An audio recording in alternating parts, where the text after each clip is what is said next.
at 7:06, we will reconvene this meeting of the Mountain View-Wisconsin School District Board of Trustees. I'd like to report out that no action was taken during closed session.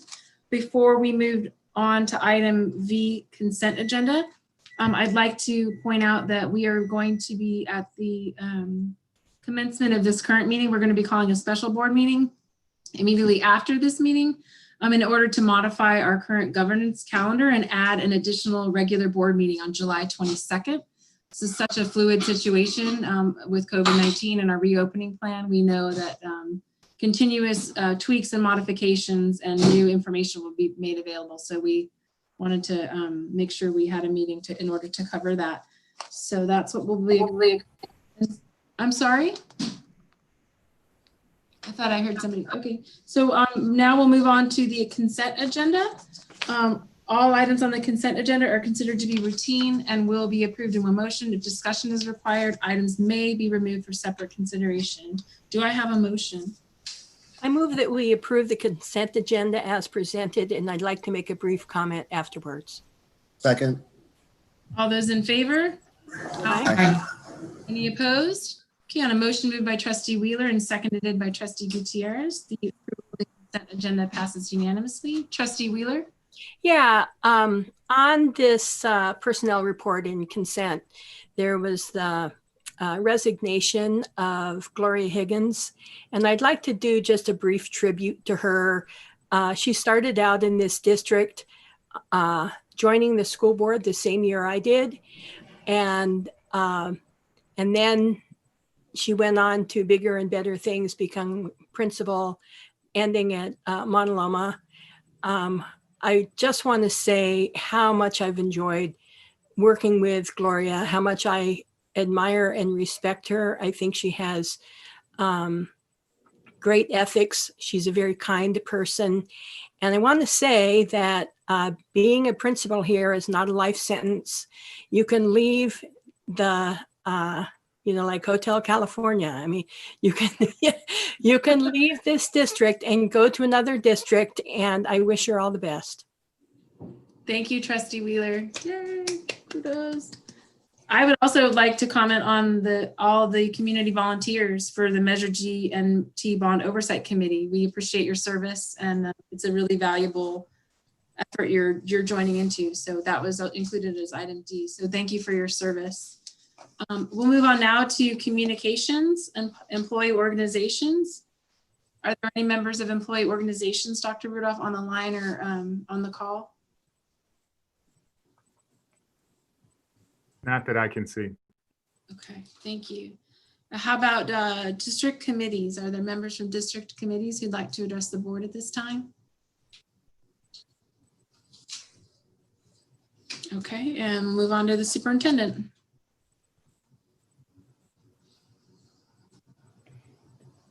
Sorry, just muted myself. So just want to give a couple of quick updates. So after this meeting, we have scheduled a community check-in for July 16th from 3:30 to 4:30. We also have a cafecito July 22nd at 5:30. And then we have two more community check-ins afterwards, another one before school starts, which is August 7th. And then the last one being August 21st. So just want to let everyone know that these meetings are coming up. Thank you, Dr. Rudolph. We'll move on now to item 7, community comments. This is a time reserved for community members to address the board on items that are not on the agenda. The board and administration welcome this opportunity to listen. However, in compliance with the Brown Act, the board is not permitted to take an action on non-agenda items. Do we have any members of the public who would like to raise their hand in Zoom, or I'm not sure how we handle it on the phone line, but that would like to make a community comment at this time?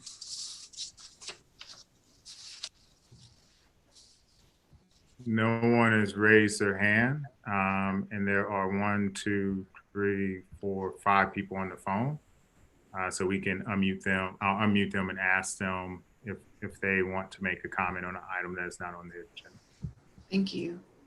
All right. So this is, the phone number is 510-919-0720. You are unmuted. Do you have a comment for any items that are not on the agenda? My name is Jerry Fellingham. I'm the labor relations representative with CSEA, and I do not have any comments at this time. All right, thank you. The next phone number is next phone number is 650-276. Do you have any comments for non-agendized items? This is DeMar in Berkeley and Waukeeta Berkeley. We do not have any comments at this time. Thank you. The next number is 650-888. Do you have any comments on non-agendized items? This is Lisa Reiki. I have no comment at this time. The next number is 650-906. Do you have any comments on non-agendized items at this time?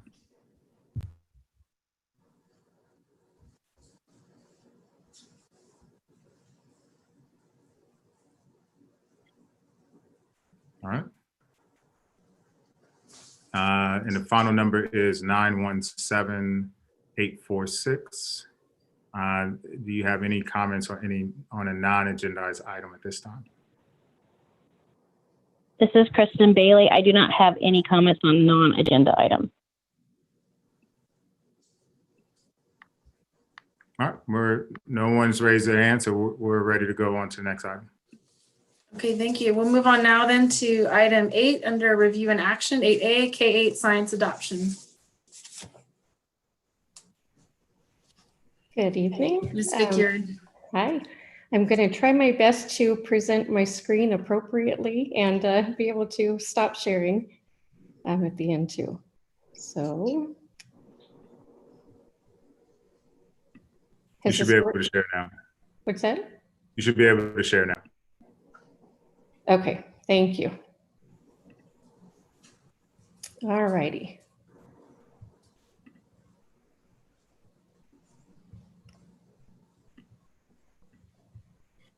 And let's see. Okay, thank you.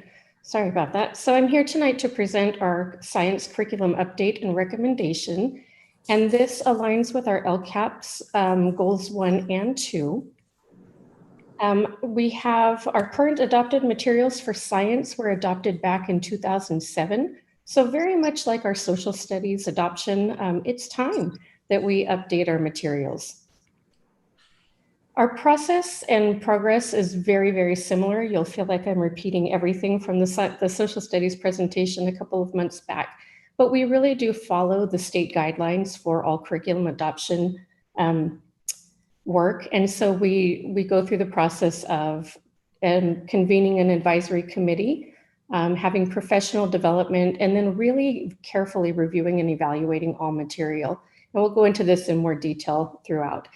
So we began our process back at the very beginning of December and worked all the way through to the very, very end of the school year to review materials to make a recommendation. You can see that the majority of our members of our committee were teachers. We had our science district coach join us and several administrators. And we also had 2 parents on our committee for science as well.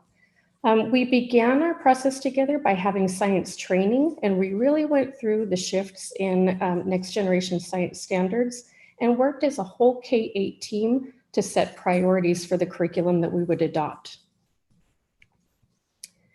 Once we did that, we reviewed the evaluation rubric that was provided by CSESA. It's part of the Science Adoption Toolkit that is advised to be used with all schools in California. So we reviewed the components of the rubric, we clarified all of it, and we refined the format, put it into a Google Doc so that we could all share the evaluation material. And then we highlighted all of the components of the rubric that aligned to the identified priorities of the task force. And so you can see here, we really evaluated each program on 4 sections. And within each section, the bolded items were the items that align to the team's priorities, really focusing on high quality phenomena, 3-dimensional learning in science, and really focusing on equitable access as well. So during our process, we reviewed 8 different programs, and these were the 8 available programs that spanned from kinder through 8th grade. And the team spent 3 days at the County Office of Education looking at all of them and reviewing them very, very carefully on all those components. We had great conversations and really got very specific about which ones we wanted to move forward and pilot. And so the team chose 2 programs to pilot, McGraw-Hill and TCI. And then the team received training from each of the publishers, received materials from each of the publishers, and decided on the same components of each program to utilize during their pilot. Then we used another evaluation tool during the actual pilot to evaluate the components of the program as they were using the program in their teaching. So we were able to complete the pilot for McGraw-Hill. And then if you'll remember a couple of months ago, we came back and said, gosh, school's closed right at the very beginning of our second pilot. And so the team felt like in March, as we were just starting in flexible learning, we didn't feel like it was fair to continue the pilot, not being able to access all students in that flexible learning environment. And I want to point out, at that point in time, participation was optional. And so it was harder to get all kids involved and really assess how the program was being used. But when we adjusted to distance learning and realized the longer impact of closure, the team reconvened and decided it really was in the best interest of all students to continue the pilot. With more students having access to the technology, since the tech department gave out so many Chromebooks and we had different expectations, the team jumped right back on board and were able to continue the pilot moving forward. And so then, after they completed the pilot, the team came together and we evaluated both programs using that rubric.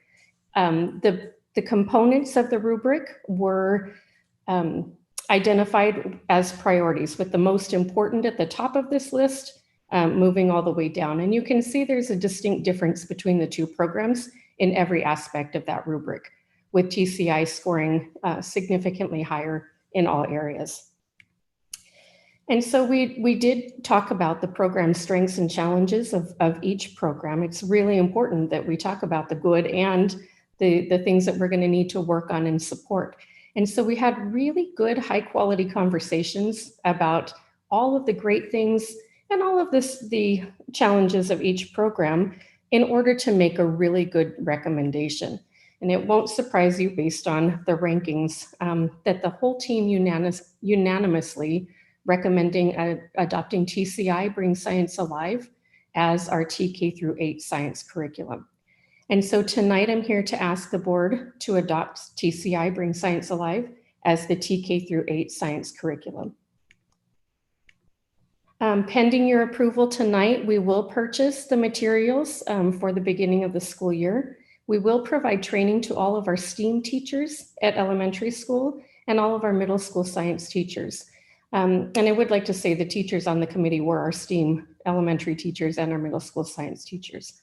The training that they will receive in August will really be, all about the curriculum, but with a specific focus on that phenomena-based instruction and that 5E model that really encourages the engagement and the exploration and evaluation of the science models.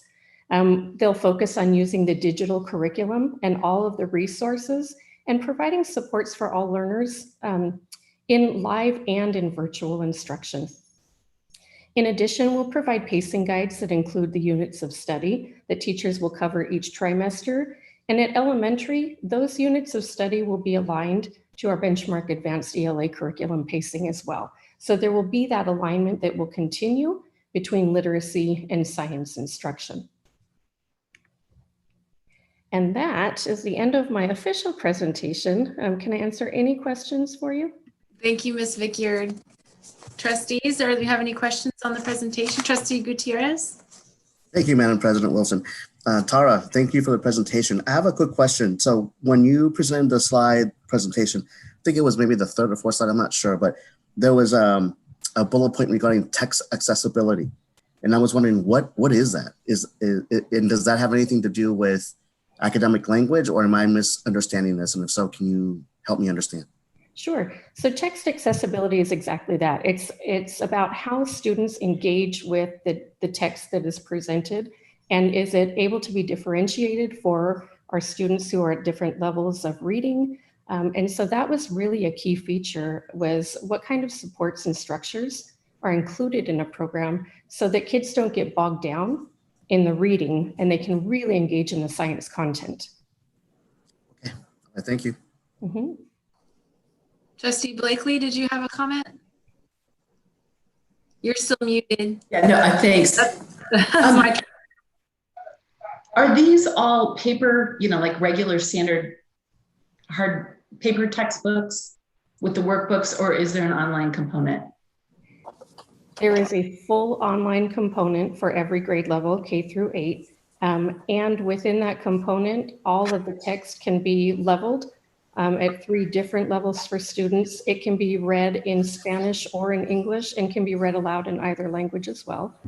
And then all of the lessons also come with videos and activities that are provided online. And then there's also a physical journal that goes with each one of the units for students. So it's a pretty full package. Thank you. Trustee Gutierrez?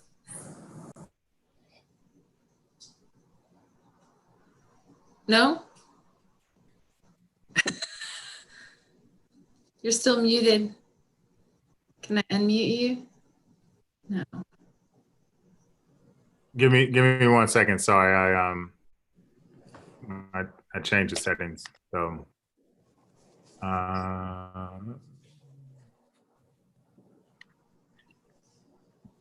Thank you. All right. Yep. Yeah. Tara, so it's a full service package. So my question then is, the online component to it, that's something that we don't have to worry about renewing our subscription year in and year out. Is that correct?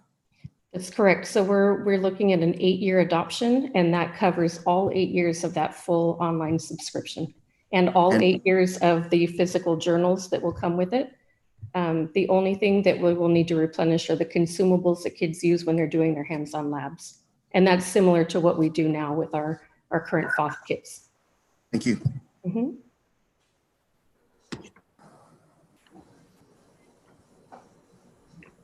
Are there any other questions from trustees?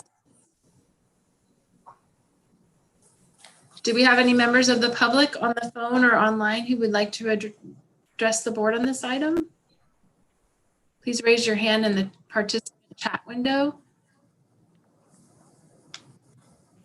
we have one right now. So Ms. Engelhardt, I'm going to unmute you. And then what's the time limit for public comments? Oh, on any item, it's usually 10 minutes. Since there's only one commenter, we'll go with 3 for this item. All right. Thank you.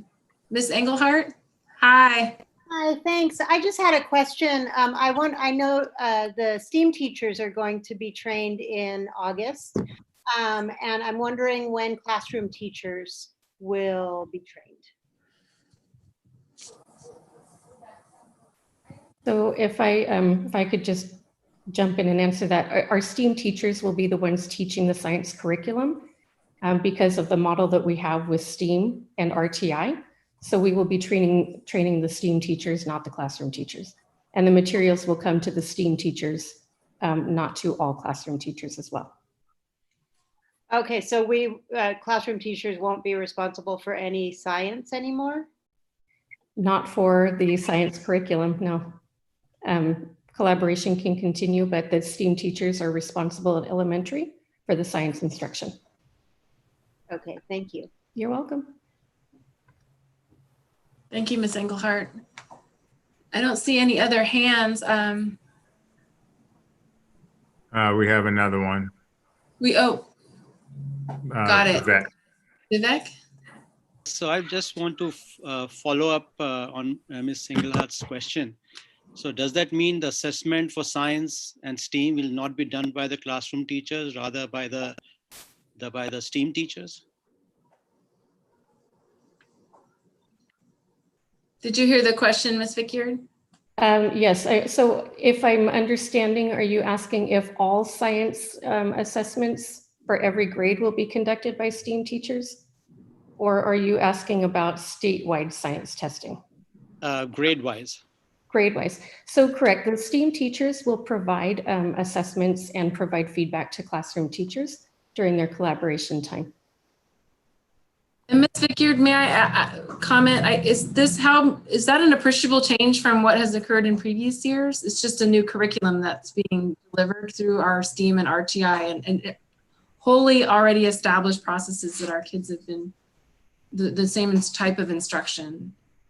That is correct. Right. I'm not sure. I think folks might not understand that piece. Right. So we're following the same process that we followed last year, with all schools having the STEAM teachers teach the science content and the classroom teachers doing the grade level intervention. We do have opportunities, of course, through the literacy integration, that classroom teachers do teach some science concepts, but the STEAM teachers will actually teach, similar to last year, the science content itself and all of the labs. Okay, thank you, Ms. Vickyard. Are there other hands, Dr. Rudolph? No. And it may be helpful, we now have 4 people who are on phone numbers, maybe just to ask them which item they want to comment on. So then that way we don't have to ask them every single time. That would probably be really beneficial, because I don't see a comment area on this as I've seen on other Zooms. Yep.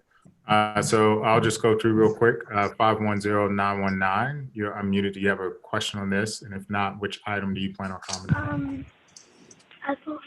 No, I don't have a question on this, and I don't really anticipate speaking on any other item. I can get on an email if I need to, but I'm interested in the reopening item. Thank you, sir. Great, thank you. 650888. Do you have a comment on this? And if not, which item you plan on commenting on? Hello? We can hear you. Great.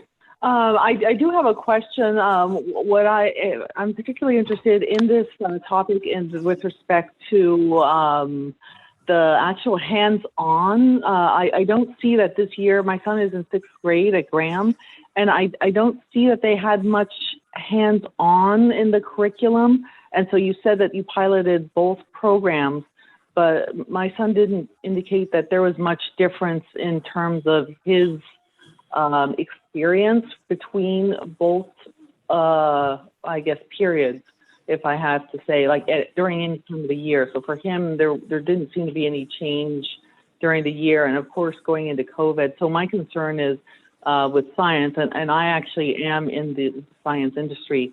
So this is really important to me that he gets a hands-on experience, and then also with the virtual learning, that it's stimulating curriculum in terms of the distance learning, how that's going to be supplemented. Before Tara comments, I just want to ask clarification from the board. So typically public comments, we don't go back and forth and answer questions. It's just a moment for the public to actually comment. So the question here is that, do you want to continue the back and forth, or do you want to follow the usual process, which is just the comment? I just want to make sure I know so that Tara knows what she's responding to. We'll follow the normal protocol. I think if there's any follow-up needed, please feel free to email Ms. Vickyard or whomever is the primary presenter or the board for clarification. Thank you, Dr. Rudolph, for reining me in. There's one final phone number real quick. Perfect, and then, thank you. Sorry, looks like there's 2. Somebody else is about to join. So 650-906. Do you have a comment on this? And if not, what item do you plan on commenting on? This is Marcia Delorier. No, I do not have a comment on this, and I don't anticipate a comment on any future items. Thank you. All right, thank you. Thank you. I'm admitting the last person real quick, and I'll ask them the same question, provided that I get the number correct. I believe 650-518. I don't think I mentioned that one. So I'm going to unmute you. Do you have an item to comment on? If not, I may have to ask the other two again because I wasn't writing down the phone numbers. No.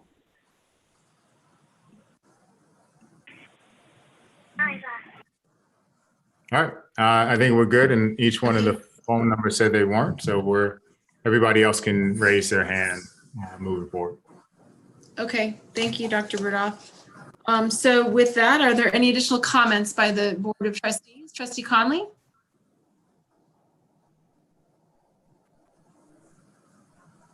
I think she cannot unmute herself, Dr. Rudolph. There we go. Thank you. Thanks. Ms. Fickyard, I understand last year our classroom teachers received extra training around incorporating science into literacy. I'm thrilled to see this new adoption, and I'm very happy that it's going to be compatible with online learning if we have to do it. Will we continue some sort of training for our regular classroom teachers around incorporating science and literacy this coming year?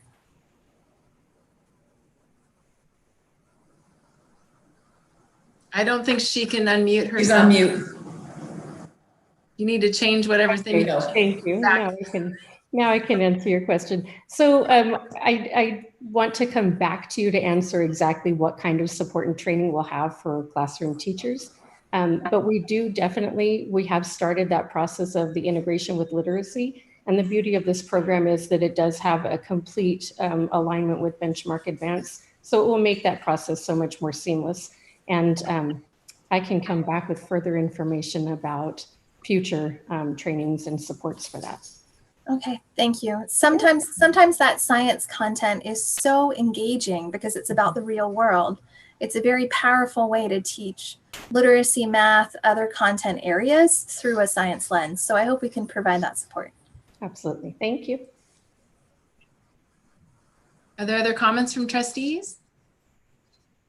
I'm just pleased to see that this wasn't a really difficult balancing act. I'm glad that there was such a strong adoption that we could adopt. So yeah, there seemed to be it was the clear front runner and winner in this process. So I think it was very involved, very transparent and open to the public and engaging staff and our teachers as well as our parents. So thank you, Ms. Fickyard. With that, may I have a motion? Trustee Gutierrez? Can't speak, huh? Yes, I'd like to move that the Board of Trustees approve the adoption of Teachers Curriculum Institute, TCI, Bring Science Alive for students in grades TK-8 or through 8. Second. Oh, gotta be fast. All those in favor? Aye. Aye. Any opposed? Okay, on a motion made by Trustee Gutierrez and seconded by Trustee Conley, the K-8 science adoption passes unanimously. Thank you, trustees. Thank you, Ms. Fickyard. We'll move on now to item 8B, award of construction management services and contract for Measure T Capital Facilities Bond Program to Greystone West Company. Dr. Westover? Good evening. So this is the contract to award the contract services to Greystone West so we can get started on our Measure T.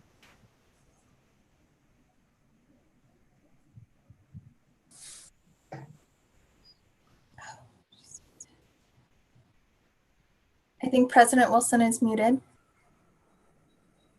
Yeah, the error message is that it says the host will not allow you to unmute yourself. Oh good, the dog isn't barking. Thank you, Dr. Westover. Are there any questions from trustees? Trustee Conley?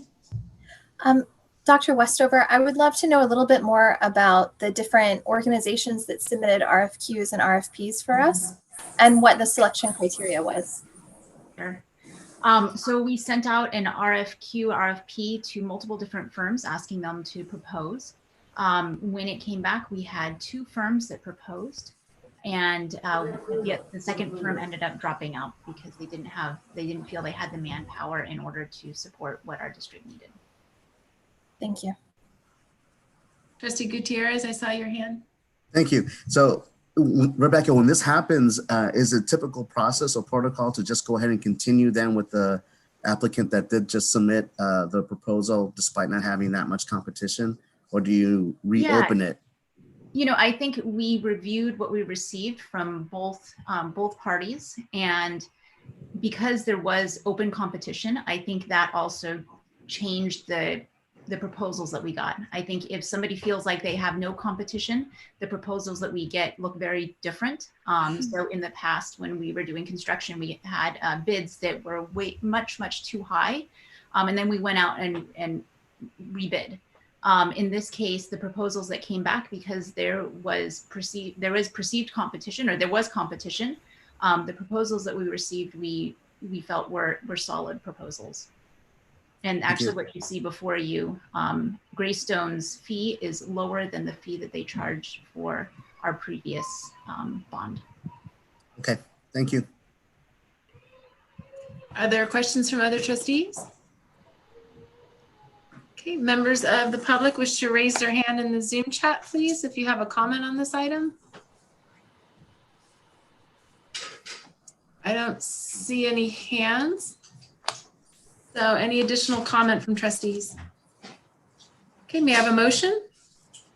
Sure, I move that the Board of Trustees approve the award of an agreement for program management and construction management services to Greystone West Company and delegate to Superintendent Allende Rudolph or his designee the authority to execute an agreement for program management and construction management services with Greystone West Company in the form attached to this board item, subject to minor modifications approved by district staff and legal counsel, and delegate to Superintendent Allende Rudolph or his designee the authority to assign specific projects via addenda to that agreement for program management and construction management services up to the total not to exceed amount of $5,500,000 without any further action needed by the board. Second. All those in favor? Aye. Okay. Any opposed? Okay, and a motion moved by Trustee Gutierrez and seconded by Trustee Blakely. The award of construction management services and contract for Measure T Capital Facilities Bond Program to Greystone West Company passes unanimously. Move on now to item C, First Amendment to Sage Renewables for Solar Program Consulting Services. So this amendment is to continue the work that SAGE started under the previous bond measure in 2018. So the scope of the work that we're doing for solar has increased. So we have an amendment to their contract. Thank you, Dr. Westover. Are there any questions from trustees? Any members of the public wish to raise their hand in the Zoom chat? All right, additional trustee comments? Trustee Conley? I just wanted to say I'm thrilled to see swift progress on these solar panels. They're going to save the district money. They're environmentally responsible, and it's a good use of our Measure T funds.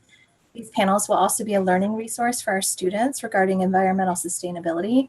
So thank you to all of the voters who supported Measure T to make this possible.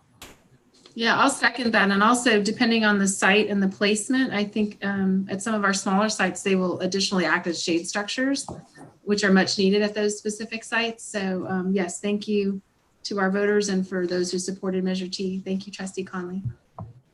Other members of the board wish to comment? May I have a motion? I make a motion that the Board of Trustees approve the First Amendment with Sage Renewables for solar program consulting in the amount of $141,000 for solar program consulting. Second. All those in favor? Aye. Any opposed? Okay, and a motion moved by Trustee Conley and seconded by Trustee Gutierrez. The First Amendment to Sage Renewables for solar program consulting services passes unanimously.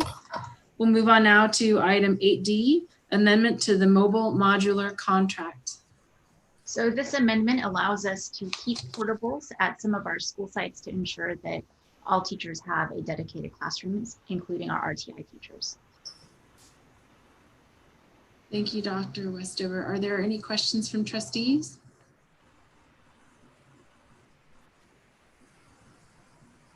I was looking at a document. I didn't see if somebody's hand flew up. No questions from trustees? Okay, are there any hands raised on the Zoom call? No, ma'am. No? Okay, additional comments from trustee? Oh, I see Laura. Actually, it's maybe more of a question. When we get to Landals adding the additional story, when we do that construction, will these portables be removed at that point? So once everything is completed at Landals, yes, the hope is that all portables would be removed. But the Huff and the Bub ones would be anticipated to stay. Not necessarily. Right now, for this year, we're watching enrollment numbers and then looking at what our RTI needs are. So this is for next year, just to ensure that every teacher has a dedicated room. Thanks. Thank you, trustees. May I get a motion? I move that we approve the amendment to the mobile modular contract.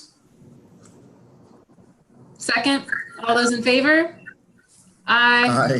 Any opposed? Okay, on a motion moved by trustee Blakely and seconded by trustee Wilson, the amendment to the mobile modular contract passes unanimously. We'll move on now to item E, resolution number 02070220 to authorize temporary borrowing between school district funds. I'm sorry, I have so many for you tonight. This is very similar to what you approved earlier this year to allow temporary borrowing between funds. We need to bring this resolution back to you each year. And the benefit of having a board meeting that goes into July is I get to bring it to you now. And this allows us to do temporary borrowing between funds. Trustee Conley, do you have a question? I do. I just wanted to clarify for the public who wasn't with us on the last discussion about this, could you speak to what these types of transfers are and what they're used for? So a good example would be for child nutrition, for example. We submit for reimbursement, and that reimbursement sometimes takes a month or two to come in. And so during that interim period, that account can go negative, and we can't have the account negative and pay bills out of it. So we temporarily transfer money from, for example, the general fund to keep the account balanced. And then when the money comes in, the reimbursement, we transfer the money back. Thank you, Dr. Westover. Trustee Blakely, do you have a question? No. Oh, your screen highlighted. Other questions from trustees? Trustee Gutierrez.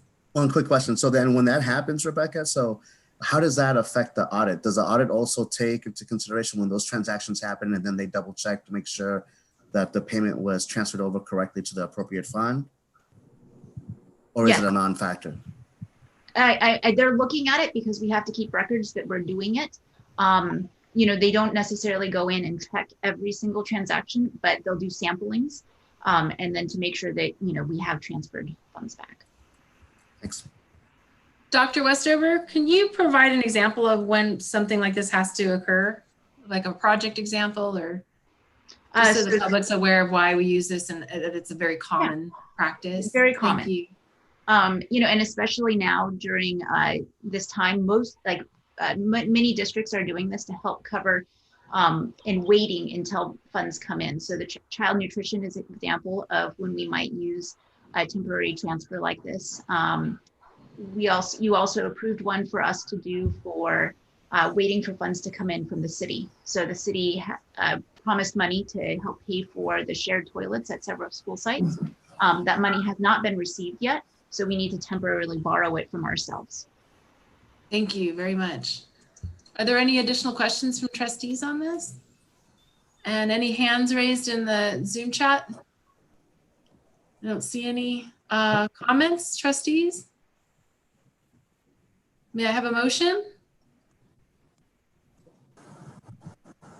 I move that the Board of Trustees approve resolution number 02-070220 to authorize temporary borrowing between funds of the school district. Second. All those in favor? Aye.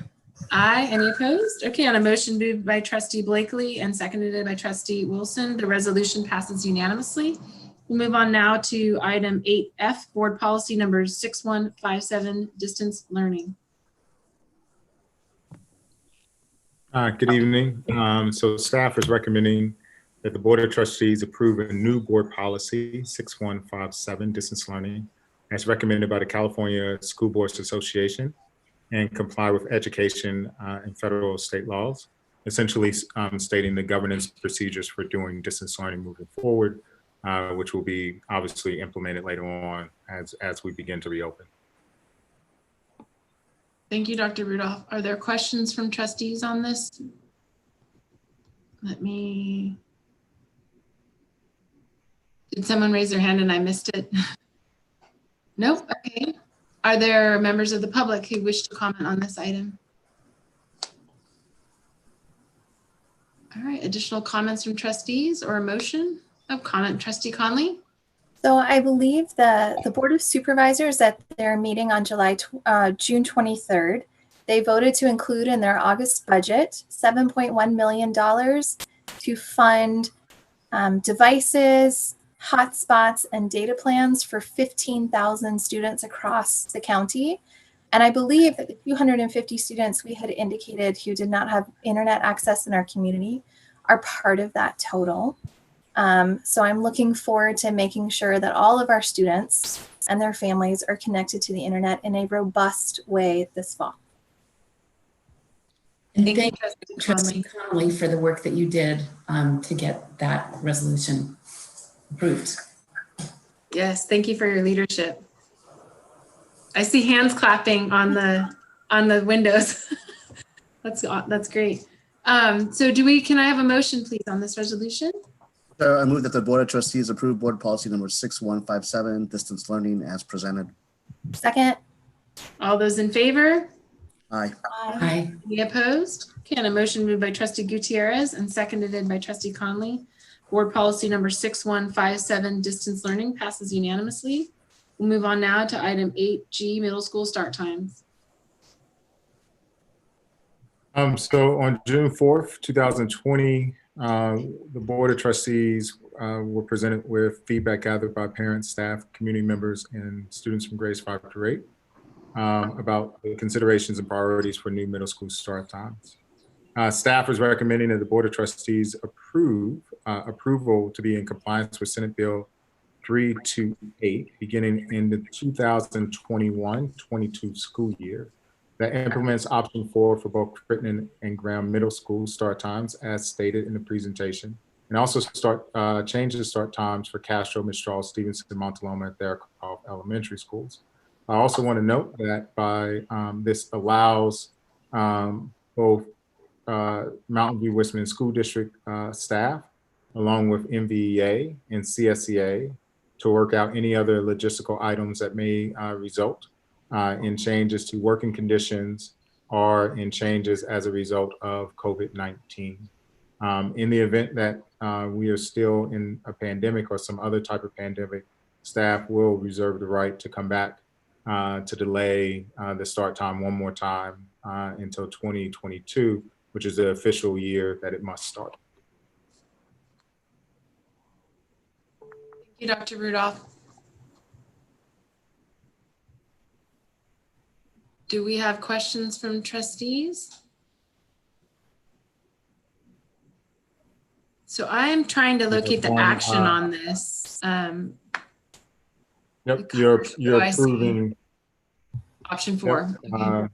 The recommended actions that the Board of Trustees approve option 4 for both Crittenden and Graham middle school start times and change the start times for Castro, Mistral, Stevenson, Montaloma, and Theracroft elementary schools.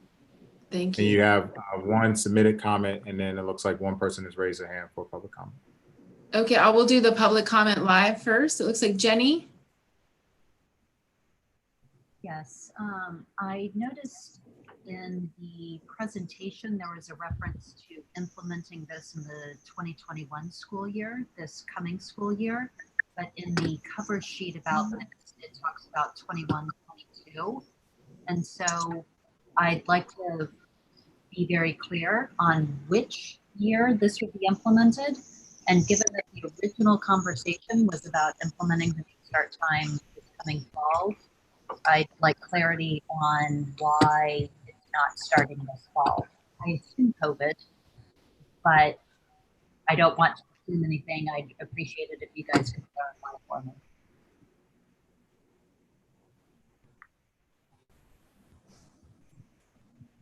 Thank you, Jenny. Trustee comments? Do we have a written public comment that we have to hear to? Dr. Rudolph? Yes, you do. Yep. Dear Board of Trustees and Superintendent Rudolph, the board agenda for Thursday, July 2nd recommends that the middle school bell schedule option 4 should be adopted by MVWSD. Option 4 exceeds the instructional minutes allowed at the middle school level in the MVWSD MVA collective bargaining agreement. Any deviation from the collective bargaining agreement shall be bargained. We urge you not to adopt this plan until it has been negotiated. Please instruct the district negotiation team to negotiate this with us in good faith. Thank you, Lisa Silberman Kafka, lead negotiator for MVEA. Thank you, Dr. Rudolph. Do we have additional comments from trustees?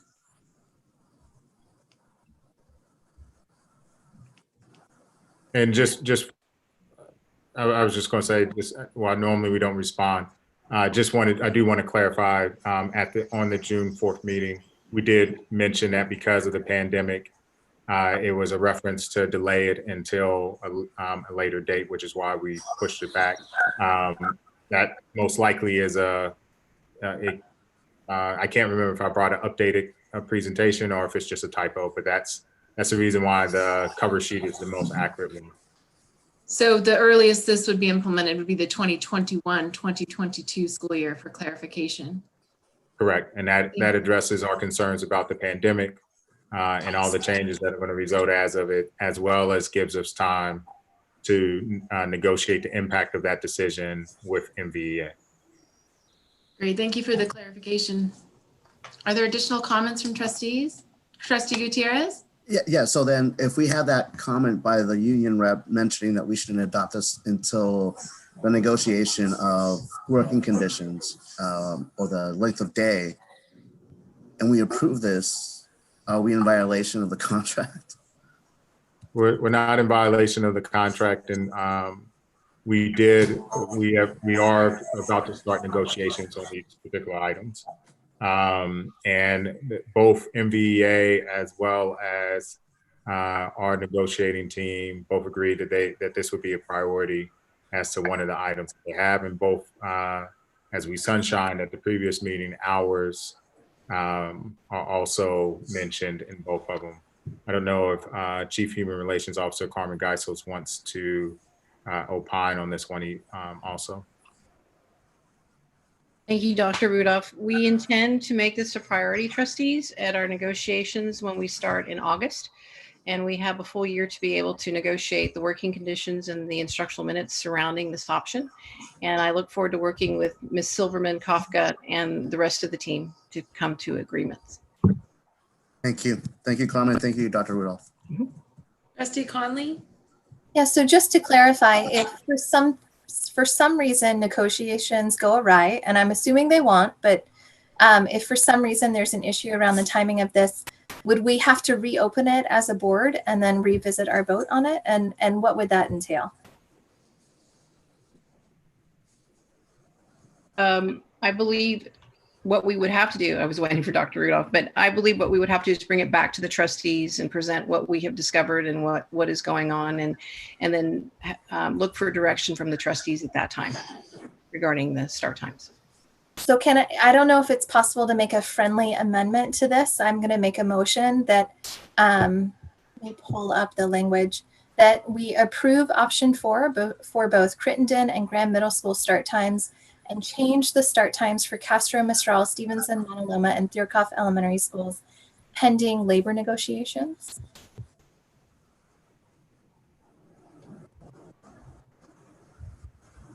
There may not be a second for that. Oh, I'll do it. Second. Yeah. All those in favor? Aye. Aye. Okay, it looks like we need a counter motion. I moved that the board of, well, and I'm just going to say, the preference would be to go ahead and adopt it now and then revisit it only if we have to, if we can't reach resolution on the contract, and I'm very hopeful that we will. So with that, I move that the Board of Trustees approve option 4 for both Crittenden and Graham Middle School start times and change the start times for Castro, Mistral, Stevenson, Montaloma, and Theokoff Elementary Schools. Second. All those in favor? Aye. Aye. Okay, on a motion moved by trustee Blakely and seconded by trustee Wilson. The middle school start times, option 4 passes unanimously. Move on now to item 8H, resolution number 01070220, condemning hate crimes. So I actually like to turn this one over to trustee Wheeler, who requested this item to be placed on the agenda. She's muted, Dr. Rudolph. She should be able to unmute herself. Thank you. And I appreciate you inviting me to speak on this one. When we did our resolution on Black Lives Matter, I was doing research because the issue of hate crime seems to be a twin to that. And I discovered this resolution that was actually a Senate resolution. And I recommended to Board President Wilson and Superintendent Rudolph that it's so powerful that I thought it would be meaningful for us to affirm that resolution. So that's what I'm requesting today. Thank you, trustee Wheeler. Are there questions by trustees about the resolution? And can people on the line raise their hands if they would like to speak to this? I'm not seeing, I think they pop up to the top if that's the case. I'm not seeing any additional comments by trustees, other than I would just like to thank trustee Wheeler for bringing this to our attention. And I'm glad we were able to get this on as quickly as we could. So thank you. Here. Will we be able to read the resolution out loud, or how? We will. Don't we vote first and then read it? Sure.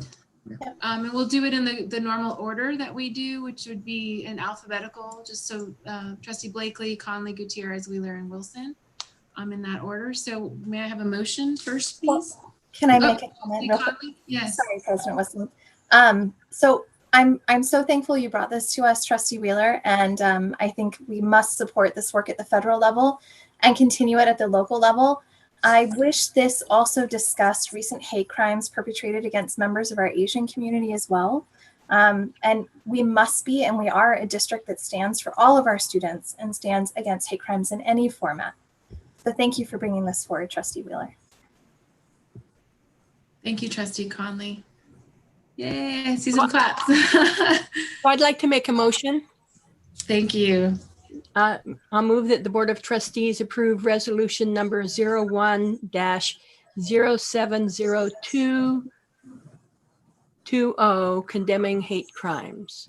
Second. All those in favor? Aye. Okay. Any opposed? Okay, and a motion moved by trustee Wheeler and seconded by trustee Conley. The resolution passes unanimously. We'll start with trustee Blakely to read the resolution. You want me to start with the whereas? Yes, please. Okay. Whereas in the past several years, violent crimes, threats of violence, and other incidents of hate-motivated targeting of religious, racial, and ethnic minorities have increased across the United States.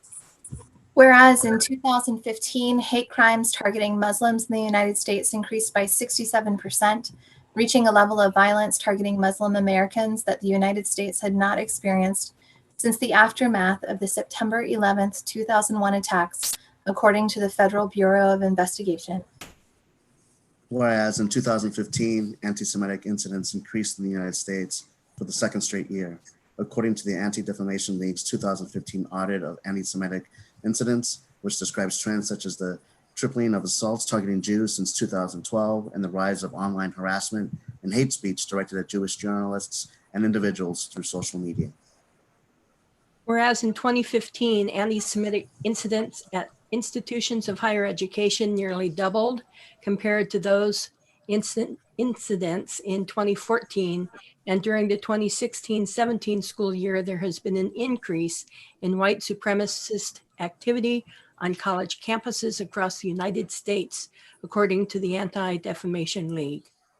Whereas in 2015, among single bias hate crime incidents in the United States, 50.2% of victims were targeted due to racial, ethnic, or ancestry bias. And among those victims, 52.2% were victims of crimes motivated by their offenders' anti-Black or anti-African American bias, according to the Federal Bureau of Investigation. Whereas in 2017, there have been more than 100 reported bomb threats against Jewish community centers, Jewish schools, and other Jewish organizations and institutions in more than 38 states. Whereas in 2017, Islamic centers and mosques have been burned in the states of Texas, Washington, and Florida, and Jewish cemeteries have been desecrated in the states of Missouri and Pennsylvania.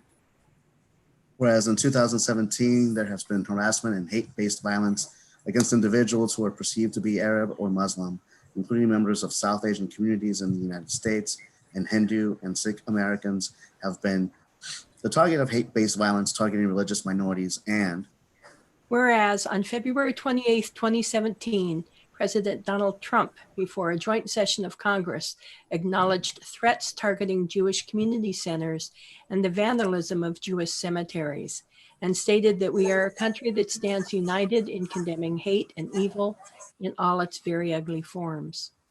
Now, therefore, that the Mountain View-Wisconsin School District Board affirms its support for that the United States Senate Resolution 117 and stands united with other local and federal government agencies condemning hate and evil in all forms, rejects hate-motivated crime as an attack on the fabric of society of the United States and the ideals of pluralism and respect, and condemns hate crime and any other form of racism, religious or ethnic bias, discrimination, incitement to violence, or animus targeting a minority in the United States. Calls on federal law enforcement officials working with state and local officials to expeditiously investigate all credible reports of hate crimes and incidents and threats against minorities in the United States, and to hold the perpetrators of those crimes, incidents, or threats accountable and bring the perpetrators to justice. Encourages the Department of Justice and other federal agencies to work to improve the reporting of hate crimes and to emphasize the importance of the agency's collection and reporting of data pursuant to federal law.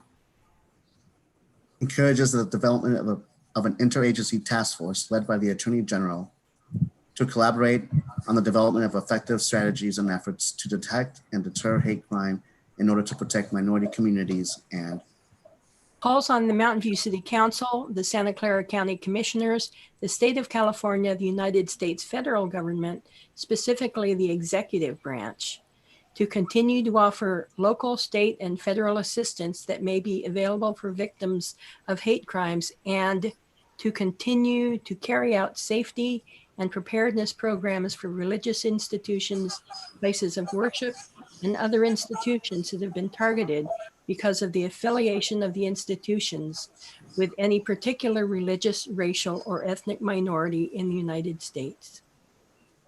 Passed and adopted by the Mountain View-Wisconsin Governing Board on July 2nd, 2020 by unanimous vote.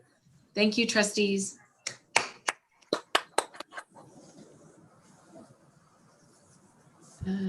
Give me one moment here.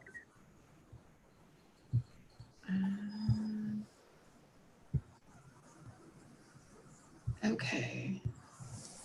All right.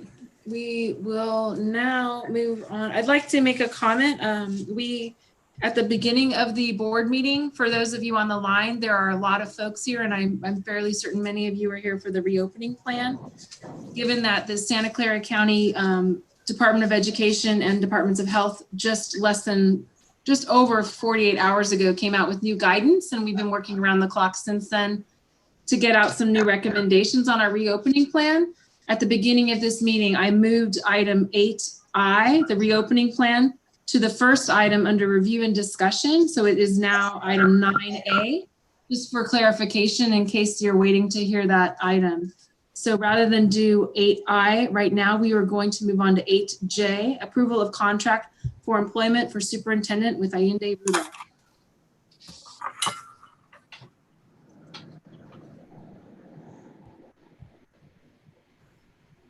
You're muted, Carmen, Dr. can you want to present this one?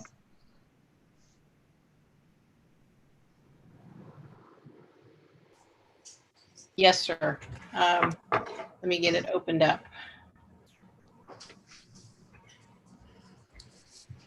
So the Board of Trustees will consider the approval of contract for employment with Dr. Allende Rudolph for superintendent. Staff is recommending that the board approve the contract for employment with Dr. Allende Rudolph for superintendent as presented. Thank you, Ms. Geisels. Are there questions by trustees on this item?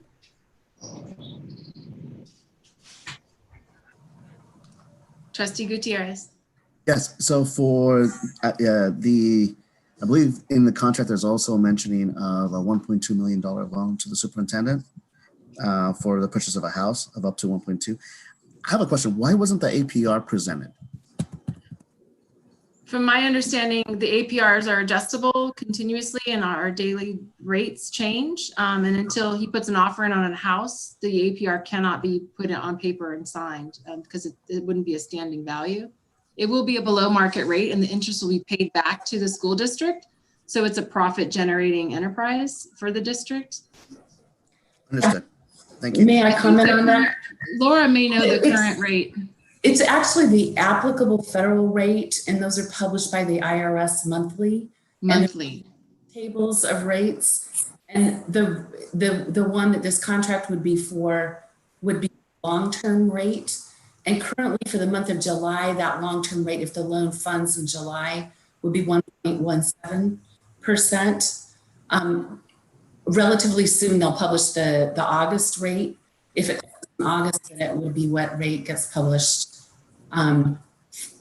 then for the long-term rate. In June, I believe it was 1.01%. So did you say 1.17, Trustee Blakely, just to clarify, for July? Right. And so it closes in that July. rate, whatever the rate the IRS publishes as the applicable federal rate for the Okay. So it's a monthly, not a daily. My apologies. Thank you for the clarification. Trustee, and then it's a fixed rate for the term of the loan, whatever that rate is, it's fixed, it's long term. It's for the 30-year. Okay. Then my second question is, there's questions in terms of why is it that the board decided to go through this route as opposed to just helping out with the down payment? This would be Laura's a perfect person to answer this question. We had discussed this. It's difficult to get financing from a conventional lender that has a financed down payment. And on top of that, if the district were to finance the down payment, it would have a junior lien, a second deed of trust behind the one that the bank or more likely conventional lender would have financed.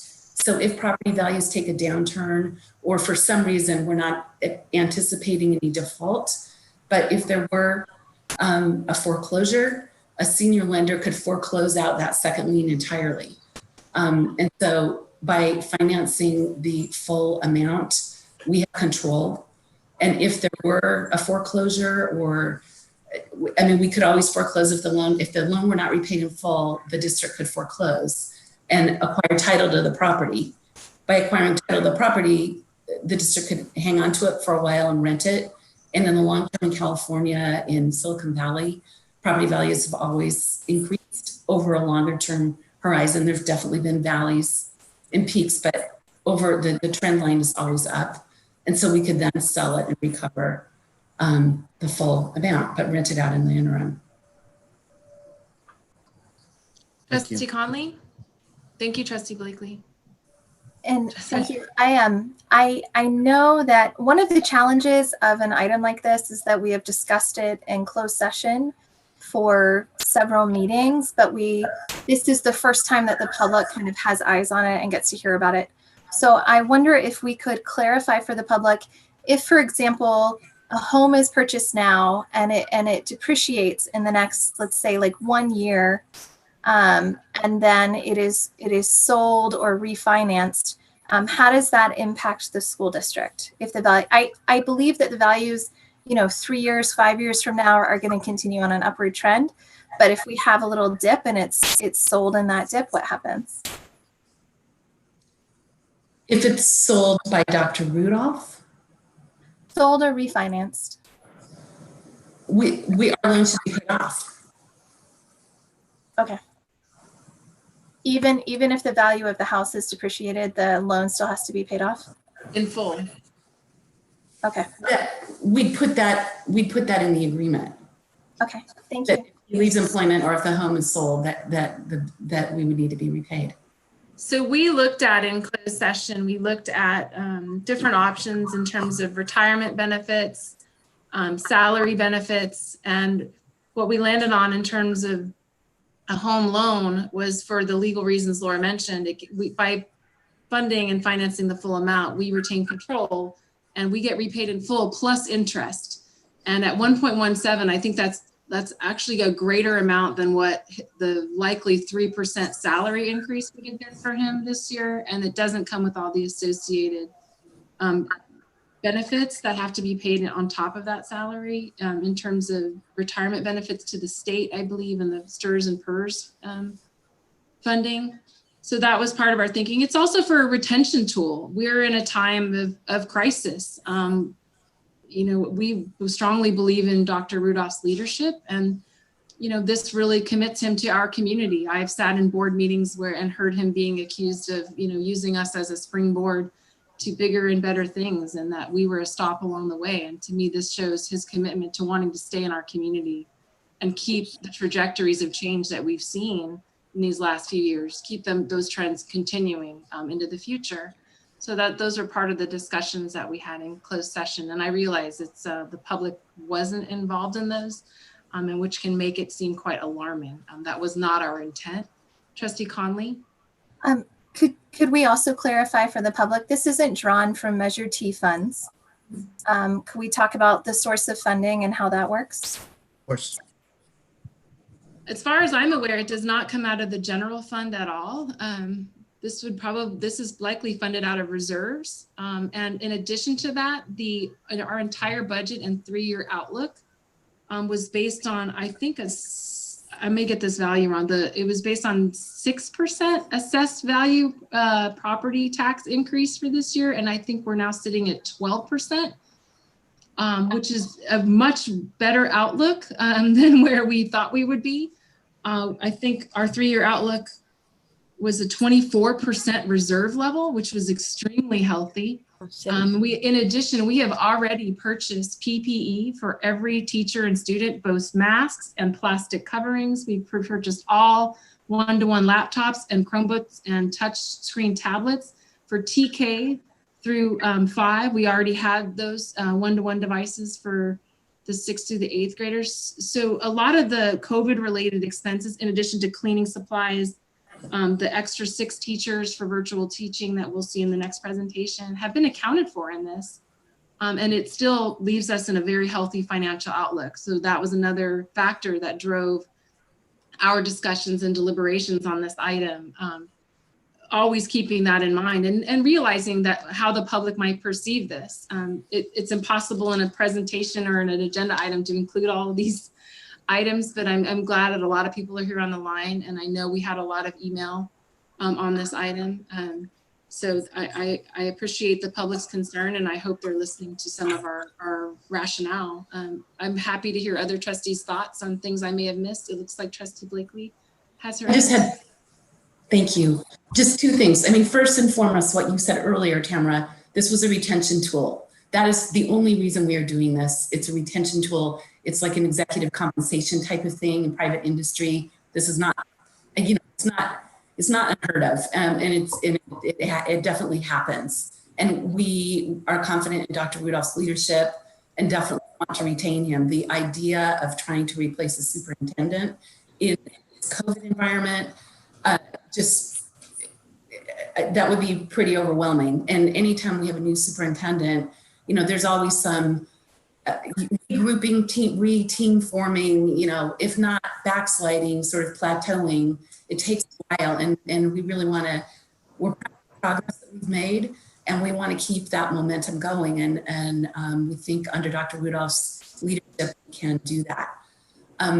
The other thing that I just wanted to point out, we had evaluated looking at maybe the possibility of purchasing a property, but that is very particular to the superintendent. And if Dr. Rudolph were to leave, then we've got a home or a condo that maybe the next superintendent isn't interested in. There have been some other school districts in our Bay Area community that have experienced that, and it seemed the loan was kind of the most flexible vehicle to accomplish the retention that we're looking for.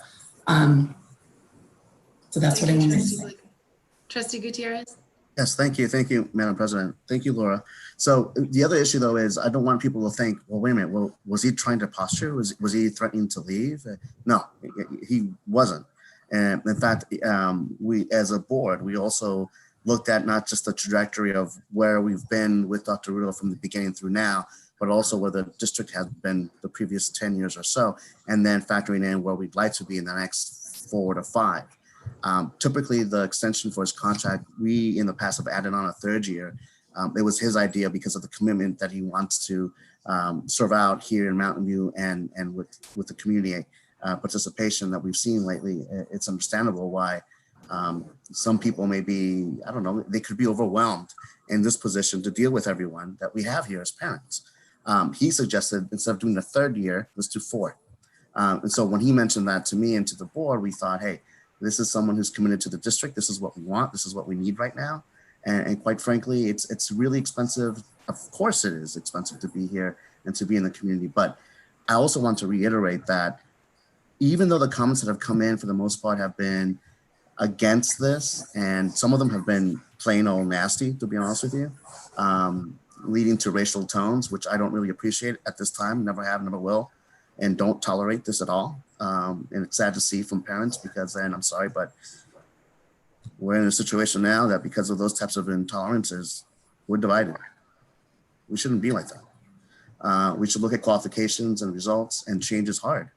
And this type of modernization of the campus and of the district's goals for wanting to do better for our kids has been apparent the last 5 years.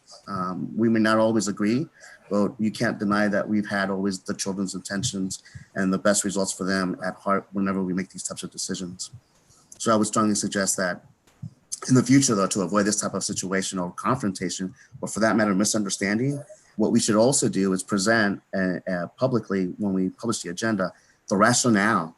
Because if we're presenting the contract and the amendments plus what they mean, we should also present in PowerPoint form, for example, the reasoning behind these types of changes so that the community then also knows what we just discussed about right now ahead of time. And then that way you have full transparency in terms of the rationale of why. Why is the board doing this? What are they looking at that we're not seeing or that we're not understanding? Knowing that we have constraints within closed session discussions and we have access to this information first and foremost before the community itself. If we can do that, then we can have targeted questions possibly be eliminated, because then there is no conception of, well, they're doing this behind our backs. So they're not doing this without our consultation. They're doing this because they can and they haven't had any community feedback. That gives the community more time to be able to then submit those questions in, knowing that that's the time when we do have community feedback come in. I'd also like to say, I don't recall in any time in my 4 years on the board that we've solicited community feedback on the superintendent contract or any other contract. Perhaps Ellen, who's served for a much longer duration of time, could chime in here, please. Sure. What agenda watchers see is an agenda item that says superintendent contract, and it will be on there 4 or 5 times. And it's always, the trustees are talking in closed session, which is what is the legally appropriate thing to do. We're talking about these issues. And I've been on the board a long time.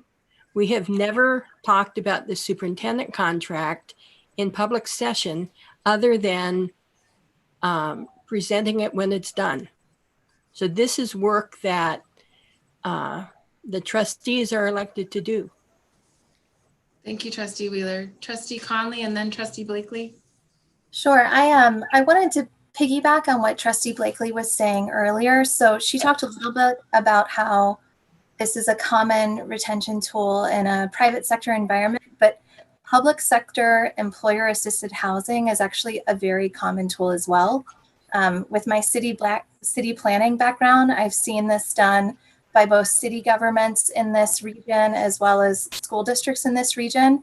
And it just comes down to like no city or district employee actually earns enough money to be able to purchase a home here easily. And if you think back, like I plan for the future, not just this superintendent, but any superintendent in this position.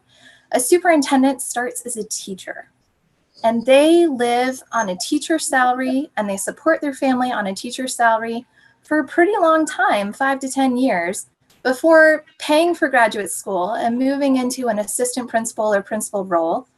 And even in our school district, our assistant principals start not much above our highest paid teachers, like a little over $115,000, and can earn up to $174,000. So if you take 15 years of being a teacher and an assistant principal or principal, and you don't have stocks, you don't have shares, you don't have an affluent family who can help you with your down payment, if we do not offer an employer-assisted housing benefit to future superintendents, we will only get people who are independently wealthy, and they will not understand the needs of our students or the concerns of our teachers and staff. So it is very important to me that we make it possible for our leadership to represent our community. And part of that is a financial access that you do not have if you are a public sector employee. Thank you, Trustee Conley. Trustee Blakely. I just wanted to say, in terms of the teachers, we care tremendously about the teachers, all of you teachers who are listening, as does Dr. Rudolph and Cabinet. And it was under Dr. Rudolph's leadership that this district was able to put together a deal with the city and Fort Bay Housing to construct affordable housing for teachers. We recognize how expensive this area is to live in, and that housing, they're working on the plans right now. But my understanding is that it's supposed to the last I heard, the likelihood is that it would come online 2021 or spring of 2022. I don't know. Dr. Rudolph can update us later about that, but that will be coming online, and that is quite unique. There's only a couple of other school districts that have provided that, and we're really pleased that we will be able to provide it. I wish it were ready last year, but it is coming, and because we're looking out for everybody, not just the superintendent. And the one last thing I just wanted to dovetail off of what Trustee Wheeler said. I know there was some frustration among the community about lack of transparency, but because of the Brown Act, we can't talk about this ahead of time. We're legally prohibited from doing so. And I think, it would have been, if we didn't have those legal prohibitions to start communicating early, communicating often, getting feedback, all that, but we did not have, we're legally prohibited from doing that. And so we're exercising our best judgment and doing what we think needs to be done in order to retain an excellent superintendent. Thank you, Trustee Blakely. If there are no more questions or comments from trustees, I'm going to open it up to folks in the Zoom. Right now I see 2 hands raised. So we can give Usually we give 10 minutes of comments, so we'll give 5 minutes each unless, I'm sorry. We had online comments as well. So we're gonna have to keep this at, I'm seeing 3, I can't recall how many online comments we have. We have 4 written comments that were submitted to the public comments email address. Okay, so that makes it to 6. We'll go with 2 minutes each, please. So we'll start off with Mainini. I'm sorry, apologize if I pronounced your name incorrectly. No, you pronounced it perfectly. Thank you. So thank you for this opportunity. I am a resident of Mountain View and a parent of 3 children in the district. Before I start, I want to genuinely apologize to Dr. Rudolph, who is unfortunately caught in this conflict. But it's important for me to talk about this. As a stakeholder who has been paying attention to this global pandemic and the uncertainty of what it might bring, I strongly believe that a fringe benefit and a retention tool in the form of $1.2 million home loan, 1.2 million home loan is an irresponsible and reckless use of our public funds, especially if it's coming out of our reserves. The district should not be in the business of granting home loans. The district funds are intended for the education and development of our district students.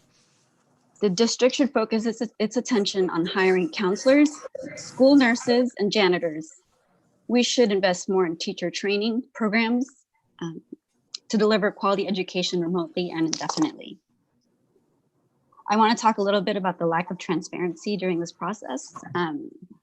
Some questions I have is how long, you answered some of this stuff, like how long has the district been researching this benefit? You mentioned that you were restricted during the Brown Act, but you were restricted because of the Brown Act, but I'm curious about that restriction. So what is the restriction that you have with the Brown Act? And between the time that the Brown Act restricts you and the time that you can communicate, what are the provisions? What are the rules? And I feel like it's a very easy reason for you guys to give that makes it seem suspicious. Another question I have is, why hasn't there been outreach to the community? And you kind of mentioned that, but unfortunately, I just don't believe the reasons that you're giving. I don't think that they really hold, they don't sound right, they don't feel right. And then the third question is, do you guys remember your fiduciary responsibility to the community? Let's see. I want to remind you guys that you are elected by the public, and you should have and must have the student education budget and operations in mind. It is your duty to listen to us and to represent our positions. And if you're not reaching out to us and engaging us, how can you vote on our behalf? Maybe there are people out there who support this decision, but there's no way of knowing because the community was never surveyed. And because of this, a couple of us put our thoughts together and sent out a petition. And we were able to receive at least by this time 800 signatures from mostly Mountain View residents. And we would like this petition to be recorded.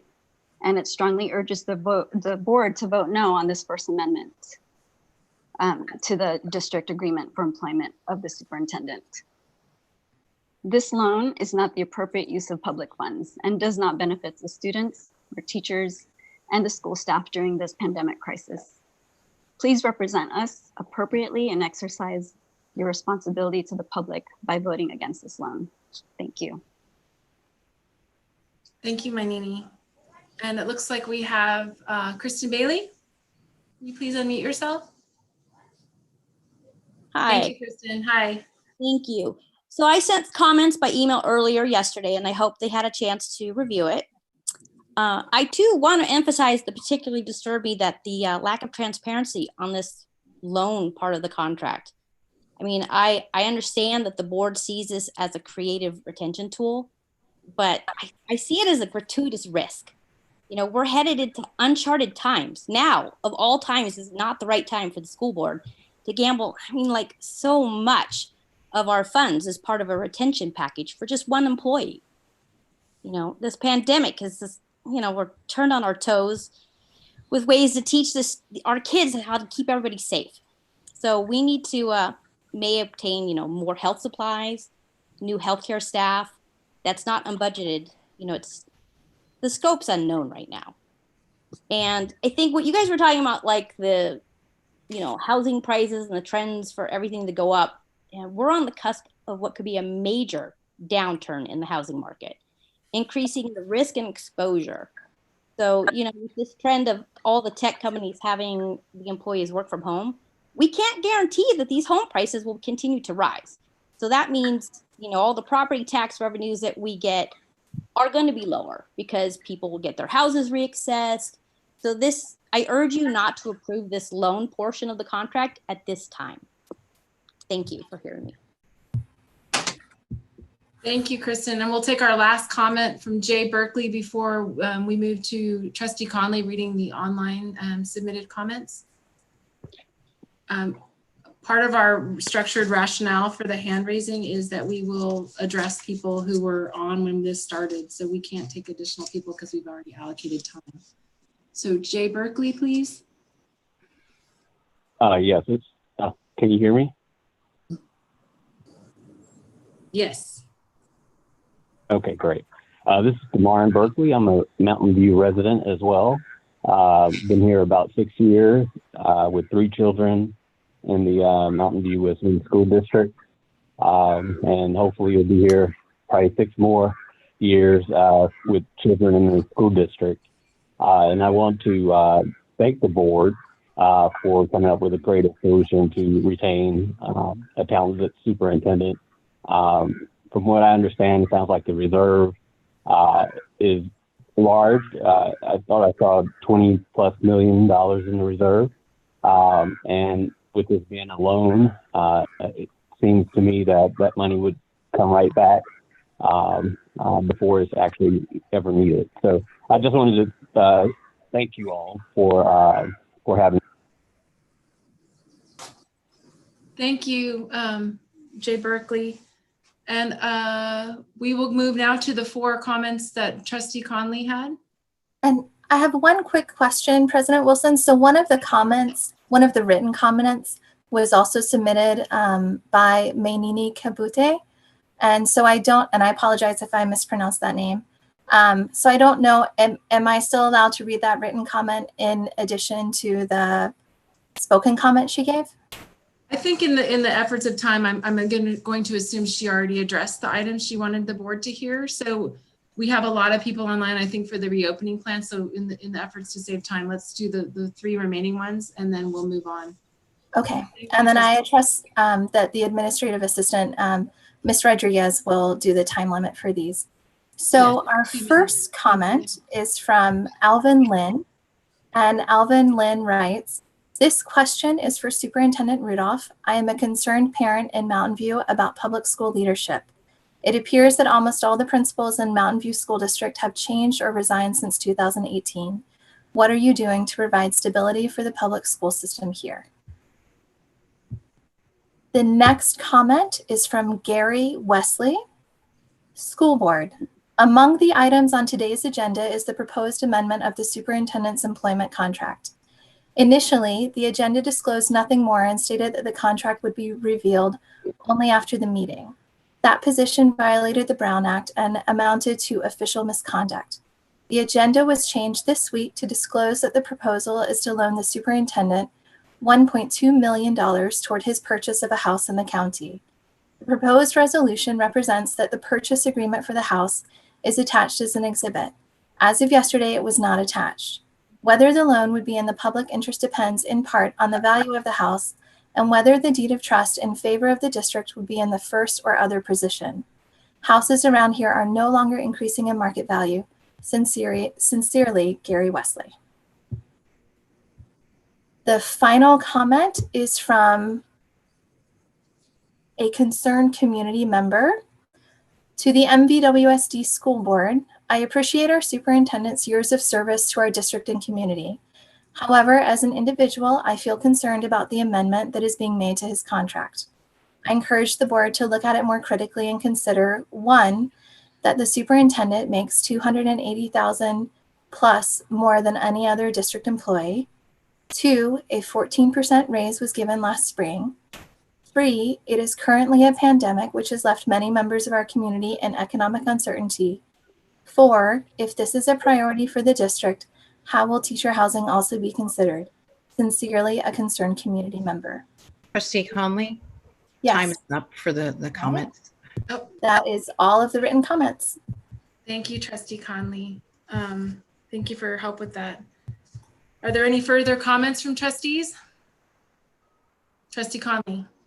Yes, so I'd like to say thank you for everyone and their participation around this. It is hard to get unhappy emails.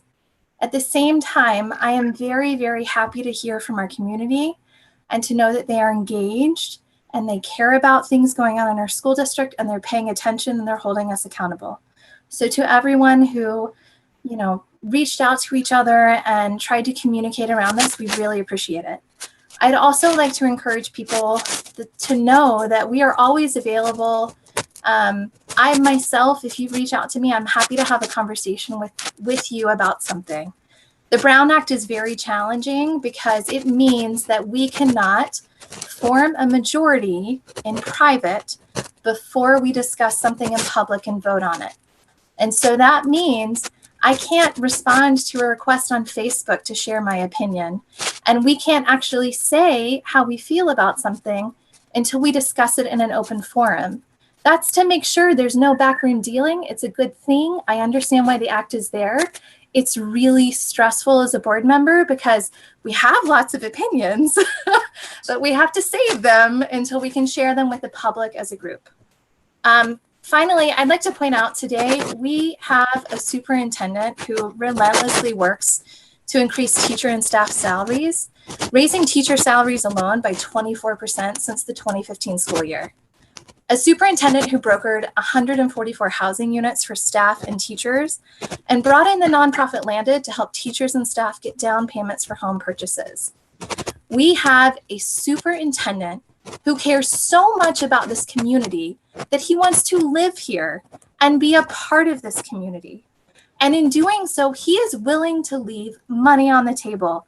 We're looking at $30,000 to $40,000 based on a 3 to 4 year contract that he said, nope, I'd rather be a part of the community I serve. And that is valuable to me, and it is valuable to our students and community, and it will benefit our children. Thank you. I think it is valuable, but Thank you, Trustee Conley. Ms. Bailey, we're no longer accepting comments. The comment time for the public period is over. My apologies if that wasn't clear. Thank you, Trustee Conley. I think your words mirror my thoughts and feelings, and I'm sure many of the other trustees as well. With that said, if there are no additional comments, can we please move to a motion? I move that the board approve the contract for employment with Dr. Allende Rudolph for superintendent. Second. All those in favor? Aye. Aye. Any opposed? I will oppose. I'm sorry. Hello? We hear you. Okay. And I can explain my vote after this.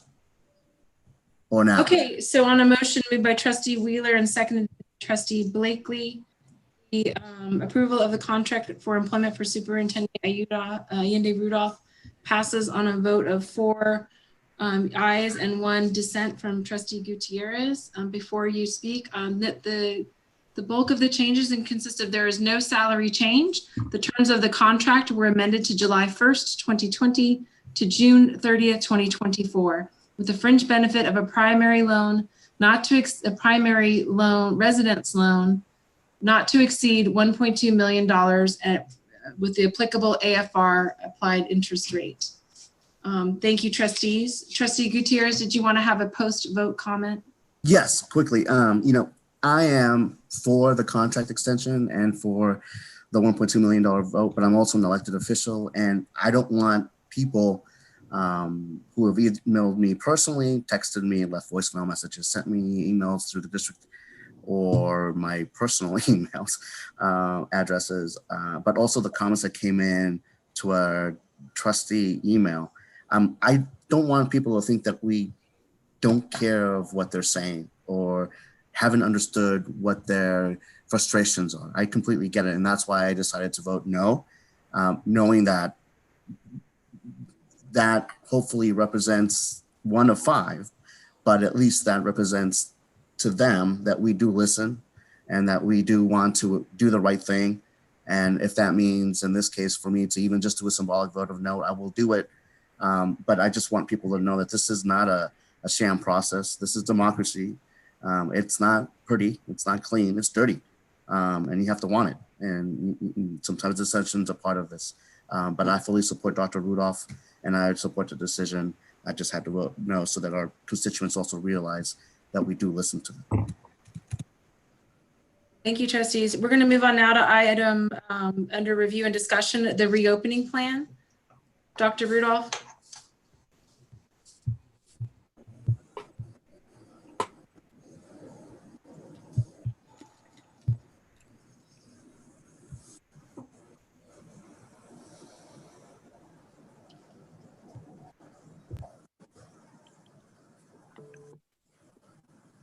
Oh, sorry, give me 1 second.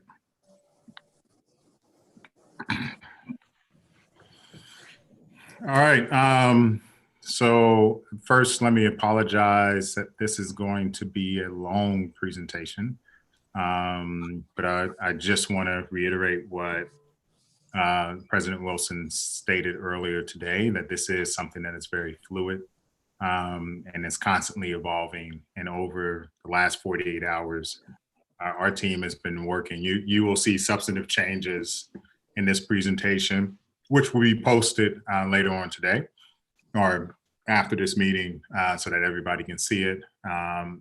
And I will be holding some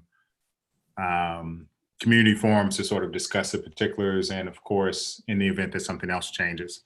But I want to take this time to go through every aspect of it. And so please, if it seems a little professorial, I apologize for that, but I think this is a very important topic for us. And understanding the full context is really important. So there are 4 guiding principles that we have. Keep employees and students safe. We want to be nimble. We want to create high quality, equitable learning environments. We want to involve our community in solutions. And I really want to touch on the third point, which you will see in a little bit later. Creating high quality, equitable learning environments is not the Band-Aid that we put on earlier. It is about creating something that really allows us to continue education going, and that is equitable for all single students within our care. And so there are substantive changes from where we were to where we are headed. So let's just talk about where we are currently. So we have held multiple focus groups.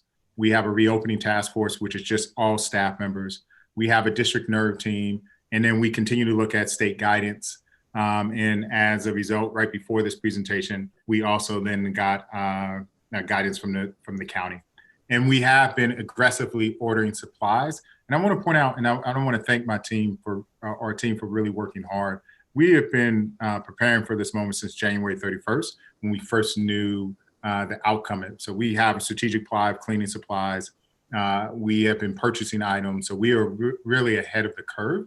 But we have, and we continue to order supplies to make sure that regardless of the decision that we make later on, that we're going to technically be prepared.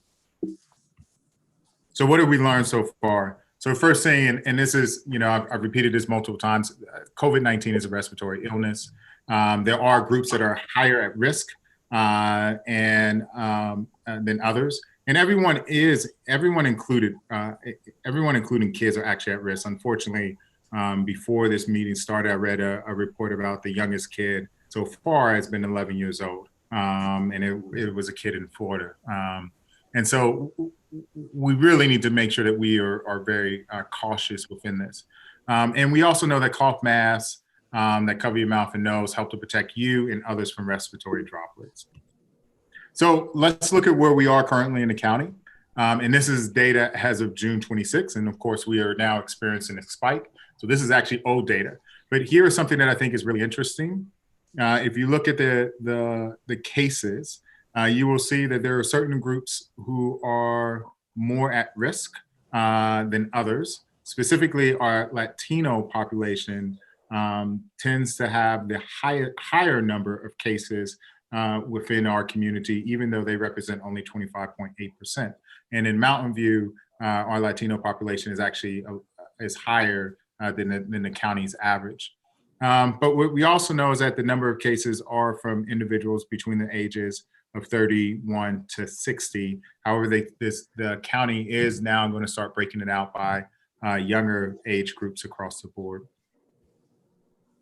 So, but, you know, understanding where we are doesn't really help us to understand how we can reopen schools. And so we have to look internationally. There's been only one state in the United States that has actually opened, which is the state of Montana. But Montana is not an accurate determiner of what we need to do in understanding best practices across the board. So we really spanned across the whole globe to understand what are the lessons that are learned and how can that inform some of our work. So what are we seeing, right? So what we know across these 6 countries is that temperature checks are something that occur. There are staggered openings in 4 out of 6. Hand washing guidelines, which are going to be something that we have, definitely is a big one. Mask requirements tends to differ depending on where you are. Reduction in class size is definitely something that 5 out of 6 countries are experiencing. And then reduced bus capacity across the board. Only Taiwan has brought back 100% of their students in their first phase. What's also interesting is a tale of 2 countries. So looking at Israel and Denmark. And what's interesting here is that Israel started to see a decline, and then they reopened all of their schools, whereas Denmark started to see a decline, and their decline is continuing. So part of this is understanding, well, why is it that Israel is starting to see a spike, whereas Denmark isn't? What are the things, the lessons that we could learn across the board? So what we know about Denmark is they have very clear guidelines around drop-off time. During the school, hygiene is a priority. Classrooms are divided, so there is a 2-meter distance. Students wash their hands every 2 hours. Surfaces are cleaned twice a day. And then they sort of reorganize their instructional day across the day, so that math and science are sort of taught during the morning, where other classes are taught at home. Playtime instruction is into marked sections, and afternoons are focused on outside play and learning. Parents have to pick up outside in socially distant marks, and students are brought to the parents outside. Now, I have actually been to Denmark to visit schools as a principal, and so one thing I would say is that because of the weather, Denmark is a little unique from us, and it's more similar to probably the East Coast. So most of the buildings, or most of the time when you go into a focal school, which is actually what they're called, you actually go into a building and it's not an outdoor campus similar to what we currently have. But it is important to understand that they are very concerned about how parents pick up, because parents tend to be the primary carriers. And then obviously when students get home, they change their clothes, or that's recommended, and then they wash their hands again. And so Denmark and several other countries have initially enforced the 6 feet distance measure and have now decreased to 3 feet. Well, Israel, on the other hand, really had challenges across the board. So the first one is that the guidance that was released was at a very large level. It was 15 students per class. It was mandatory masking. They gave a couple days notice to do the reopening. They began with younger grades and they quickly expanded. Guidelines continue to change across the board. No one could sort of adjust or implement it. For instance, in one moment, masks weren't mandatory. Now masks are mandatory. Then they're mandatory in the hallways. And so that constant change and not following a very strategic approach really created issues across the board. And the extreme heat also led to countrywide relaxation, which for a limited period of mask requirement. And then schools then experienced a difficulty in reinforcing the policies, especially around wearing masks. And I will point out that's actually similar to the feedback that we have heard from parents in terms of what are some of the concerns that we need to, or that students should be wearing masks as they enter the schools. So what are the things, right? So these cases shine a couple actions that we should learn from. The first one is engagement and communication is really key here. It is why we are holding multiple stakeholder meetings. It is why we continue to reach out to our unions. It's why we have a reopening task force. It's why we continue to come back to our focus groups. The phase reopening over the course of several weeks to enable sort of a trial and error learnings with a small number of students is really the preferred approach when you look across multiple countries that have been successful. And then obviously coordinating the guidance with local health and other government agencies. We really, school districts or schools that have really succeeded and haven't had to resort back to closing really looked at what are new spaces that can become available. They really thought hard about who should return to school and making sure the spare classrooms were available for social distancing. And the guidelines were very clear across the board. What do we do when a student arrives with no mask?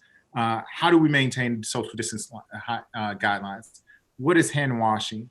And so it really helped to create a clear understanding of what's going to take place. And there were also alignment with other factors across the society. So now let's dive into what the guidelines that we have, and I'm going to work down to the local level. So first we have CDC, and CDC really just focus on, are you focused on the hygiene and the hand washing approaches? Are you asking employees to wear face cloth coverings?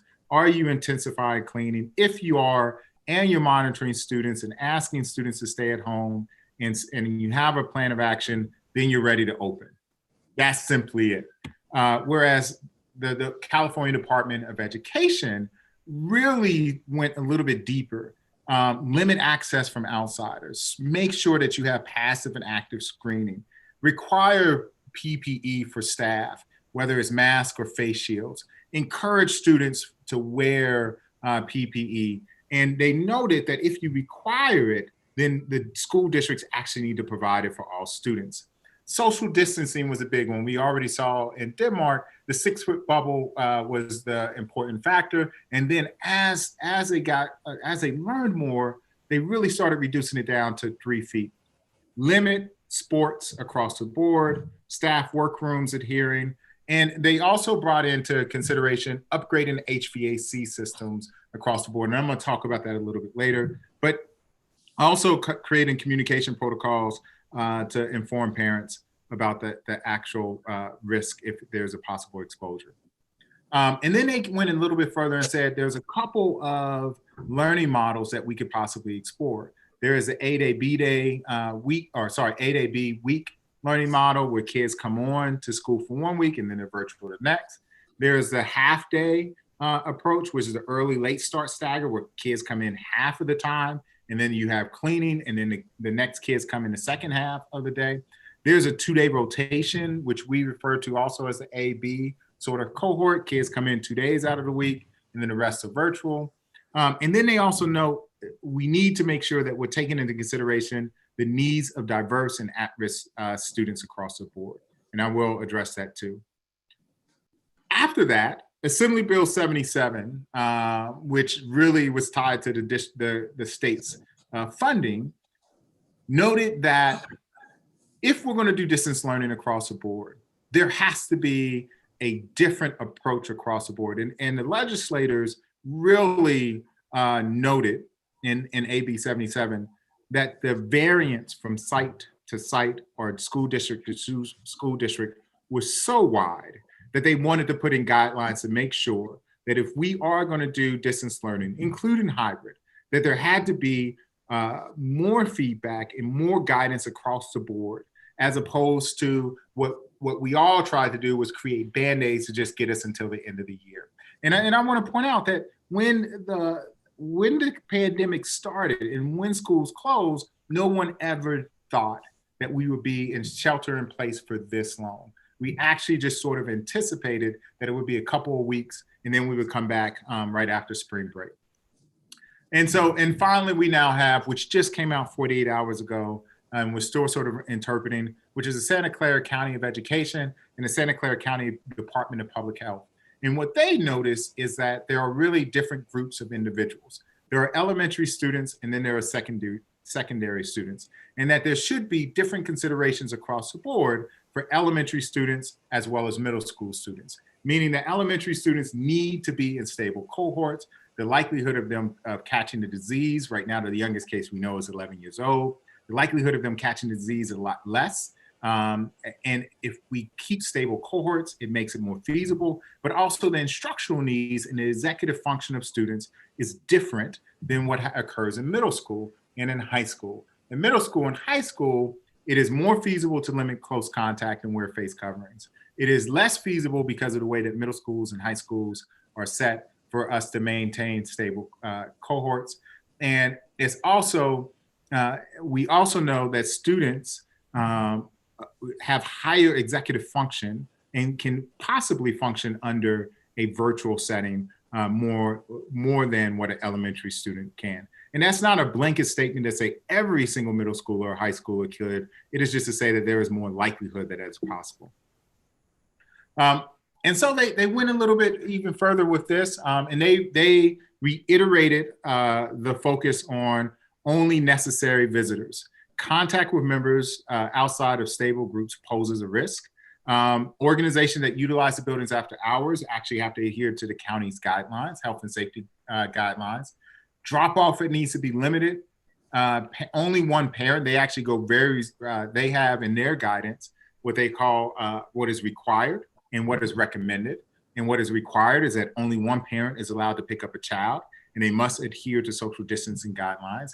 All visitors to schools must wear masks. Students must wear masks in common areas. There are limits now on which elective school districts are allowed to offer, and they are going to provide additional guidance on which extracurricular activities are allowed. Finally, they say for elementary students, and this is very specific and copied directly from the text, for elementary, we need to ensure that students and staff remain in stable classroom cohorts by keeping the same students and teacher or staff together the entire school days, and students should not mix with other stable classrooms. For us, that means that we're going to have to revisit how we do our response to instruction program and come up with a different solution. And our team has been working hard to sort of reconfigure what RTI is going to look like. Middle and high school, you need to reduce disease transmission risk by maximizing the space between students' desks. And so essentially what the county is saying here is that middle school, Crittenden and Graham, you cannot get around the 6 feet social distancing guideline. But elementary schools, it is possible that if you continue to keep a stable cohort, that you could reduce the amount of space between students and still keep students safe. Again, provided that there are stable cohorts throughout the instructional day. All students, we have to distance teacher and staff desks 6 feet away to minimize adult to child disease transmission, and assign stable seating arrangements for students to ensure that they close contacts within classrooms.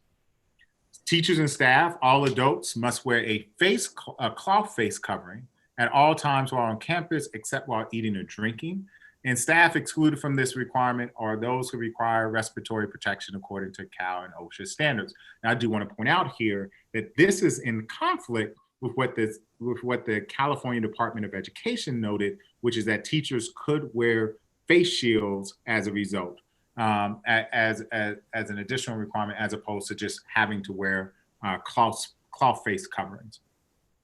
Students, all students kinder through 12, are required to wear cloth face coverings while arrival and dismissing in any area outside of the classroom, except when eating, drinking, or engaging in physical activity, and while waiting or riding the actual school bus. Elementary school students should be encouraged, but are not required to wear face cloth coverings within stable classroom cohorts. And middle school students must wear cloth face coverings in the classroom, even if they are in a stable cohorts. The exceptions that they list as part of the requirements is anyone who has trouble breathing or is unconscious, incapacitated, or otherwise unable to remove his covering without assistance, and students with special needs who are unable to tolerate the face covering. So let's go into what we've heard from our stakeholders. So people across the focus groups that we have, and I have to thank them for the countless hours that they have spent at the end of the day talking to staff, but they're looking for full day options. And it's not to say that there weren't individuals who were looking for half day options and brought that up. That came out and it was clear, but at the end of the day, the consensus was that, and when I say consensus, it is not that everyone voted that way. It is that the will of the group was evident and that every voice was heard. And so the consensus is really about full day options, which is what we're going to bring to the table. Staff want PPE and expect to have it. And we need to limit student movement. We should have options for special education students. We need flexible attendance policies. Virtual learning is going to require grading and feedback. There needs to be training and guideline, cleaning protocols. Visitors should be limited, if not completely banned, and additional resources for parents on how to support students. So we did surveys and we wanted to see out of the where people sort of felt they would be. And so we asked with 1,202 responses, we asked if I'm ready and understand that there are going to be social distancing requirements we have to follow. And so that's 76% of parents agreed to that. People also, even if campus is open, 17.1% said, I'm currently planning on keeping my child home. And then if we needed to continue 100 distance learning in the fall, which statement sort of replies, and again from parents, and it's, I'm ready to support my child with distance learning. Only 52% said that they were ready to support. 19% said they need some additional resources, and then 28% said that it is going to be a hardship if my child cannot return to campus. Our reopening task force, which is made up of staff, it has 2 principals, 2 teachers who were selected by MVEA, and two classified employees who were selected by CSEA, and it also includes members from cabinet who provide guidance to me. And they were concerned that safe in-person instruction is the best model. And I forget that, I apologize that the hyphen's not in there. Managing in-person or synchronously live classes at the same time appears to be a logistical issue. And I want to talk about this real quick before I go into what virtual learning is going to look like. One of our earlier proposals was to have live streaming out of the classroom so that parents, the students get live instruction while the teacher was teaching the kids who were in the classroom. What we heard and what we realized is that there are so many logistical issues across the board with providing live instruction directly out of the classroom. And that there is a concern that Ed Code, which actually prohibits the recording of class, even though our lawyers believe that the fact that the AB 77 allows for distance learning, that it could create a logistical issue for us and could end up being a grievance across the board. There were just too many issues that occurred with live synchronously classrooms. And so we needed to come up with a different issue. The other thing that we've also learned is that teachers were concerned, and I would agree with this, the amount of time it takes to record a lesson is almost two to three times as much as it takes to actually present the lesson. And speaking from personal experience, when I do just a simple 1-minute video, there tends to be 30 or 40 different shoots just because you're trying to get it perfect and you mess up on one word and then you end up going back, right? And so teachers, our reopening task force, they were very adamant that this would create an issue, but they also understood the parents' desire to make sure that we had live instruction. There were serious concerns regarding the impact of prolonged distance learning without substantive changes. Our teachers, our classified staff, our principals, our cabinet members were very vocal about, if we do not have a solution for the diverse student body, we really are going to have some issues across the board. And they really wanted us to think creatively about how we would utilize staff, especially now knowing that there are certain staff members who will not be able to hold classes because of county guidance that has sort of come. And then, of course, personally, there are concerns around exposure as well as the working condition. So understanding all that, let's talk about some of the operational changes that are occurring. So first, you need to understand that there is a new normal in our school district. This is an ever-changing environment, and our goal here is to make sure that we have best in class operations and that we can adjust nimbly across the board. So what are some things that we've already done? And these items have already been ordered or in the process of being implemented. The first one is we are going to a one-to-one learning environment. We have already started purchasing, and we have received those.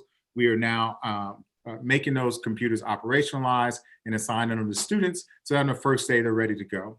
We have thermometers for all of our classrooms and our offices that are non-touch.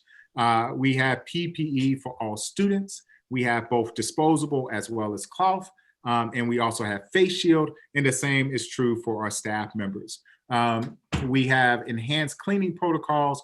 Our district, and actually over the course of the last 5 months, I've had multiple districts reach out to us about the electrostatic disinfectant cleaners. We have 3 different versions of those that we can use at any given time. We have one that's a small handgun. We have another one that is a backpack, and we have one that you can roll into the classroom. So that way there is no, and each district building or district site actually has their own. So in the event that something breaks down, we always have a fail-safe approach to get those done.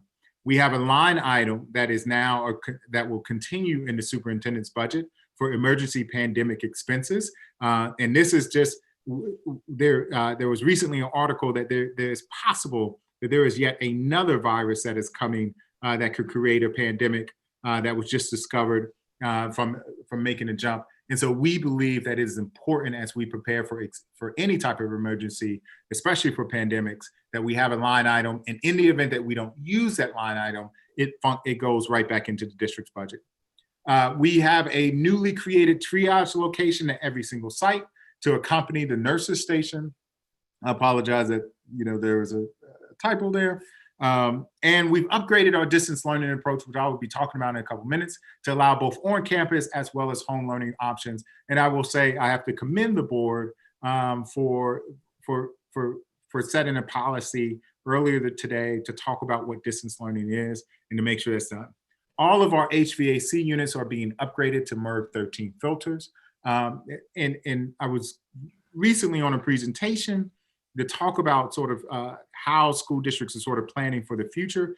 When we started this conversation about improving our HVAC systems, we did it because we were concerned about the particle, the particulate matter that was actually coming as a result of the fires, and making sure that we didn't have to close school down because of other health safety reasons. So that was already a part of our Measure T program.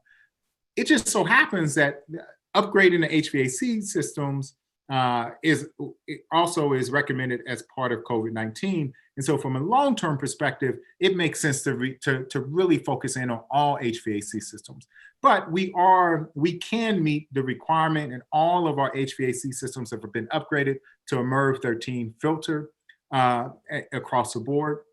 And then the last thing is that we have a true strategic stockpile that has a 3-month of cleaning supplies, masks, and other items that are necessary for us to go. We know that other school districts in the Bay Area, part of the reason why they were the first to close was a result of running out of cleaning supplies, not because of anything else when this first started. So we wanted to make sure that we have a stockpile that we can constantly sort of touch in the event of emergency. So let's talk about learning options. So we have sort of ABCs of learning. And this is where I want to talk about the difference between homeschooling versus being connected. So there's the all on campus, face-to-face is our traditional offering. And it's not offered at this time. If we were to open tomorrow, it wouldn't be offered because of shelter-in-place rules. Then there's the blended learning, which is a combination of distance learning in the home, where students are getting both face-to-face instruction as well as video. You commonly hear this referred to as the hybrid model.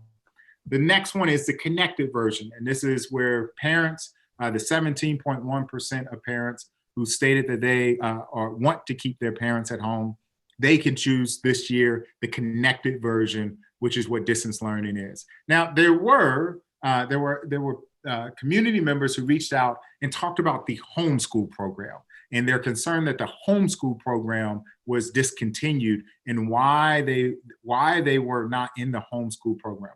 I want to be clear about this. Homeschool and connected are two totally different things. Homeschooling is I, as a parent to Eli, Kayla, and Camille, are choosing to provide instruction, and I can choose to have a religious bent on it. I can choose to have an earth and environmental bent. I get to choose the instruction. There is very little support from the school district. And that is the difference. Homeschool is about choice, and you can choose homeschooling anywhere. Connected learning or distance learning from home is what parents are looking for. The opportunity for students to still be connected to their classmates or to a teacher or still to be enrolled in the school district, but to get during the pandemic to get the instruction at home as opposed to a parent driving the instruction of their kids. So I want to be clear about what the differences are. In the homeschooling program was discontinued a couple of years ago. So what do we know? And I know, again, we are getting to what people are really interested in, which is what are the options going to be? So what we know is that we are going to have some days learning at home and some days learning at school. And this will likely change over the course of time. We are going to have different considerations for different groups, special education students, middle school students, right, or special education students. We are looking to bring them in on a more frequent basis as opposed to other students, because there are different needs for our students. Our medically fragile students who are required to get OT and PT from the school district. It is very hard to do that through telehealth. And so what we've learned here is that we really need to bring students in for those particular services. Arriving at schools, we're going to reduce the number of students who are allowed to ride the bus. We are going to have perimeter controls to limit individuals from coming in. And I'll talk about one of the concerns that we've had as we've been closed, is that at a particular site, we have noticed that more homeless families are entering off of the trails onto the campus. And that's been a concern from that particular site, from that principal, from those parents for quite some time. And we really need to close we need to create better perimeter controls. This is also part of the guidance that is coming. And this is not different. I was riding my bike the other day, going through on Foothill, and ended up near Stanford in Palo Alto, and near their dual immersion school, and their whole campus is actually gated in. But it does not mean that we are going to keep the schools closed off on the weekends. Our goal is only during the school days to actually have those perimeter controls once school starts, not to have it on the weekends or before or after schools. The last part of this is if your temperature is over 104 degrees, you will not be allowed to come to school. And part of the reason why we have this screening is in places we understand that sometimes even I, as a parent, Eli has a fever. Naturally, I give him Benadryl to bring the fever down, and then I tell him you're good enough to go to school, because that's what my parents did. But the guidance is very clear that if your temperature, whether you're staff or a student, if you reach 104, you actually have to go home, provided that there are other respiratory symptoms across the board. Safety precautions, and I'm not going to read each one of these, right? But at the end of the day, we're going to increase hand washing. We're adding sanitation systems. We're going to modify school schedules. We're limiting field trips across the board. We're going to do social distancing across the board. And we are going to rethink which sports we're allowed to have. So let's talk about the one-to-one learning environment. So grades 6 through 8 will continue to exist in a one-to-one model. We started that 5 years ago, where we give devices out. Now we are going a step further. All students are going to be given TK through 5, are going to be assigned a Chromebook with a stylus, because one of the concerns we heard from the feedback group is to make sure that kids are still being able to write. 3 through 5 will bring their Chromebooks back and forth through school, versus TK through 2nd will have the Chromebook at home, and they'll have one in class. We are looking to use squid notes. We've heard clearly from parents that printing off assignments was a major concern. And so we want to make sure that kids can actually write their assignments. And our goal is that you can send those documents digitally to your teacher. They can get graded and they can come back. And we are looking at, we heard clearly from teachers as well as parents that a program like Seesaw was more intuitive than Google Classroom, although Google Classroom is the standard operating procedure across the board. But the elementary students, TK through 2, will use Seesaw because it's a lot easier to use as opposed to our 3 through 8 students. And we had to address the concern about how do we actually allow teachers to monitor students' devices even when they're remote, specifically for if we're in distance learning and we have to do assessments, how are we going to make sure that happens? So we have increased our Securely Classroom platform to allow teachers to monitor students' device. This is during class, this is not monitoring students during off hours. And I just want to point out that parents also have access to Securely. If you have a middle schooler, you've been given access to that for quite some time, but now everyone in the district will have access so you can see what your kids are doing too. What we want to make sure is that while teachers, even when the teacher is presenting a lesson digitally via Zoom and it's live, that if we're in a distance learning, a stage 4, we want to make sure that students aren't just having the screen up and they're going off doing something else. We want to make sure that students are actually paying attention across the board. So now let's get to the sort of where people are looking for, which is reopening. So I want to be clear, our team, which has been working around the clock, and I can't thank them enough, has explored every single option across the board. We looked at A day, B day. We've looked at the half day. We've looked at the week on and week off. We looked at the month on and month off. And we've also looked at full day A, B, and C cohorts. And based off of what we've learned, we've come up with some solutions for that. And so to put this in context, you're going to see color coding throughout the district now that sort of lets you know what's taking place. But there are 4 stages that we will operate under. First, I want to be clear. We've operated under 3 out of the 4 stages. We have had schools closed, which is shelter in place, distance learning. We have operated under regular conditions, which is stage 1.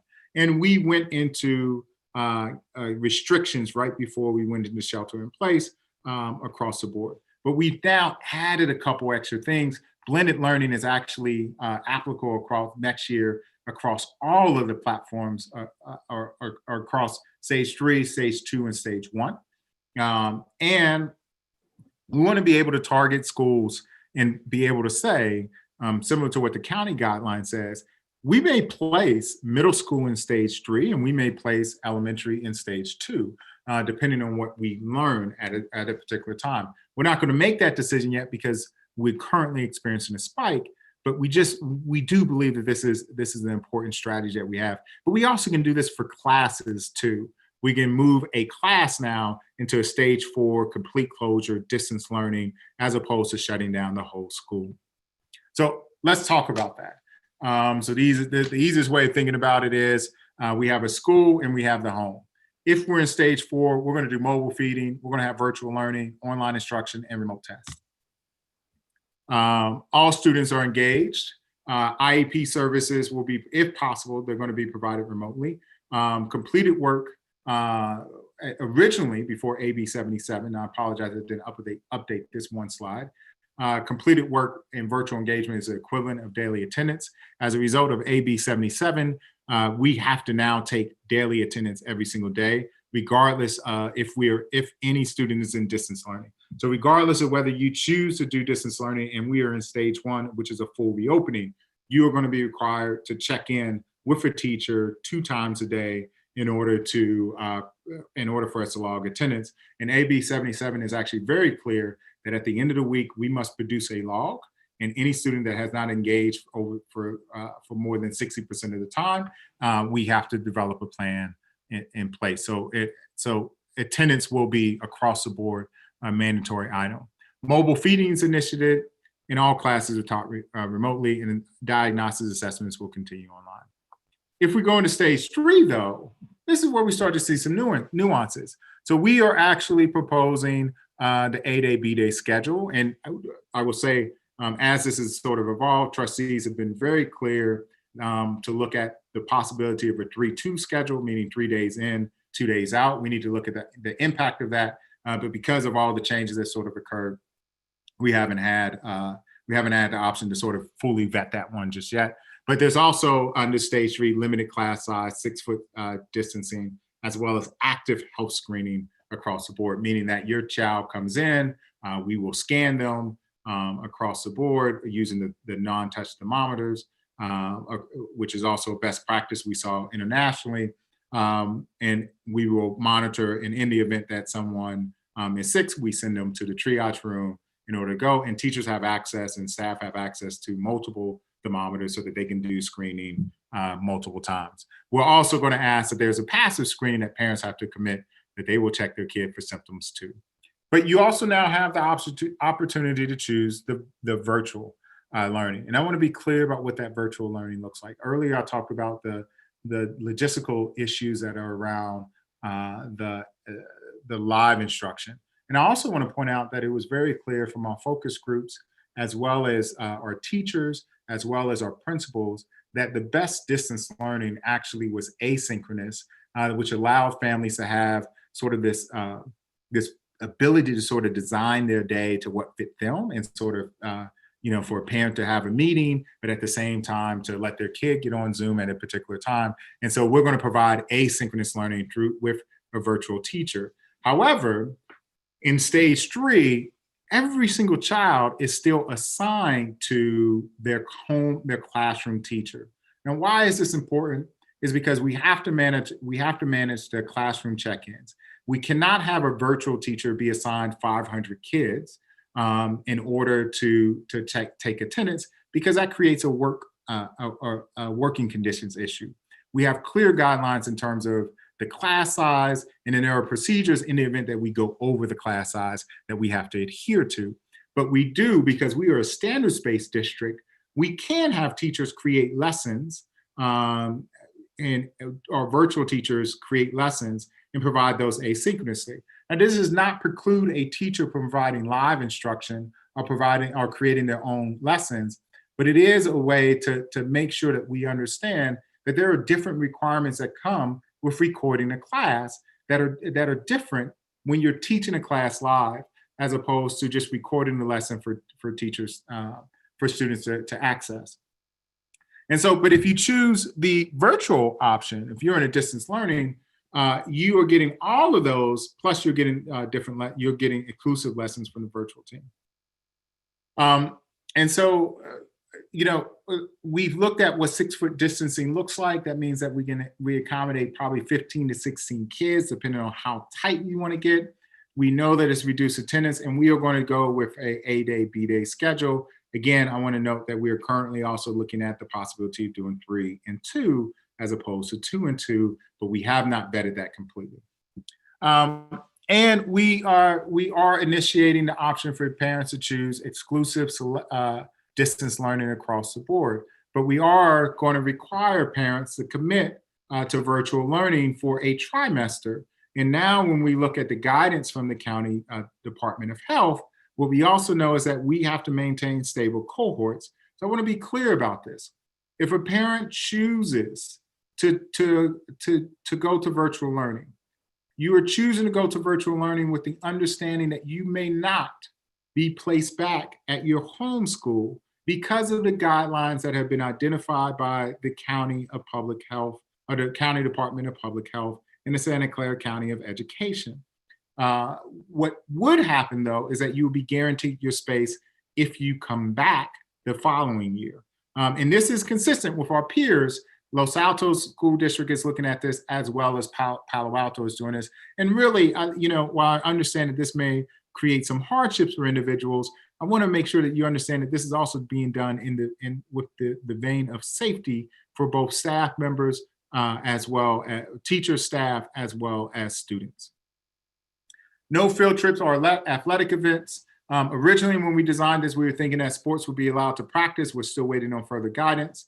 Transportation is limited. We are only going to focus on SPED and Moffitt. They have to be screened prior to the bus. There's a reduced seating capacity. In the event that the student is not wearing a mask, they will forfeit the right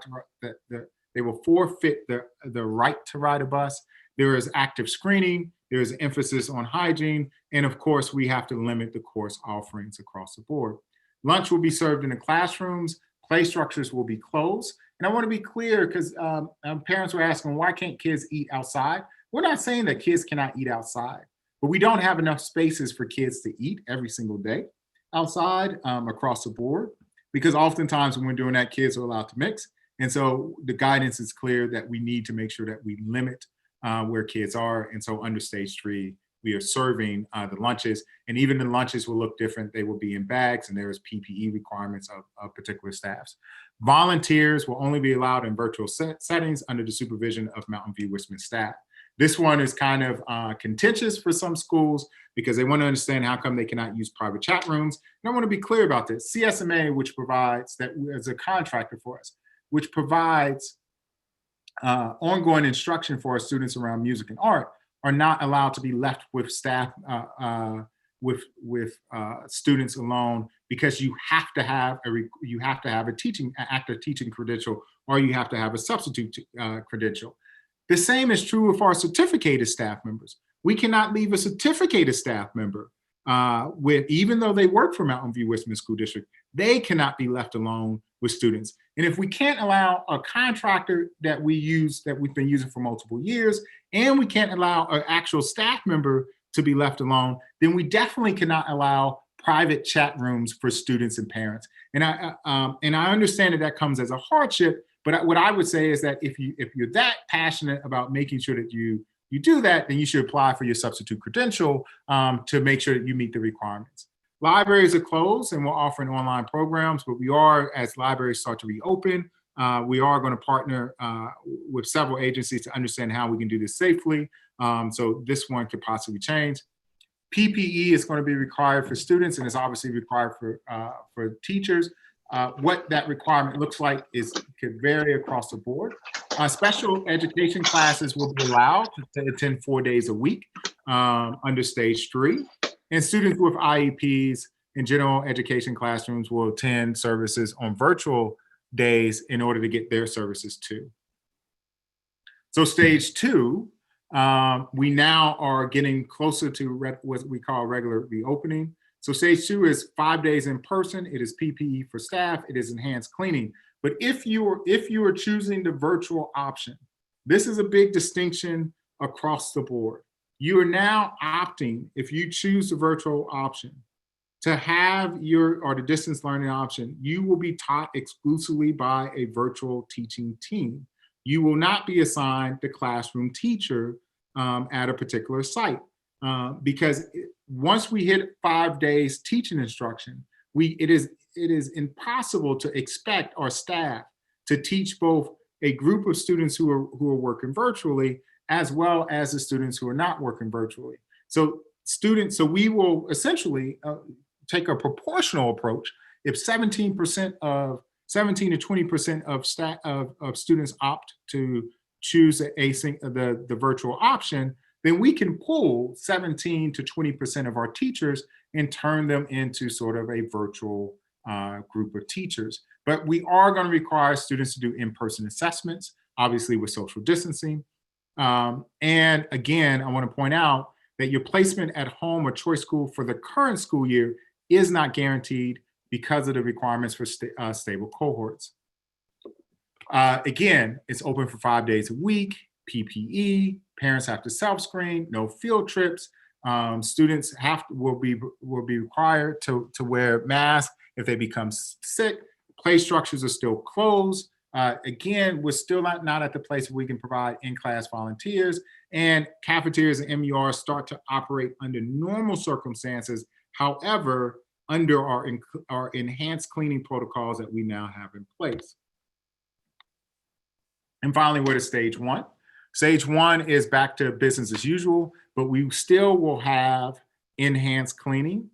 In-class attendance is obviously mandatory. Libraries are open. There's still, and again, the virtual option still exists right now, it's only for next year. In-person assessments are still required. Asynchronous learning through the virtual teaching team it may be possible to do synchronous learning through that approach, but we haven't got to that point yet because we have some additional work that we need to do to understand what this looks like. And then again, during that school year, placement at the homeschool or choice school for the current school year is not guaranteed. Okay, so let's talk about virtual instruction. So first, we are hiring what we call a virtual teaching team. Our initial idea is to offer the courses. So we have 6 teachers that we're looking at. And this is the virtual teaching team are the individuals who are recording lessons for students that can be accessed at any given time. It is also important to understand that this virtual team, the lessons that they are creating, can help assist us to address the issues around the learning gap that's been created as a result of COVID-19. So it also helps our home and hospital students. Our students who go on independent study, students who travel for a period of time. It can help our students who are out sick to make sure, you know, in the days when I was growing up, my mom always sent me to school regardless of whether I was sick. But this time instruction can continue unless I was required not to, like when I had scarlet fever, I had to stay at home. But other than that, I always went to school, but that's not the approach that we can use anymore. And then obviously students who need to review specific standards is a part of this. So, and we're also sort of getting into the instructional coach. So there's a classroom teacher who is checking daily with all students in the class and who is really providing small group instruction and is assigning feedback. Then there's a virtual student teacher who's recording the lessons across the board in accordance with grade level pacing. And they are providing lessons in English and language arts. And then of course the 4 courses across the board. And then the instructional coaches supporting the virtual team with recording lessons. They're also supporting the classroom teachers with instructional delivery and pacing. And they're supporting classroom teachers with the resource of both of those. So what's the schedule look like under these? In order to facilitate this and meet the requirements of AB 77, Zoom, we have truncated and we are allowed to sort of change the instructional day. So we've actually carved out an hour across the board for mandatory check-ins for any student. If we're in the A-day, B-day schedule, or if a student is taking the distance learning model, they are required to check in daily to get some assistance. I'm sorry, it says 15 minutes, so it's 30. You're required to check in daily. That check-in is not a social check-in. That check-in is to say, what questions are you having? What things can I help you with? What things do you not understand before the teachers actually start their day? If we are in stage 4 for the middle school, we're going to use a similar schedule across the board, but we're going to change it just a little bit. So again, you have the Zoom check-ins that are required. And again, this is a model schedule, but here's the difference for middle school. One thing that we learned from our neighbors next door is that who only have 7 periods and we have 8 periods, is that students in middle school, they start to wane or their attention starts to drop as you move through the instructional day. And so we are now, if we are in a virtual environment or a hybrid model, we are going to reduce the instructional day down to 5 periods across the day, across the board. And then there's a dismissal, but the 6th period is actually geared towards our at-risk students, our students with IEPs who need additional assistance across the board, and that provides us the opportunity to do some more check-ins. So if you're looking at the middle school schedule right here, under stages 3 and 4, you can see that period 6, which is 50 minutes, is really part of our approach of addressing those students who have diverse needs and who really needed some additional assistance. Our ELD, our English language learners, as well as our special ed students, they will be required to stay an additional period. And then after school, which technically is an after school, is PE. And this isn't to say that PE is always at the end of the day. It actually varies depending on which cohort you're in. But the other important feature to note here is that for middle school, we actually have to stagger the times because we have to make sure that we are taking care of the bathrooms. We have to make sure that we are adhering to the lunch guidelines. And we also have to adhere to the number of students that actually come on I want to remind everybody that Graham has close to 1,000 students. And so you're talking about close to 300 students per grade level. Which is different when 900 students come onto a campus as opposed to having elementary students who come on. And middle schoolers tend to, parents aren't dropping them off and walking them to class or sort of controlling the flow. Middle school students just sort of all come in as gangbusters across the board. So again, the hybrid model is consistent with the elementary model, that is 2 days on, cohort A, cohort B, and then what we have is another cohort, which is cohort C, which is our connected students. And those are the students who are getting, similar to the students that are not in the class today, they're getting asynchronous lessons across the board. One thing we learned is that posting the lessons earlier, having a dashboard for parents is really an important aspect for us to do, so that parents can help plan for the next week. So what are some special considerations? Once we get closer to having to make a decision, and once we get closer to understanding the actual data, we do want to make sure that we are going to make some very distinctive changes, right? So SDC students, our medically fragile students, our students with autism, our students in SDC classes will come back to school for 4 groups because they will be in stable cohorts. We also, students who with IEPs who are not enrolled in special ed classes will also come to school to receive in-person services from to meet their IEP requirements. Inclusion activities for those students who are in our inclusive classes, they are dependent on guidance. RTI will continue in order to support all needs, and programs and services, stage 4 programs and services are delivered virtually within reason, but we are exploring the possibility, as I said, especially for medically fragile students, to bring them back in possibly. Middle school is the exact same thing. We will continue to bring in our SDC students. Our SDC and our English language learners will have an additional period during the day to receive additional services. We want to make sure that inclusive activities are dependent on guidance. So we're really being thoughtful of all of our student groups. Also, we have to acknowledge the needs of our staff members.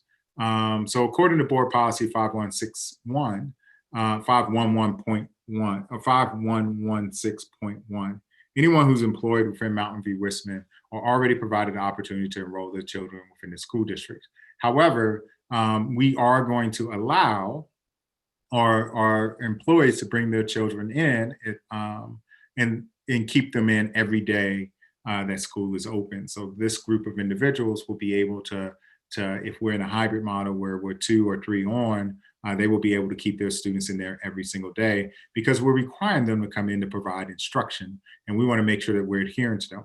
And this is a very strategic move that we're making, because as I look across and talk with different superintendents in California, or in Santa Clara County, there are 32 different districts, and each district is handling this differently. One school district is doing a phased in. They're starting off with distance learning and then bringing people back.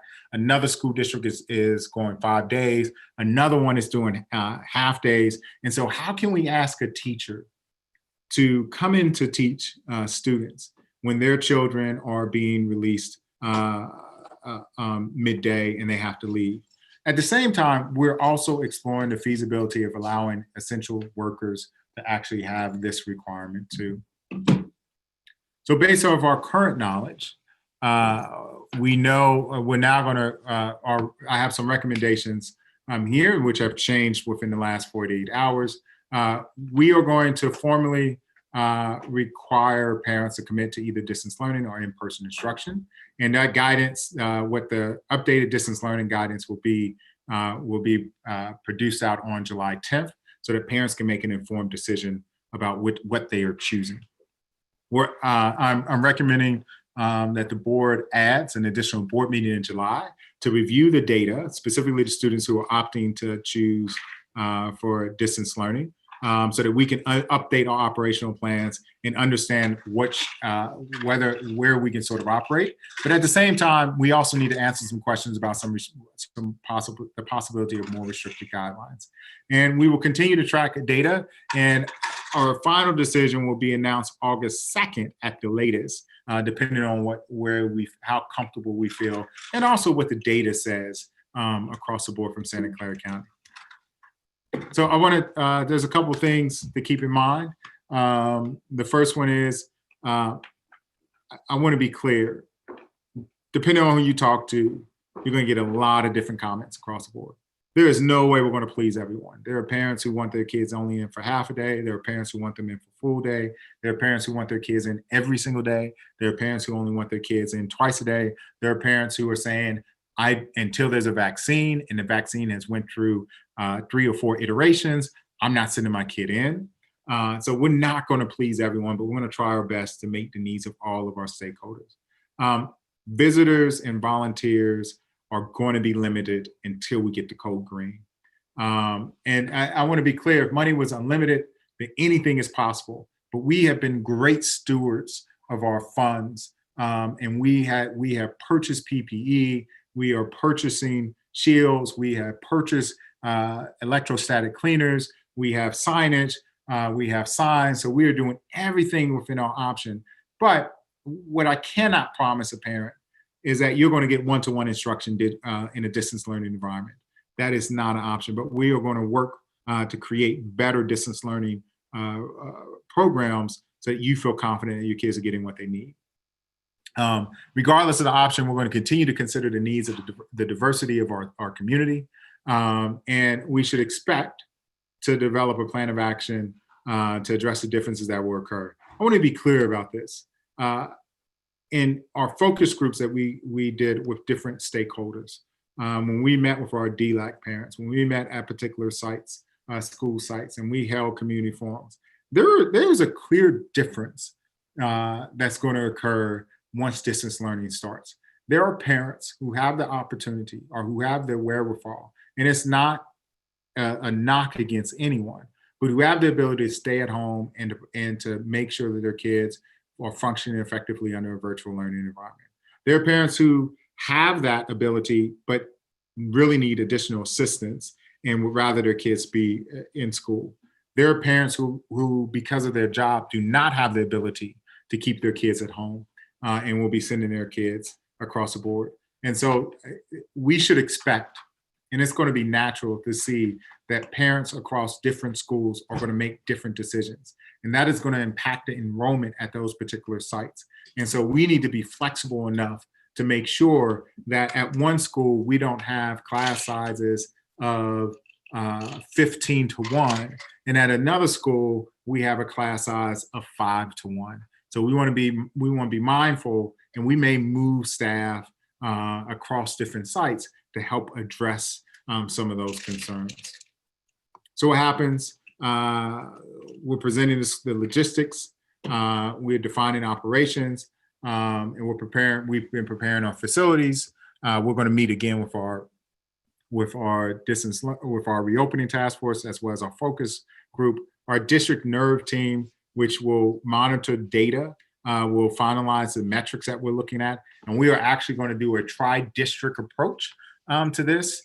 We are looking at partnering with Palo Alto as well as Los Altos, and I would expect Mountain View, Los Altos, and Sunnyvale to join us so that we all agree on what metrics we should monitor and really have a honest conversation about what's the impact of those particular metrics and what that means in terms of how we're closing schools. Not that Los Altos or Palo Alto or Sunnyvale are going to make the decision, but that we're all utilizing the same type of data to really monitor the group.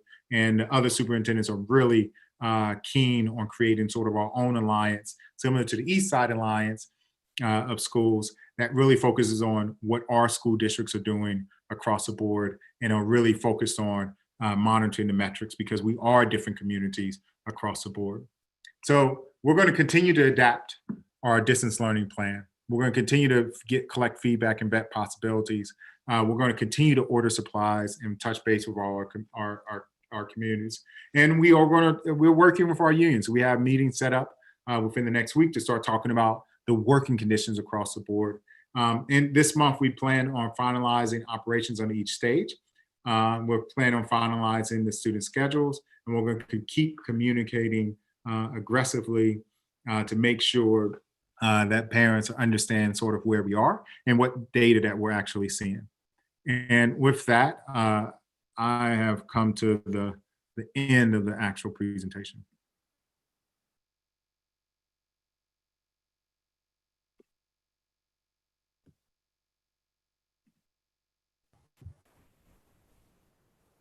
Thank you, Dr. Rudolph. Thank you for the presentation, and thank you for all the folks who are on the phone helping us and sticking with us through this. It's a lot of information, and we realize that, and it's an ongoing process. So we appreciate your patience as we work through these issues. And I want to reiterate something I said at the beginning of this meeting, and that is that these guidelines just came out 2 days ago, and right after the presentation by the county, Dr. Rudolph and I were on the phone for more than an hour trying to work through some of this, and we've had multiple conversations, and all of staff has been diligently trying to work on these plans. So I just want to thank not only Dr. Rudolph, but the entire district staff for re-reviewing the reopening plan and for putting together a new reopening plan, which will still continue to evolve. So with that, I'll open it up to questions from trustees. Trustee Conley, your hand went up first. I'm trying to look at everybody. You know, Trustee Wheeler, go ahead, because I have quite a few questions. Okay. Yeah, well, you know what I'm going to say. I'm looking at the clock, and we've got a protocol that if we're not done by 10, we have to extend the meeting. And I don't know if we can extend just in time, because I know we have a second meeting after this, but I'd like to move that we extend our 2 meetings to a maximum of midnight. Second. All those in favor? Aye. Aye. Aye. Any opposed? Okay, on a motion made by Trustee Wheeler and seconded by Trustee Conley, the bulk of our 2 meetings will be extended until midnight this evening. Thank you, Trustee Wheeler. Do you have another question? Yeah, I sent Superintendent Rudolph this question. I'd like to hear an answer regarding the virtual teaching team. So right now it's 3 teachers in elementary school and 4 teachers in high school. And I'm wondering if those elementary school grades could be combined more closely to traditional combo classes. So you don't have the same teacher trying to teach 2nd grade in kindergarten or 3rd grade and 5th grade, but do like 4, 5, 2, 3, and K1. Yes, that's definitely a consideration. And I haven't had the opportunity to touch base with Chief Academic Officer Bauer, but it's definitely something that we can look at as we start to hire the virtual learning team. Thank you.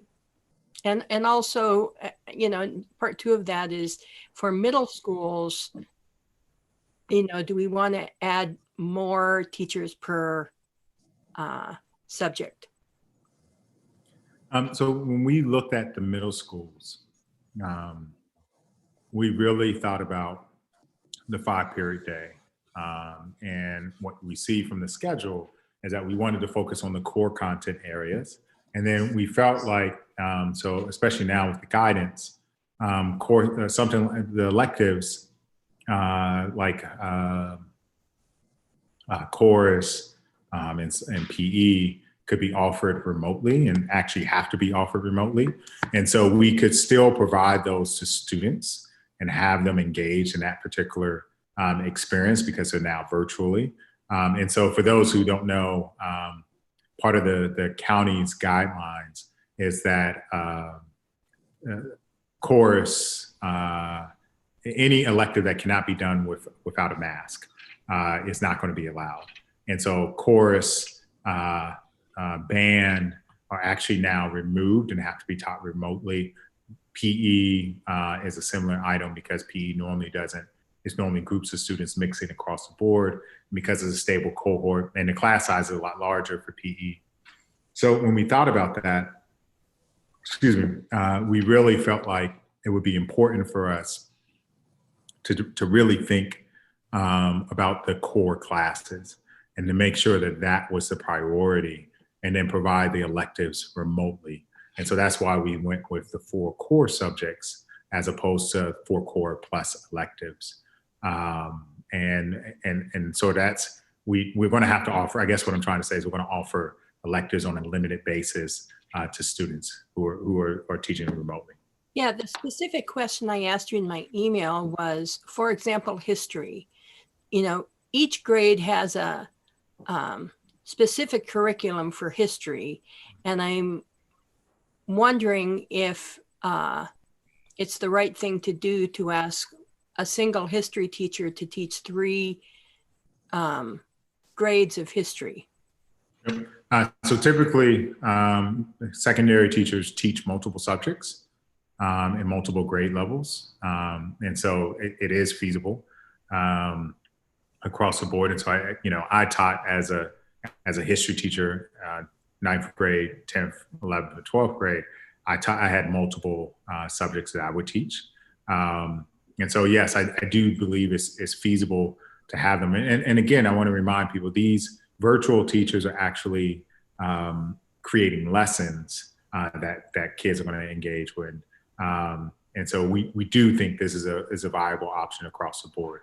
I'm not sure if Chief Academic Officer Kathy Bauer would like to chime in too. I'll see if I can. I think she may be muted. There. Oh.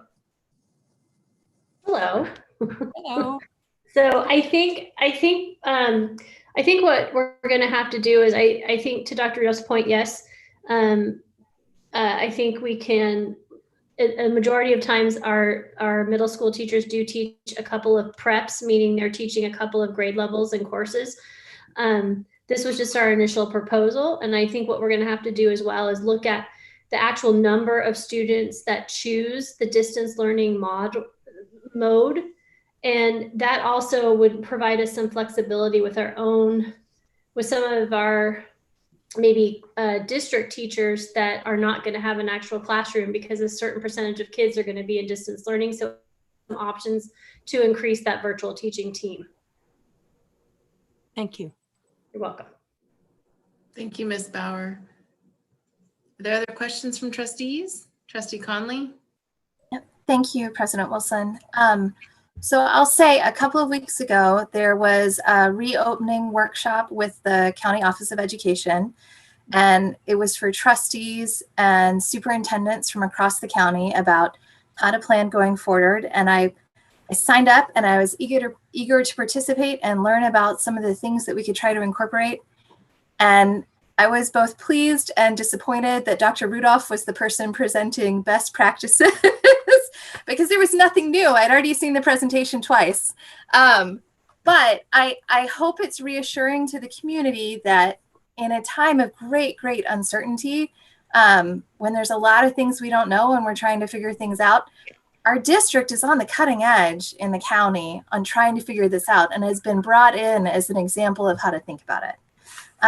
That being said, I do have a lot of questions, or just a few. I'll try to be brief. So I'm trying to understand the class consolidation a little bit. And, part of this is I'm imagining, well, what if we have students at Stevenson or Mistral, or 2 choice schools, who for health or other reasons opt for distance learning? Maybe they have a high risk person at home. And then our data as a county looks much better by our 2nd trimester. And they want to go back to the community that they've been participating in distance learning with. At Mistral, they want to go back to the community where they can also continue their dual language immersion. And so I'm trying to wrap my head around what happens and how those cohorts work. Yeah, so what we would do is we actually would look at the data and look at what the class size is and make sure that we could accommodate kids. So for instance, so let's just use if we're under stage 3. the most that we could accommodate students is about 15 to 16 students within a classroom. And, we've had instances where, and I'm going to choose a grade, right? At 5th grade, where the class size is larger, where you now have 32 students who are sitting in a 4th or 5th grade class. And so we can do the split of the 15-15, which gets us to 30. And we may be able to get to 16, which gets us to 32. But that's really stretching it. And so in this instance, we have to look at all the grade levels, all the class sizes, and really make a strategic decision about, is that class large enough to accommodate a new student to be reintroduced to the cohort? And if it is, then yes, our goal is to make sure that students stay at their home school or at a choice school. But if it isn't, then unfortunately we have to look at a partner school and move a student over to a partner school as opposed to their choice of homeschool. But as we move, so that's stage 3. As we move to stage 2, where we can now get back to the regular class size, or as we saw in Denmark, where they went from 6 feet social distancing, 2 meters, down to 1 meter, which is 3 feet. They were able to accommodate more students. And so what we know from our numbers is that if we go to 3 feet social distancing, we can accommodate 20 students now, as opposed to the 15 or 16, so 20 to 21. And so that increases the likelihood that a student can get. And that could possibly be that under stage 3, we could go down to 3 feet, or we could possibly, press the limits under stage 3 with stable cohorts and increase it. So we're not saying that you're going to lose your spot and that we don't want you to be at your spot. All we're simply saying is that at the end of the day, unfortunately, this is going to be a math equation. Can we accommodate the number of students who are assigned to a particular school in that particular classroom safely? And if we can, then yes, we definitely will. If we can't, and I want to be upfront, I want parents to know what they're choosing, which is, it's possible that you may not come back.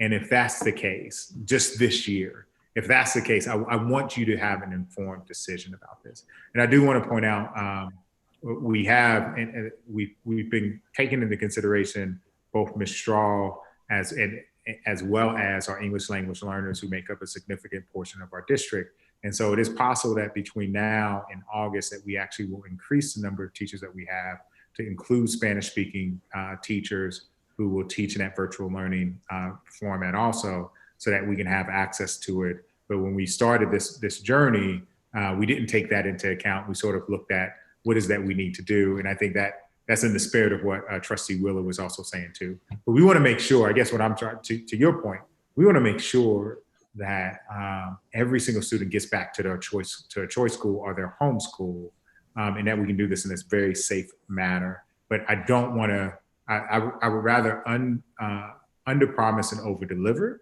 as opposed to over promise and under deliver.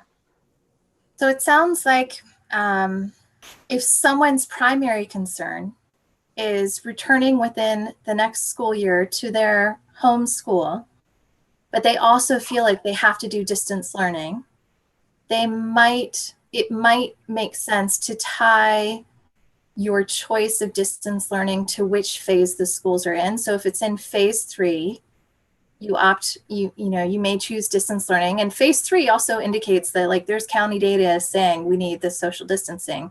But when we get to phase 2 and we can expand the classes a little bit, that might be the time that you go back in, because it's much more likely you'll be at your home school. Correct. And that's also why we believe if we're asking parents to commit on a trimester basis. Mm-hmm. So that gives us enough of a leeway. We'll reach out to parents who are in a distance learning format and say, are you planning on your child coming in at the end of the trimester? If the answer is yes, great. Now we're going to work on accommodating them back at the school and sort of looking at all the data and making some assumptions. And part of the central nerve team's job is also to track the data at the particular site. So it's possible that a school like Stevenson or Mistral we're not seeing a spike. And at another school, we are seeing a spike. And that can give us confidence that we can move an individual site to a different stage as opposed to moving the whole district.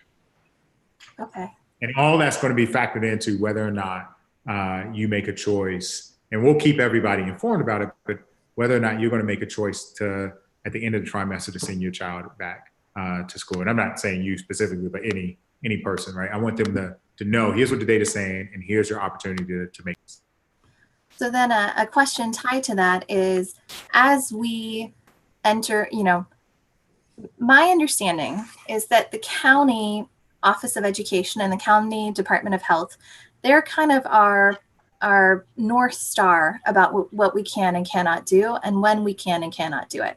So I know we talk about phase 2, phase 3, et cetera, but my understanding is that a lot of that is actually dictated by the county telling us what we're allowed to do. And there's been a push at the state with AB 77 to really focus on as much in-person learning as possible. So I'm curious about, and we might not have this yet, but the metrics that we will be gathering on a school-by-school basis to evaluate how a school is doing in terms of its social distancing and its case rate, and make those decisions about moving between different phases at different schools. What metrics are we going to look at, and how are we going to share those with the community? So we have not developed those metrics yet, but we are planning on, once the central nerve team develops metrics, that we will communicate that back to the board and say, here are the items that we're going to look at. And some of the guidance that we've gotten from McKinsey and other organizations that you look at, sort of how many kids have had elevated temperatures, what's the attendance rate look like, both for students and staff, what's the county data. So we will come up with what those metrics are and bring that back to the board. And it's possible the board may say, look at also these other metrics, right? Because I don't want to act like this is an extensive list that we're experts in this regard. And then from there, we're going to have to put this on a regular cadence, and it may be at the second meeting of every month, or it could be, at every other meeting, that we are talking about sort of where we are and providing a quick update or a dashboard or something so that parents can see it. I believe, similar to the process that we've been using, that this really needs to be a transparent approach, so that everybody understands how we're making these particular decisions and why we're making these decisions. I related to what Trustee Wheeler was asking, it sounds like if a school has let's say they have, one school has 20% of students who opt for distance learning. So we have some teachers who don't have a full classroom. We're going to soak those teachers possibly into our distance learning team. I'm curious about how our distance learning, our virtual teaching team is going to be communicating with and coordinating with our classroom teachers, who are, they're actually responding to not just the pacing that we set as a district, but the needs of their students as they move along. And I'm sure there's going to be adjustments along the way. So I'm curious about how that process is going to work and what kind of planning time we've scheduled in for that. So we are currently looking at, which is also, and Chief Academic Mr. Bauer can also chime in. What we're currently looking at is under our original proposal, which is the two days on, 2 days off with the Wednesday for planning. That will help facilitate opportunities for the virtual team to connect with grade level at every single site to talk about where we are. We also have, as part of our curriculum team, they work with our director of accountability to work on the pacing guide. And so, because again, we're a standards-based district, we will look at what standards we're particularly teaching to sort of track that. And so we do believe that this is going to have to be an iterative process in order to make this work. But Chief Academic Bauer, if you want to sort of expand on that, feel free. Sure. Okay. So I think to Dr. Rudolph's point, we're gonna, the main collaboration point is gonna have to be on Wednesdays. So we're gonna have to build in time for that collaboration. And that's one of the reasons why we feel like it's important to have that Wednesday day, because a virtual team teaching and doing model lessons on standards is what we want. And one of the things that we have learned, Ms. Victor and I have done a ton of research on learning gaps and what needs to be expected. Did I freeze? No, you're good. Okay, good. Sorry. It looked like it. What needs to happen as we move in? And one of the things that we have learned from a lot of reading and a lot of research is that what needs to happen for teachers and staff is that they need to continue to teach with high expectations and rigor and resist the urge to go back and try to remediate. Instead, try to teach the standards of the grade level and then use the small group time to support kids with their gap needs. And that's where we're looking at our assessment practices and how we're going to use small group time. So I think we want this virtual team to be creating these lessons that are very clearly standards-based and rigorous, and then use a time for that collaboration time with teachers to say, okay, here's where we are. We may need a lesson here, or we may need a lesson here. But that Wednesday time is going to be critical for us in order to bridge that gap. I have a question on that, Ms. Bauer. Isn't that under the stage 3 only? So if we were to move to stage 2 with more frequent in-person days, let's assume 5, that there's still a component of kids that are all distance learning, that there might be an hour in the morning of each of those school days and some time maybe at the end. So if we each were day for parents or for teachers to check in with children who are not physically in front of them. And so as we're planning for the full distance learning model, which would be for students in stage 1 and 2, the classroom teachers are going to be responsible for their classroom. The virtual teachers, then it's going to look a little different. As we're in stage 3, the virtual teachers are more providing the asynchronous lessons, and the classroom teachers is providing the check-in. The virtual team will have to shift, assigning the virtual team to have either grade levels. We could have we could have a group of teachers doing a grade level. We could do it. Well, there's different ways we can do it. I think the big key for us and the important thing for us moving forward is we really have to collect data on what parents are thinking. What choice are they wanting to make? Because that's really going to inform our planning. Yeah, thank you for illuminating that. That was one of the conversations that I had when we were thinking about this is we don't know who will be coming and in what scenario. So I really hope when we survey parents, and I'm glad we're taking this time to do more information gathering, hopefully we can ask, we all know that in-person instruction is the most valuable if we can get it and if folks are comfortable with it, but to what degree are you comfortable with, more kids in the class? Does that mean you're comfortable with masks only? You'll accept a higher volume of children, or with plastic dividers and masks, or plastic dividers only. There's all kinds of different scenarios. And I think it's good that we'll take the time to do this information gathering, because we can't assign kids to classes and teachers and any of this until we know who's coming. I mean, we could have one site that has 50% of the kids not show up. I mean, hypothetically, of course, and another that has 85% showing up. Right. Which presents it's a site by site issue. So, and I love that we're looking at a trimester commitment, and hopefully one of my recommendations was a 30-day pre-end of trimester notification that you're coming back. Mm-hmm. So that gives all of your teams time to plan and staff this. I think too, to your point, it's very critical for us to have an understanding about middle school. Creating a middle school schedule is not a 2-week situation, and creating a middle school schedule takes much longer than that. And we are going to have to plan. We really need the data in order to give our middle schools the time to gather the schedule, because it is much more complicated than just having one teacher and one classroom. So we really need to get some information from parents as soon as possible. And I forgot to mention one point about the middle school schedules. As a former master scheduler, both of high school, middle school, and elementary, high school and middle school is a very unique piece. And they're what we call specials.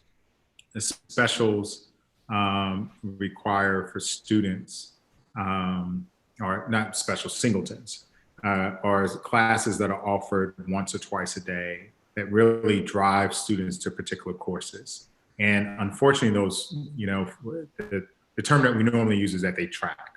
And so when we're looking at what specials are and we're developing stable cohorts, when we offer advanced level math classes, that will track our students because of the stable cohort requirement.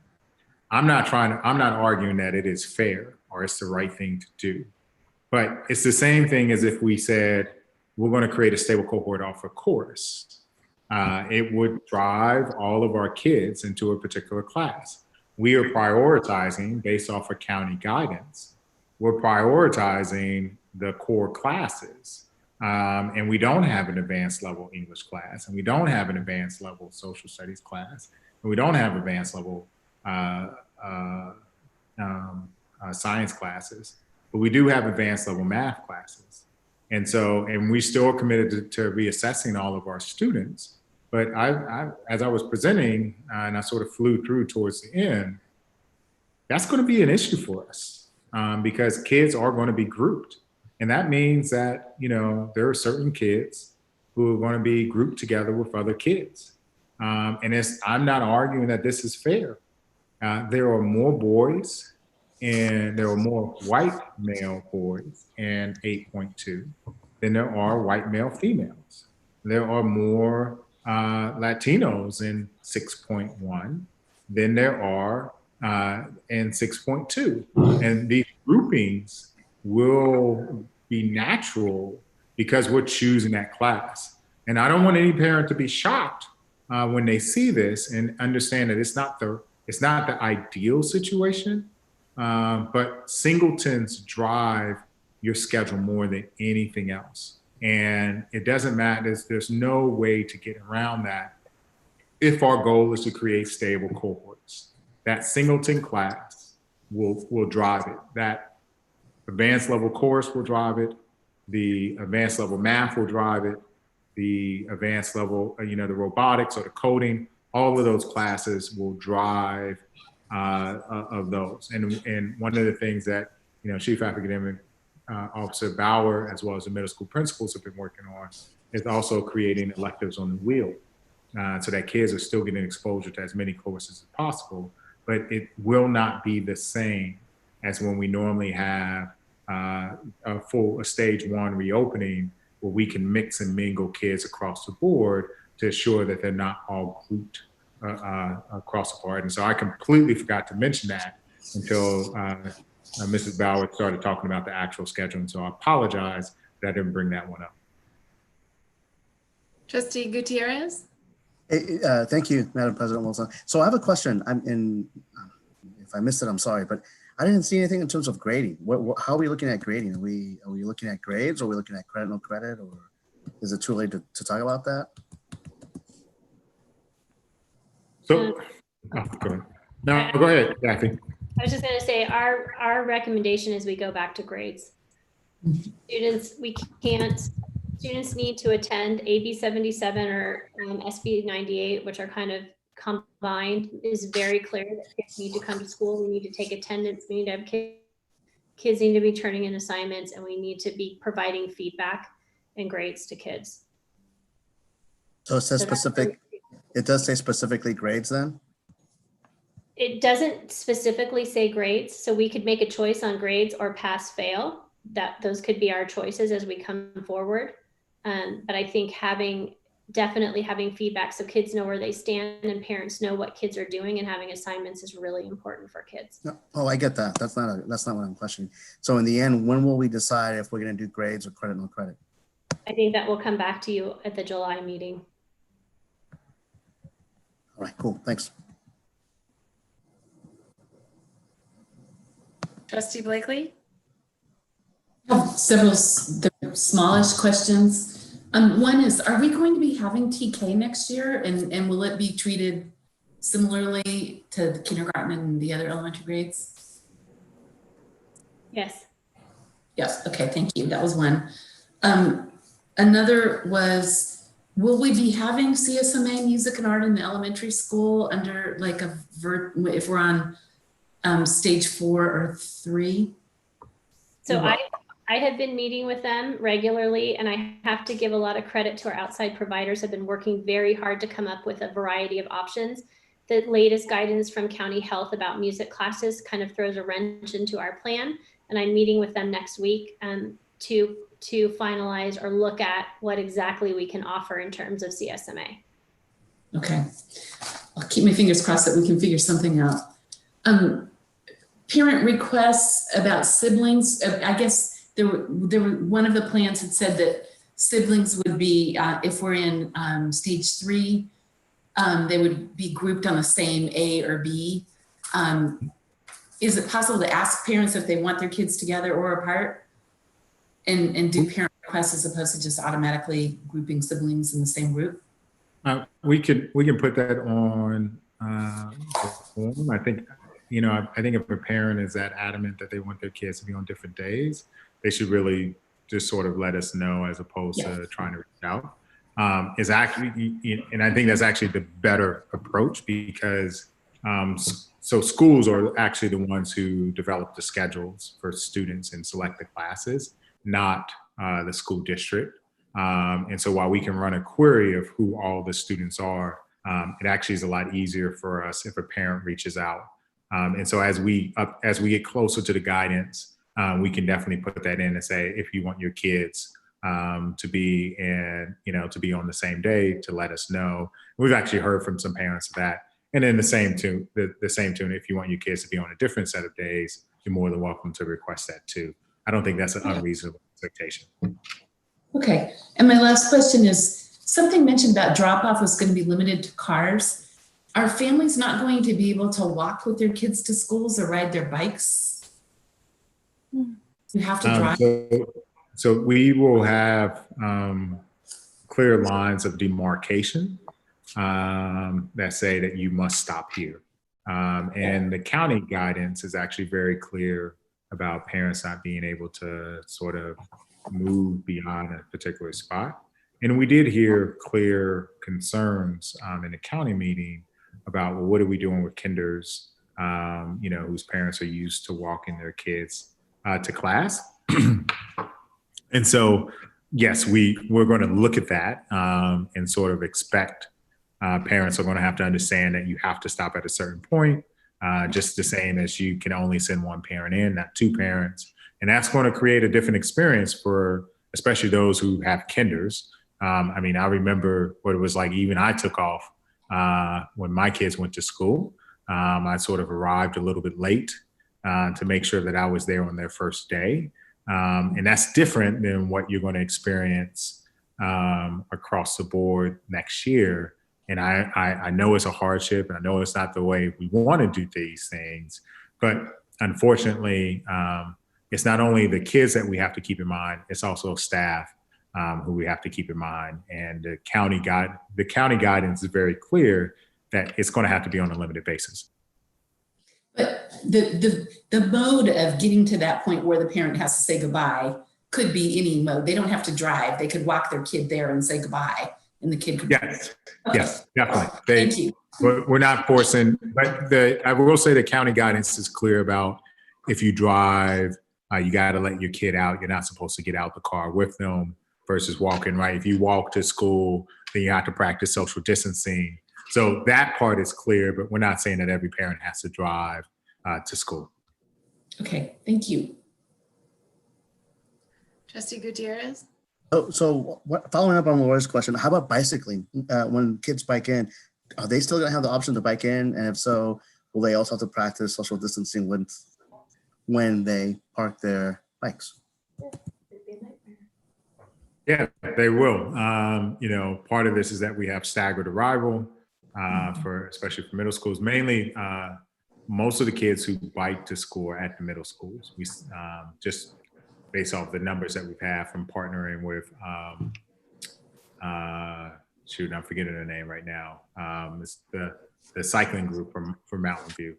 But they do. So middle schools have the highest number of students who are biking. It's not to say that the elementary students or schools don't have them, but they will have to practice social distancing. And as we think about the bike racks, they're going to have to really be strategic about how they place their bikes. One of the things we heard from the county, though, is that we're, social distancing, as long as it's stable cohorts, is not as big a concern, or communicable spread is not as big a concern with the younger kids as it is with actually middle schoolers. And so we'll have to be a lot more stringent with middle schoolers than we will have to be with elementary. But at the end of the day, we're going to have to make sure that that type of stuff is spaced out. And really, this is about training students about how to execute.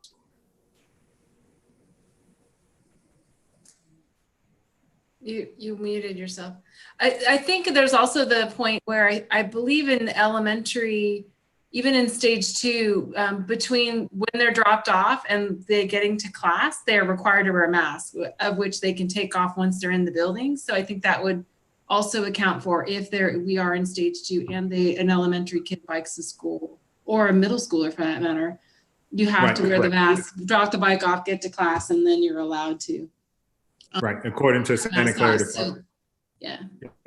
You're completely right. According to Santa Clara Department of Public Health, as soon as they step in common areas, even if we don't require masks in a classroom, they have to have a mask. And so, yes, when a student's riding their bike on the campus, they will have to put a mask on before they enter campus. They'll have to put their bike up, and then they'll have use the hand wash, go into class, temperature check, all those types of things. So yes, you're spot on with that one. Okay. Trustee Conley? I've heard a lot about trying to, You're on. Okay. I've heard a lot about trying to use our outdoor space.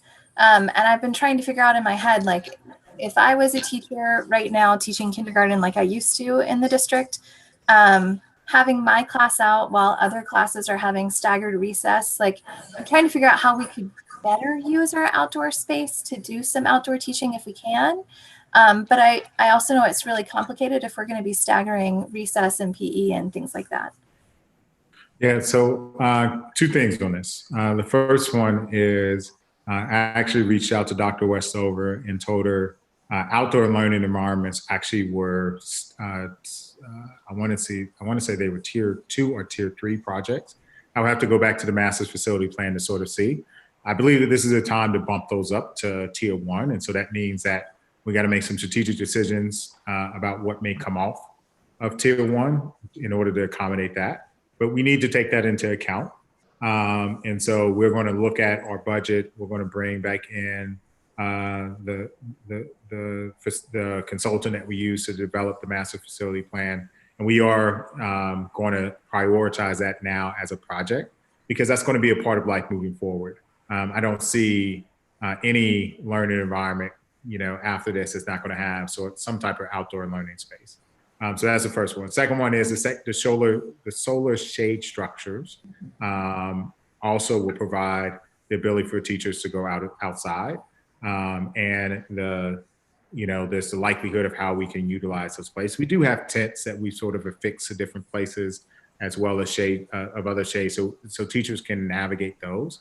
What we didn't want to do is mandate outdoor learning and say that you must go out during this particular time. Because ultimately, just like you, when I was a teacher, I wanted to make the decision. I wanted to choose where I was going to take my kids and sort of how that process was going to work, and look at the weather conditions across the board. So we do want teachers to explore that, but we didn't want to mandate that. But we also realize now that we have to create the spaces for kinders to go to that's appropriate for them, for 5th graders to do. At the middle schools, we were a little dismayed because chorus was actually taken off, and it was one of the electives we were going to have. And in an early iteration of the program, of our approach, we actually said that the outdoor pavilions that we created under Measure G could be used in order to hold performances. And now all of a sudden, because chorus cannot be done safe, according to the Santa Clara County Department of Public Health, then we could have had that class taught outside, and teachers at both sites could have used it. And now we have to figure out something else. And so we do want to utilize these spaces as much as possible, but we just didn't want to mandate it. And I will also point out, even I've become a little fickle about the weather. Even though I used to live in Buffalo, when it gets about 60 degrees, I get really cold. And so our kids, all of our tolerance is a lot less than what it used to be. And it does get windy and a little rainy, even though rain is subjective in our area. But those are also considerations as we're building outdoor learning spaces, which is again why we wanted it to be an optional approach. But we definitely will do everything within our power to help facilitate that process if that's what a school chooses to do. And also, when we think about those shared spaces where students have to wear masks, I'm assuming that includes going to use the bathroom. You know, I would assume that too. That's actually a great question that wasn't really answered. We know that we have enhanced cleaning protocols for bathrooms, and we know that bathrooms are going to be assigned to specific classrooms. You know, that can be used. Kinder is actually pretty good because most of the kinders have the bathroom in their class as well as TK. But for other classes, we're going to assign specific ones for students so that we can clean them. But we never thought about that aspect of it, of whether or not a kid needs to wear a mask. I would assume, and I don't, you know, I know assuming isn't the right thing to do. But I do want to assume that, you know, a common area is a common area. And so as you walk out and go to the bathroom, you would actually have to put on a mask again. And that's going to take a lot of acculturation across our district to remind students that as you're walking into classrooms or walking out of the classroom that you have to put on your mask. But I think the guidance, and I'll double check again, but I'm almost certain that the guidance says as soon as you exit the classroom, you have to put your mask on. And the guidance around parent volunteers not being able to work with small groups, for example, online, like in a breakout room, that doesn't prohibit parent volunteers from working with their classroom teachers to actually do some activities with students during their whole group lessons. I know, like what we did during distance learning in my classroom, the parents, we had a remote room parent program, and every two days a week, a different parent would help the teacher run a full class Zoom and participate, and they would bring most of the materials based on what needed to happen that day. So I'm hoping that we can still have a lot of parent engagement, even if we can't have it in a small group or we can't have it with a physical body on campus. Completely agree with you. And as I've talked to the PTA presidents about that, I've explained, and you know, because PTAs are completely volunteer, and I stress to them, like, we just have to get creative. We have to get really creative about how we're going to do volunteerism at our sites. And it's just going to look different right now until we get past this moment. But as Jenny Gadelin said in our reopening task force, she said, everyone needs to remember that we're building a bridge. We don't know how big that bridge is going to be. We don't know how long that bridge is going to take to cross. But at the end of the day, we're building a bridge to get us back to where we want to be. And that is back to face-to-face instruction. And so I think volunteerism from our parents, which is really important and is really a hallmark of our community, it's going to have to also be on that bridge, and that we're going to have to figure out a solution across the board. And, you know, whether it's, you know, parents getting sub-credentials so that they can be in an individual class, or whether it is programs what you've talked about and sharing those. I think there are multiple options across the board. I know even, you know, if we can create stable cohorts, we're allowed to bring them in even under stage 4. So like any of those types of things are possibilities, but we are going to have to be creative until, you know, somebody under Operation Warp Speed gets a vaccine and, you know, 3 different versions of it, or, you know, whatever, in order for it to work. And I think that's just where we are right now. I think it would be useful maybe to share success stories of where that's occurred, successful partnerships even in the last few months between parents who were able to, in whatever derivation, you know, volunteer in the classroom. If it's these small group works with teachers, or teachers can assign things, and I don't know what that looks like, if it's a forum online where people can share ideas, but we have the tools in this community to make things happen. And a lot of intelligent, smart people with time that they want to commit to this. I'd like to see it move just beyond individual sites, at least in terms of idea sharing. It might be something we can look at moving forward. Trustee Gutierrez. Yeah, so I have a question. I like the idea of parent volunteers, but I'm also worried about liability. So just in case someone were to get sick, are we going to be held responsible for that? Or do they have to do an NDA? Or what does the county suggest? Or for that matter, what does the state of California suggest? I should have mentioned like virtual participation. The county suggests no parents in classrooms. Right. So that's why I brought it up, to make that distinction so everyone knows that we're just talking about virtual assistance, not on campus help. I think that's important to note. Just one other thing that sort of popped in my head.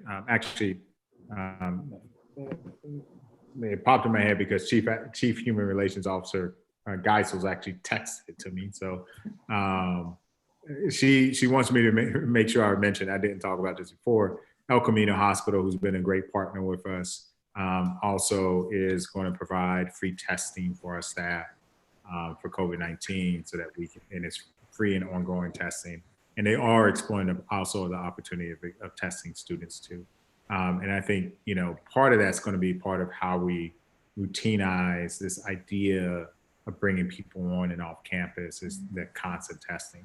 And I know in our focus groups, and there was a lot of conversation about, well, what if a parent is tested for antibodies, or what if a parent has taken the test, and they went through background, could that possibly help? And again, I think, when it comes to these types of things, we're just going to have to come up with a standard operating practice to make people feel comfortable, because there are people within our community who are not comfortable with their kids being exposed to individuals who could possibly be a carrier, and that individual bringing the virus back to some, or that individual exposing the kid carrying it back to their household and exposing it to other individuals. And so we just have to continue to work through this process to sort of figure out what's the solution for this. That is so good to hear, because at the county, the most recent county workshop, there was a question asked about why can't we test our students and teachers, and the response from the county was, we don't have capacity. Like, there in our district alone, there are 5,300 students and over 650 staff, 666, and the county is only testing 4,000 people a day at their max capacity. So it was, I don't know if we can look at like pool testing or things like that, but I'm glad that we're working with the healthcare district to try and do something. Just this afternoon, I met with Dan Woods, the CEO of El Camino Hospital, virtually, and we're going to start a process to make a plan to consistently and ongoing test our staff and offer that, as well as looking into our students as well. So they're very eager to work with us. And I would be remiss to say that, Trustee Conley, you're being pretty modest on this one, because you've been advocating for this and playing the connector to make sure that this happens. And so I think this is also in large part to the work, the advocacy that you've been doing to make sure that we're connected with El Camino Hospital to get this done. And so I think part of the reason why they're doing this is a direct result of some of the work that you've been doing to make sure that these types of things happen. We're all working hard. We all want our kids back, and we want our kids safe. Hear, hear. Are there additional questions from trustees before we open it up to the public? Okay, so members of the public on the phone, I know you've been patiently waiting. If you could please raise your hand in the Zoom function. I believe if you click on the participants link, a pop-up window that's got a white background and a list of names should pop up. There's a raise hand in the lower right to click on. We'll start taking questions there. I'm seeing hands come up. Perfect. And I'll start at the top of the list right now. Again, please, if you want to make a comment, I'd like you to commit now so I can consolidate the number of comments with the number of emails we've received and figure out the time frame on this. So right now I'm seeing 2, 4, 6, 8, 10, 11 hands. And Trustee Conley, I'm not unclear how many written comments? We have 11 comments that I count. That's that we hand have- raised? Oh, sorry. I was thinking of the ones that were sent in. I have 11 One, hands as well. four, So, so, mhm. okay, so that's 22. The maximum limit I'd like to put on any comment period is 30 minutes. So why don't we go at a minute each? We'll start, again, these are comments, and trustees, we don't often respond to these comments. It's not that we're not listening, that's just common practice. So if you please feel free to email us as follow-up if you'd like additional feedback. We'll start off with Elena Berman. If you could unmute yourself, please. Hi, Elena. Hi. Thanks for your patience. Thank you all. I know it's a very long evening, and I appreciate all the hard work that everyone is doing to get our students the best education that we can in the incredible times that we're having now.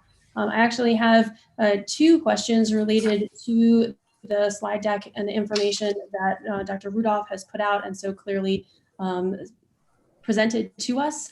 I see no mention of our students who have 504 plans, mentions for IEP, but not for 504s. These children are more vulnerable children who have been impacted a lot by the upheaval in their learning. And students, for example, with attention disorders may have really serious difficulty handling online learning and handling the constant computer work. And so I would like to understand how will alternative instruction and assessment be provided for these students who really can't handle the computer work. So that was my first question. And the second one is in regards to some piece that was in the slides that I haven't seen, that Dr. Rudolph didn't talk about, which is that math classes for the middle school will be only 1 period. And so I am wondering, how does that work with our .2 class track, which Dr. Rudolph did mention would, it sounded like, still happen. Is that going to be a 1 period class, and how is that going to work? So, sorry, the timer went off, Trustee Wilson. I didn't want to interrupt you, and I was taking the cues from President Wilson. Do you want me to mute immediately when the timer goes off, or do you? I just think you can call time. Yeah. Okay. Thank you for your questions, Ms. Berman. I'm sure we will be following up with more information. Please. Now we'll move on to Dean Chu. Please unmute yourself. Yeah. And you'll have 1 minute, Dean. I apologize for the short time. I will make it quick. Well, thanks a lot to Dr. Rudolph and those who created a really well-researched reopening plan. I think you've chosen the best options given the circumstances. And the only concern I have is that it has not been decided whether face coverings will be required for elementary school students inside the classroom. And I just have a few reasons. Is that since face coverings mostly protect other people, a mandatory policy would help protect the students who cannot wear them. And the county's school reopening policy already requires elementary school students to wear face coverings on campus. So it's really low hanging fruit to just require them to wear them inside the classroom as well.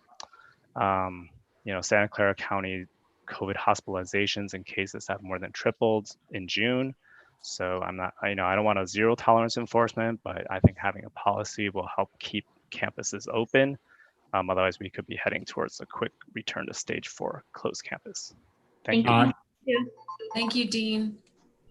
We'll move on to Ania Mitros. Could you please unmute yourself? Hi. Yeah, so I had a question. The incubation, and thank you, as everybody else, thank you for the detailed presentation. It's nice to know more. I was wondering, the incubation period for COVID-19 is typically 5 to 6 days, though it can vary from 2 to 14. And people are most infectious 1 to 2 days before symptoms start. And the attendance for 2 days per week is sort of the best case for parent convenience, but the worst case for spreading disease. Since if a child or parent catches the virus at school, they go home to incubate and return to the group setting when they're most infectious. A schedule with 4 days at school followed by 10 days at home is better for minimizing spread of disease, though it's less convenient for parents.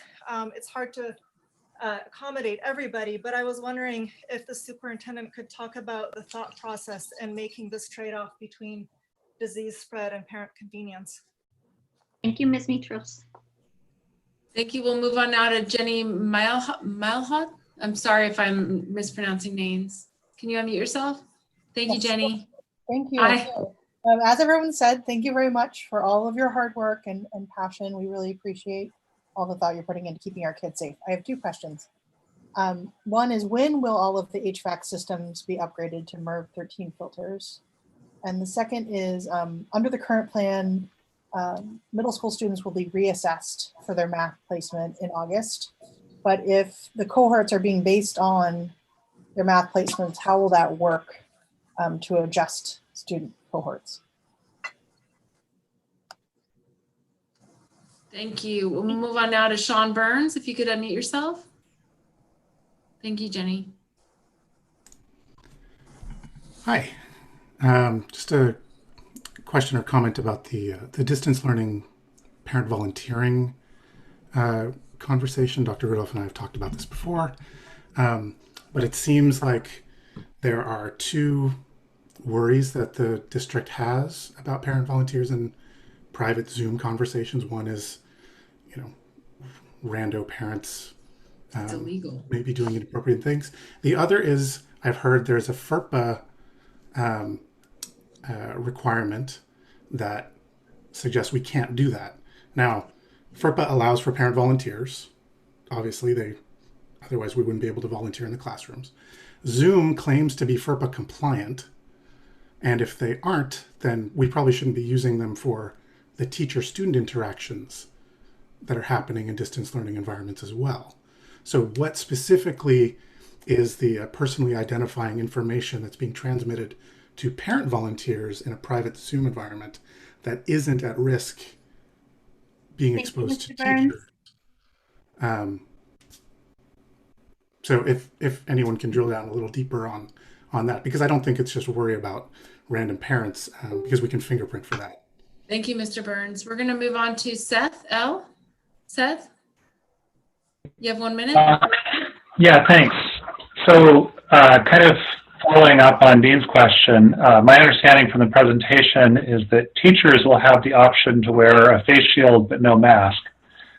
And most of the research I've seen on face shields has been for them being used along with a mask as a way to avoid catching the virus in a medical setting. The one study that showed effectiveness of face shields alone was on individuals of the same height, and protection decreased significantly after 30 minutes of exposure. So since face shields redirect the breath downwards, it doesn't seem like they would be effective at avoiding transmission from teachers to their shorter students. And on the other hand, masks have been shown to be very effective in preventing transmission. So I'm pretty concerned about the concept of masks being optional for teachers, and it really doesn't seem like face shields are a good alternative. So I'd like an explanation for why face shields alone are being considered. Thanks.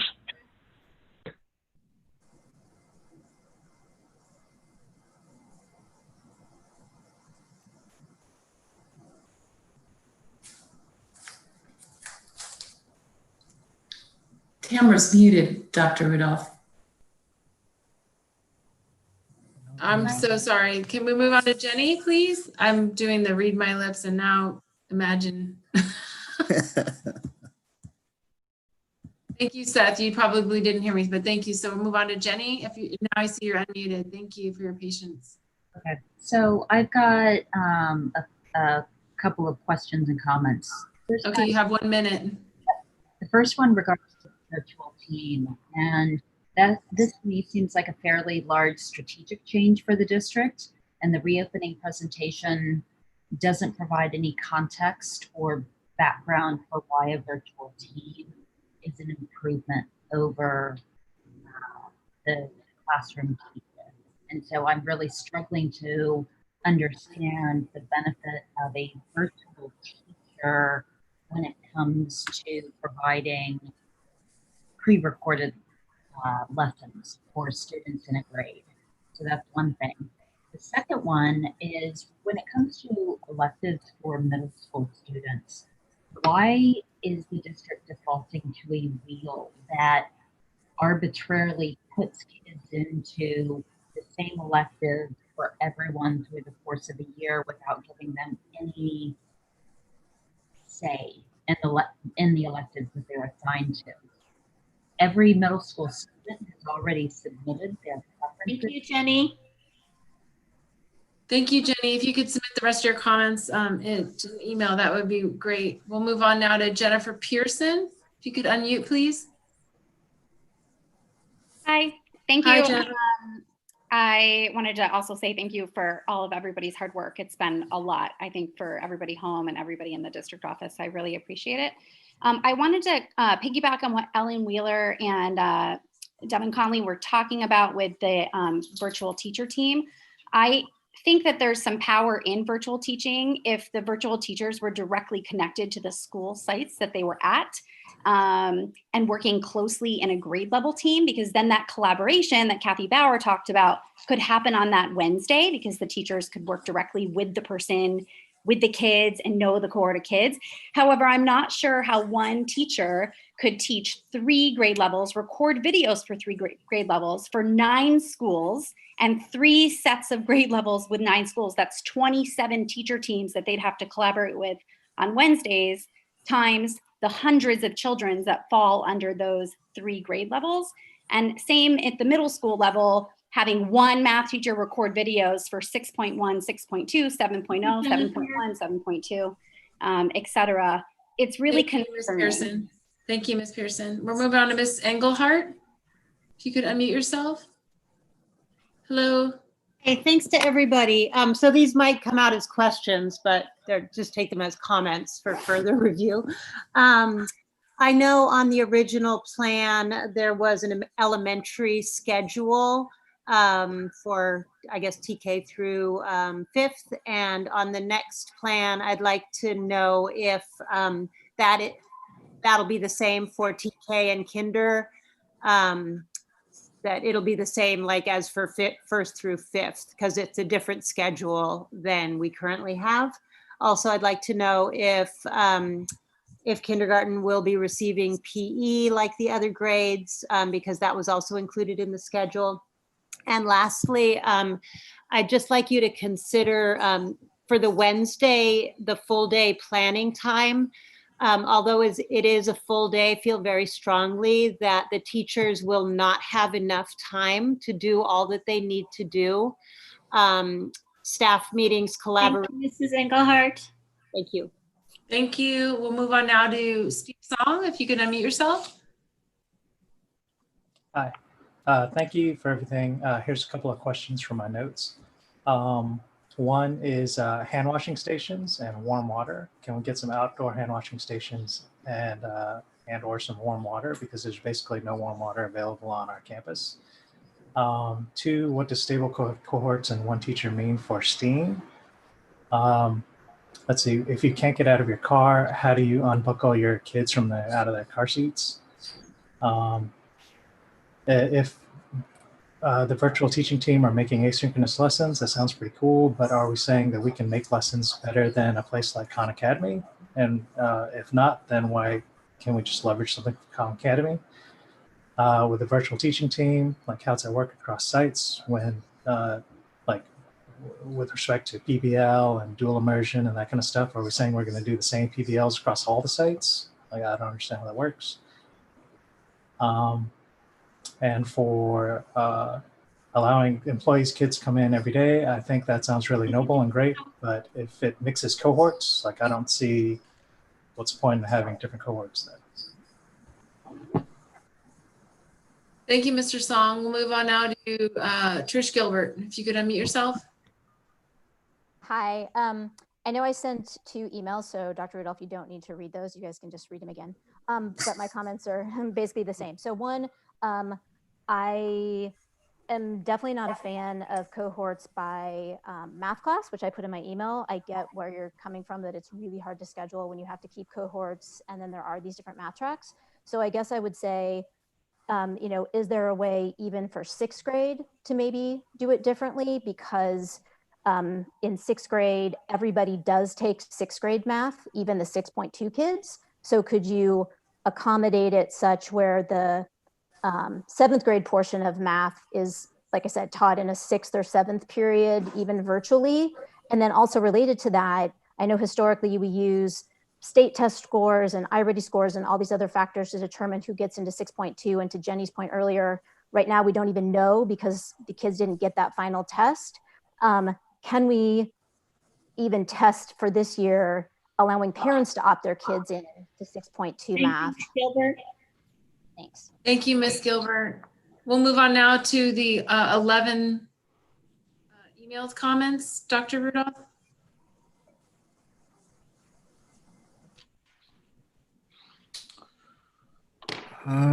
Okay. First one comes from Jenny Gadelin to the MVWSD Board of Trustees. We are writing to you about the proposed middle school schedule to express concern about the following things. Grouping by math level, from equity standpoint, being in a multi-level cohort is better for students. We believe that working with a diverse cohort will improve rigor at all levels for all learners, helping to close the achievement gap. We should explore the idea of having multi-level cohorts to help support the district's strong commitment to equity for all students. Number 2, students staying in one class while teachers rotate. We think that teachers should stay put and students should have to rotate. More consistent hygiene protocols for students will take place. If teachers remain in one classroom, transitions will be faster since teachers don't have to repeat their setup, reconnect to new Wi-Fi, etc. If students rotate between classes, they can move their bodies and be in fresh air every hour, which is better for their overall health. With the proposed staggered schedule, only 1/3 of the school would be passing at a time, making social distancing possible in hallways. If teachers had to rotate instead, students would have to stand outside the classroom waiting. All right. Dr. Rudolph, will you forward these comments to us afterwards so that we can read them as well? Is that possible? They've already been forwarded to you, but I can send them again. Actually, I just lost track of which one I was on. So yes. Sorry, thank you. No worries, no worries. Okay. Okay. So that was Jenny Gatterland that you just read. Yep. Oh, got it. Okay. So the next one is from Leanne Weatherly Rapiza, Mountain View Wisconsin Board of Trustees. Here are more questions to consider. I apologize, has already been addressed, but I'm concerned about where to put my children on days when I'm working and they are not in school during the week. Can the district work with Right at School program to see if they can provide supervision with children for employees? Many employees may also need childcare the week of August 10th. I can assist with contacting Right at School program director about this if needed. Please let me know how I can help with this. Also, the Santa Clara County Public Health Department is not allowing band or chorus classes or activities at school. Can intermediate or advanced band students still have the school lender instrument for home practice? Will band and choir students still meet in person to learn music without singing or playing a wind instrument? The next one, Mr. Chu already spoke. Do you want me to read his or consider? No, since he's already had a chance to speak and you've already forwarded the emails, I think we're okay. Okay, so Rakhi K. I have a few questions. One, at Stevenson, none of the sinks in the classrooms or bathrooms have warm water. What is the plan to fix this? And CDC recommends hand washing for 20 seconds with warm water. 2, next year is going to be hard for everyone, especially our teachers. How can we support them? I forwarded that to the Principal Santiago. The next one is from New Y. A few questions. What is going to be the bathroom cleaning schedule at Stevenson? What will happen to specialist subjects like art and music at Stevenson, to parent-led classes like gardening, tinkering, cooking, etc.? What is the plan for substitute teachers in the case teachers fall sick or have to take leave during the school year? Last year, the district had trouble finding substitutes and classes had to be combined, which I'm sure is not an option this year. 4, what is the plan for late fall when flu season starts and we have to pivot to distance learning again? What lessons have the district learned from the spring? We'll be able to pivot to distance learning immediately. And 5, will professional development have teachers receive during the summer to equip them for this upcoming year? Thank you, New Stevenson, grade 3. Next one is from Jenny Olson. Hello, I have an incoming kinder at Bub and I'm worried how the school will be in the fall. I've reviewed the opening plans. My question is if there will be any changes based on the newly released recommendations from Santa Clara County and AAP. See below the quotes for reference leaks. I would like to see 5 days in school for kinder kids. I'm worried that my son and other kids will not connect with teachers and their peers if there are only 2 days in school. Additionally, I believe that my son will fall behind academically. He did pre-K classes online during SIP, and he was not engaged even with teachers that he knows and loves. Santa Clara guidelines, elementary schools prioritize stability and stable classroom cohorts over physical distancing or face covering use. Given the social and educational needs of this age group, physical distance and face coverings may be difficult to enforce for this group. Therefore, strict maintenance to stable classroom cohort, which minimizes the total number of contacts, is the primary mechanism for risk reduction. AAP guidelines. AAP strongly advocates that all policy considerations for the coming school year should start with the goal. Yep. Thank you. We'll move on now to comments from trustees. There's one I have one more. Okay. I have one more. My apologies. So this one comes from Nanan Nedledjokovic. Dear MVWSD Board of Trustees and District staff, as a parent of 2 MVWSD children, one entering kindergarten at Landals and the other entering 6th grade at Graham, I would share my views and suggestions on the reopening plan for the school year 2021. Today, June 30th, Santa Clara County Department of Public Health published a guidance document for reopening K-12 schools. This guidance includes more recent findings and recommendations that may have not been taken into account when MVWSD plan for reopening was prepared. More specifically, the key findings from the published study suggest that COVID-19 is less prevalent in children than adults, and children who contract the virus are more likely than adults to be asymptomatic or have very mild symptoms. Multi-system inflammatory syndrome in children, MISC, a severe condition associated with COVID-19, remains rare.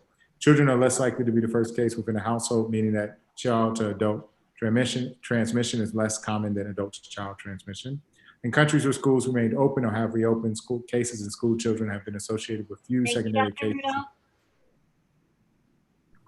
Thank you, Dr. Rudolph. Again, all of these emails have been forwarded to trustees, and I will reiterate what was said, I believe, at 2 prior points in this meeting, is that we just received updated guidance less than 2 days ago, and we had to update this presentation, so it was next to impossible to answer with any degree of accuracy some of these questions, especially site level questions in terms of scheduling and other maintenance issues. Those are really site level issues that the trustees are generally not kept fully informed on, nor should we be.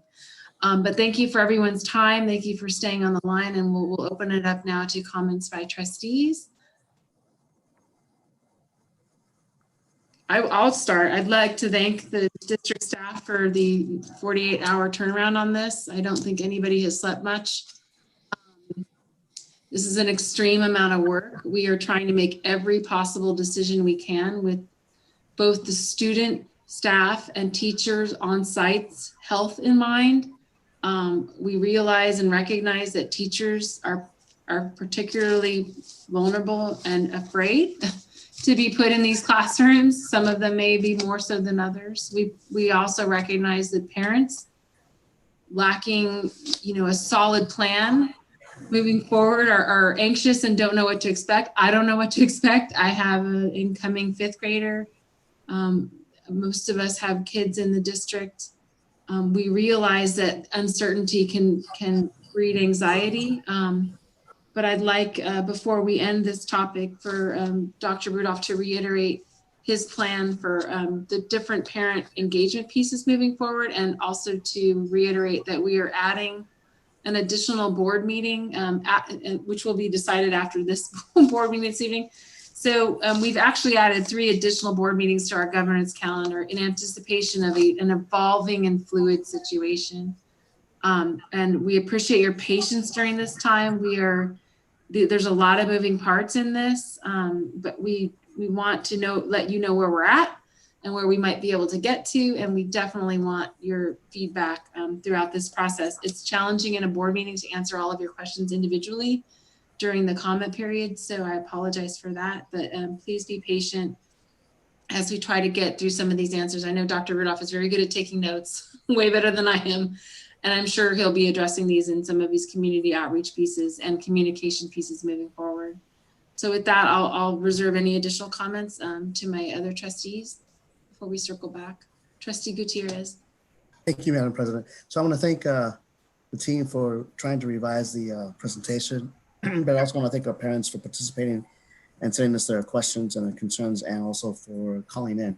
But I also want to reiterate that since this is evolving, we need to work together and try and be as patient as we can because there's a lot of moving parts. But I'm also not seeing that much state support, to be honest with you. And for that matter, hardly any from the federal government. So this really is a local issue that we're having to deal with on our own with county leadership.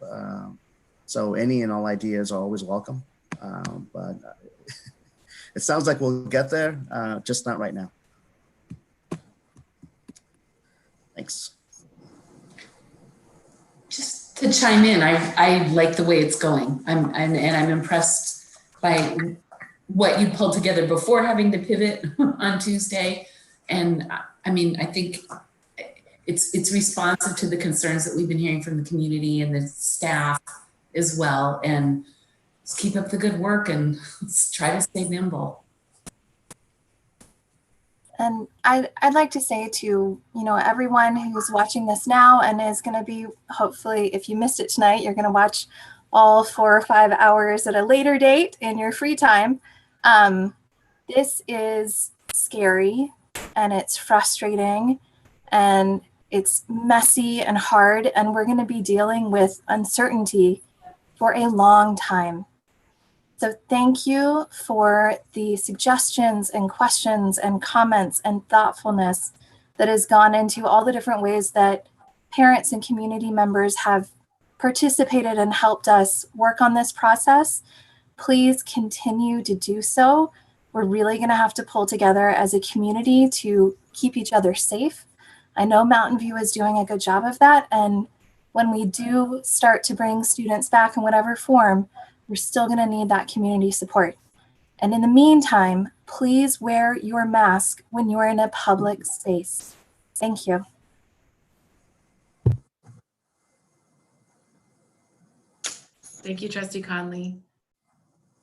Additional comments from trustees?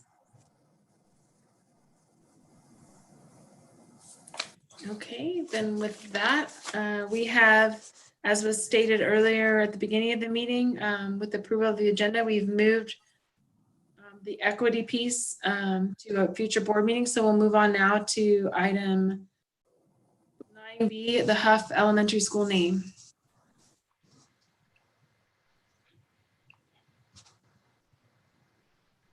Give me 1 second, I'm pulling up the presentation. Okay, mute this.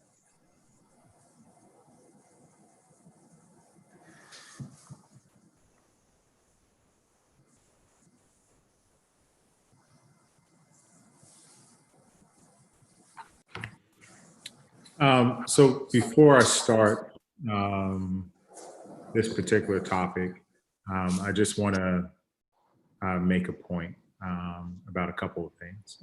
So first, over the next couple of days, I know that Pride Month has ended, but I feel like we need to make a comment about recognizing all students in our community. And just as, we've addressed the issue around Black Lives Matter, and we've talked about hate crimes, I think it's important to recognize our LGBTQ students and families who live within our community and making sure that they feel welcome.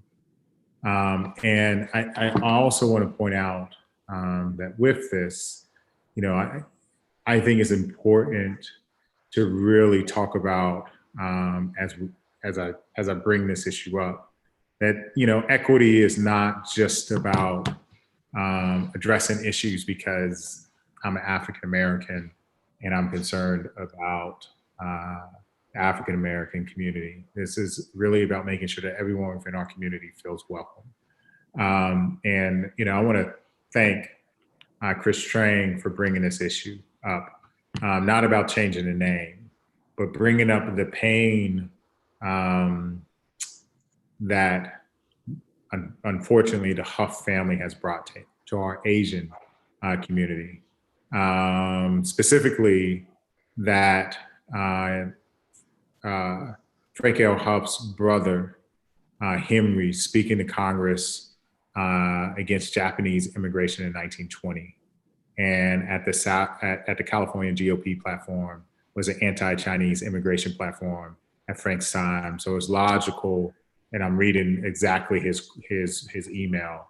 It's logical to infer that Frank's attitudes were referring to Asians.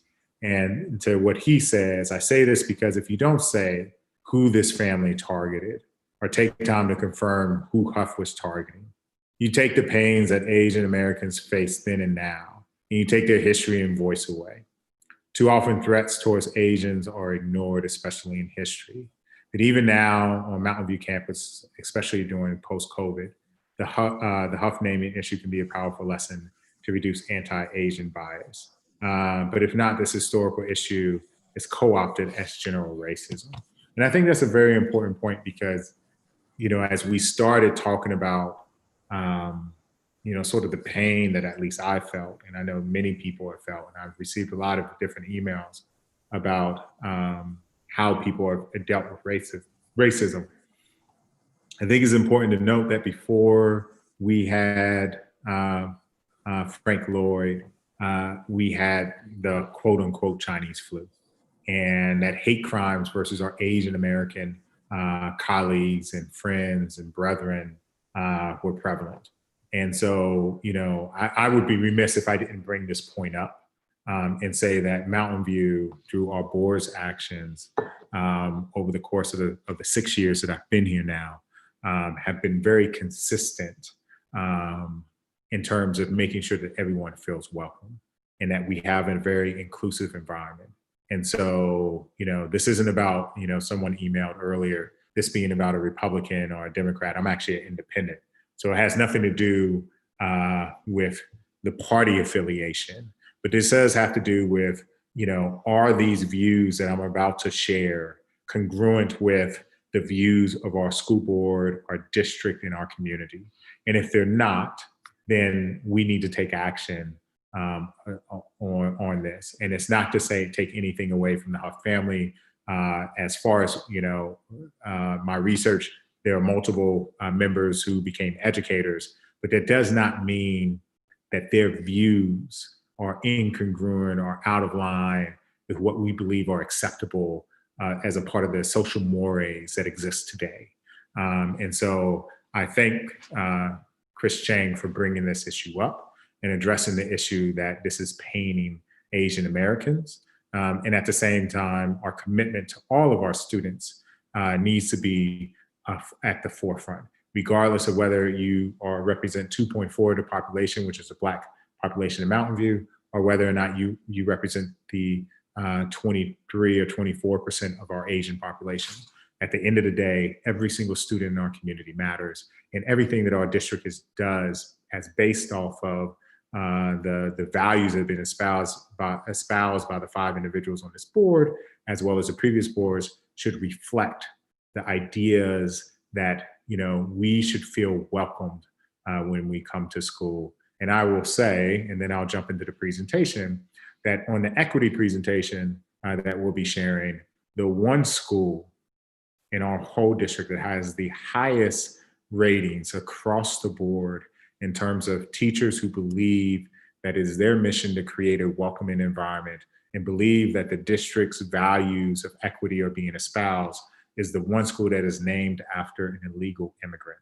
Vargas Elementary has the highest scores on an internal survey that we did compared to any other school. And I believe that that is a direct correlation to the actions that our board have taken that was drafted by Trustee President Wilson to name Vargas after a student of our community and someone who represents every single student within our school.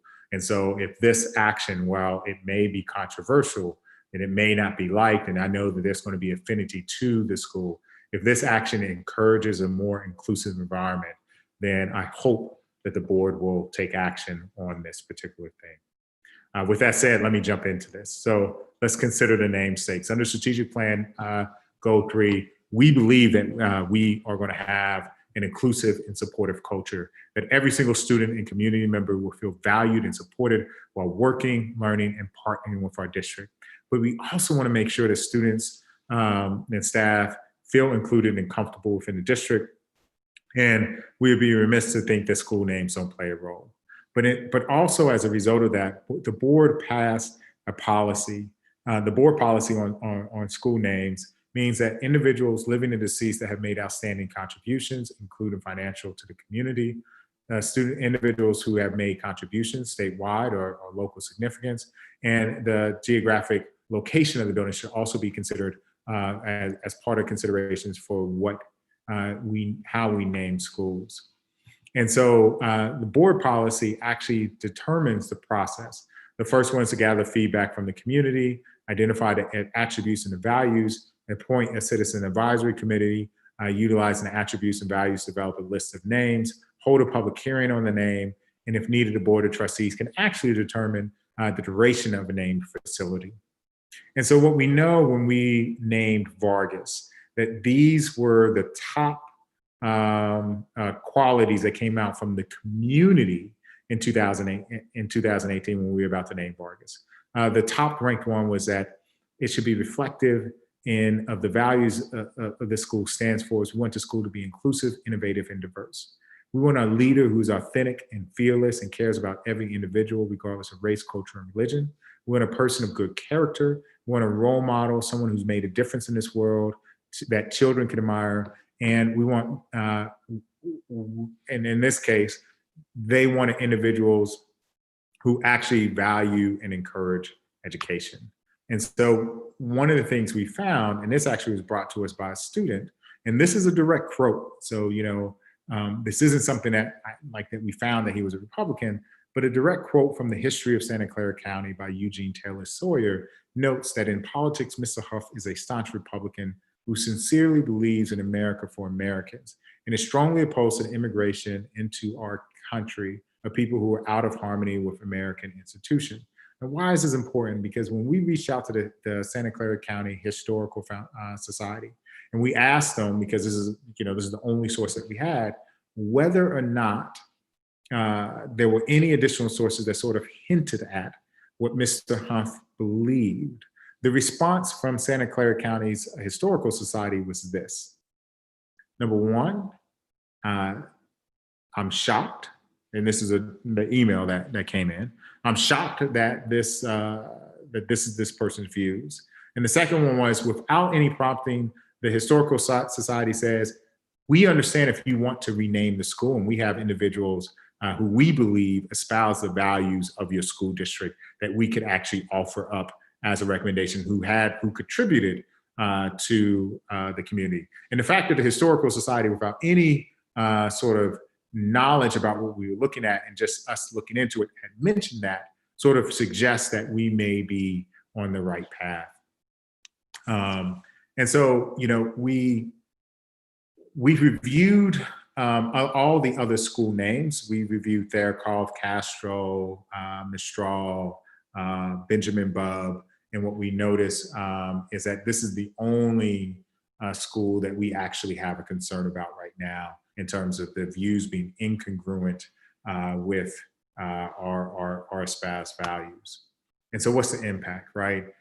As I said earlier, school names carry the attributes of the namesake. And we want names that signify either inclusion or that at least help individuals to identify with a community.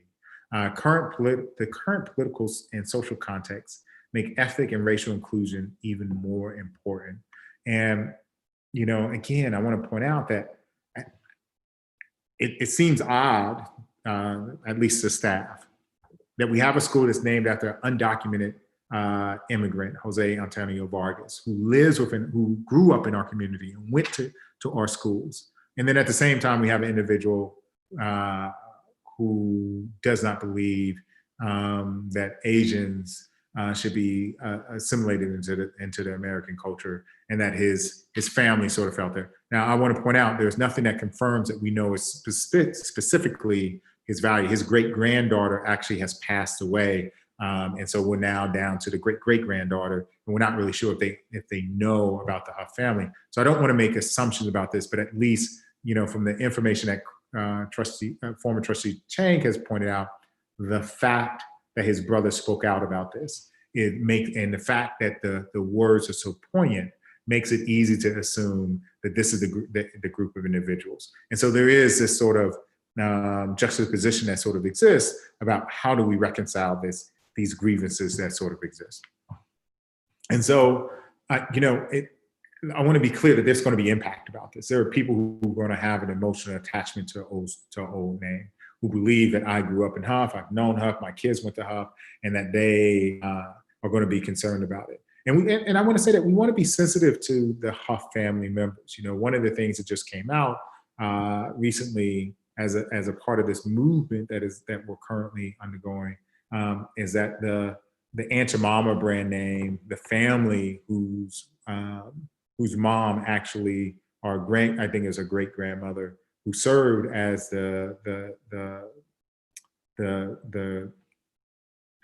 sorry, I'm losing train of thought. Not thought, but I'm losing the name that I'm looking for. Who served as a role model or the actress or the spokesperson for Aunt Jemima. The family reached out and said, you know, this was a source of pride for us. And so we want to be sensitive to the current Huff family and sort of understand the perspective, but at the same time, we have an obligation of making sure that the names that we choose are in line with district values. And, you know, from a strategic standpoint, it does cost money to replace signs, names, et cetera. It doesn't mean that we shouldn't do it, but it is something to take into account. So we have a couple questions for the board, right? Knowing what we know now and knowing what Trustee Chang has brought to us, are there some things that the board is looking at? Is there other information that you need before a decision is made in order to go down this road?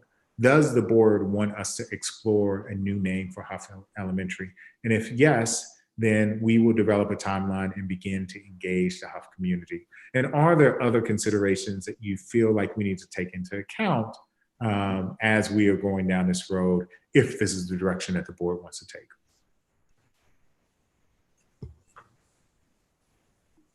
Thank you, Dr. Rudolph, for your presentation. We'll open it up now to questions from trustees. Yeah, so, you know, I'm going to say some things that might make some people uncomfortable. When we read the rest of that phrase that you started to read, Dr. Rudolph, about Mr. Huff's beliefs about America for Americans, it was noted that particularly those of such blood as cannot be assimilated by the Caucasian race to its benefit. And I think that it's important for us to name, like, that's kind of the definition of white supremacy. And that is not a value that we hold as a district and not something that we want to support in any way. It is our job to change not just this name, but the institutions and the systems that still to this day carry remnants of white supremacy. And when I think about this region of California, there is a strong Japanese American and Chinese American population here that built so much of California, and then were othered during Frank Huff's time, were put in internment camps, had laws saying that they could not intermarry with Caucasians, with white people. I mean, there has been so much damage done and so much history erased. And so I hope that the board might consider, and the Huff student community and parent community might consider, that we could take a research project into that era when Frank Huff was here and find examples from our community of Japanese or Chinese Americans who contributed to building Mountain View as we know it, and rename our school in a way that is a symbol of justice. It is restorative and healing and recognizes what has happened and tries to make amends for it, and provides a light for our students. I wholeheartedly support your idea, Trustee Conley. I hadn't thought at all about that as an option. My goal was to ensure that the board was in support of pursuing this and to make sure that the community is on board. But from the information presented, I am wholeheartedly in support of exploring the name change. And I am absolutely in favor of your idea. And I have a strong feeling the community will be as well. So thank you for that. Other trustees? Trustee Gutierrez? Yeah, I don't have a comment, but I just have a question because I think we're doing questions right now. Hey, yeah, Dr. Rudolph, how soon will we be able to get community input and then the timeline? So we will create a timeline if this is the board's direction, and we will start engaging the community. I mean, we could start engaging technically next month, but I think people's focus right now is easy because we still have shelter in place and people are willing to engage. Unlike normal summers when we have to wait until the start of the school year. But I believe that it is possible that, you know, within the next couple of months, we could come back almost with, you know, if not the values and traits, but we may even be able to come back with the possibility of some different namesakes. It just depends on how active the community is. I can schedule a forum with the community. I know we've already received emails from teachers. We've received emails from parents. And I do want to point out, this actually was brought to our attention by a student. And so, you know, I think it is easy for us to get this done. And, you know, if the board has a desire to get this done before a specific date, then, you know, I just work backwards from there and start engaging the community. You know, between July, August, and September. And I think I don't see it as unreasonable based off of the process we use for Vargas to be able to hold a hearing sometime in the late October and with the possibility of finalizing the naming sometime in November or December so that, you know, moving into the next year, we take 6 months to do whatever we want. I do want to reach out to the Huff family and just engage them just to make sure, you know, and sort of talk to them about this. But I think that's a feasible timeline. But I haven't mapped it out because I've been so focused on reopening. But again, if this is what the board desires, and, you know, myself as well as the equity coach who we're bringing on, we can easily make this one of the top priorities we have, as well as building out what we're going to do next for equity. And I think this is one of those low-hanging fruits that revolve around equity and our commitment to every single student that we could easily get done before the end of the calendar year. And Dr. Rudolph, would you or staff be able to come back to us also with the associated cost of this? Because there were some indication in email that folks were concerned about the price of a name change in terms of signage and letterhead. Just as I'd like to, just as a formality, and I want to be sure to address concerns. Yeah, I think it's possible to sort of come back with it. I mean, most of it is about the signage. Right. Letterhead is pretty easy to change, and we don't really we function in this world. Yeah, so you know, but logo. So let me sort of understand. So one of the decisions that will be made is, you know, once we change the name, it's currently the Huff Hawks, right? And so do you keep that logo? And if not, then, you know, what's the process of that? So all that comes a part of that, but we could definitely bring back costs if this is the board's direction, to sort of understand what the big picture looks like. And most of our signs now, we've eliminated the older signs. So we're now using the new digital sign. So it's just a matter of finding the new faceplate, and we can figure out the cost.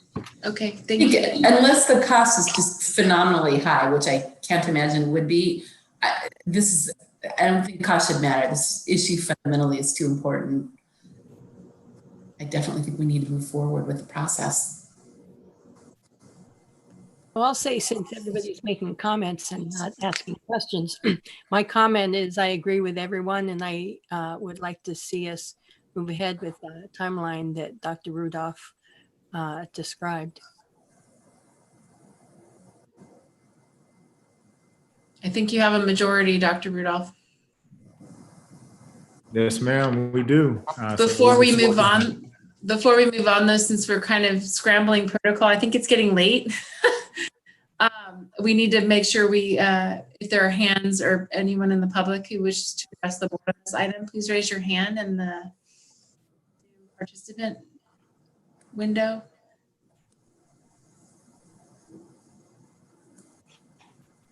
I don't see any hands. Were there any online emails or comments that came in after the deadline? Nope, none on this one.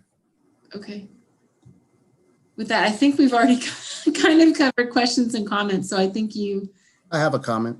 Now we have a comment from I didn't do my comment. I did a question when you asked for questions. So the comment is, I want to thank the student who helped us with this. This was brought up a few weeks back and about a month and a half ago, so to the district too. But what I also want to say is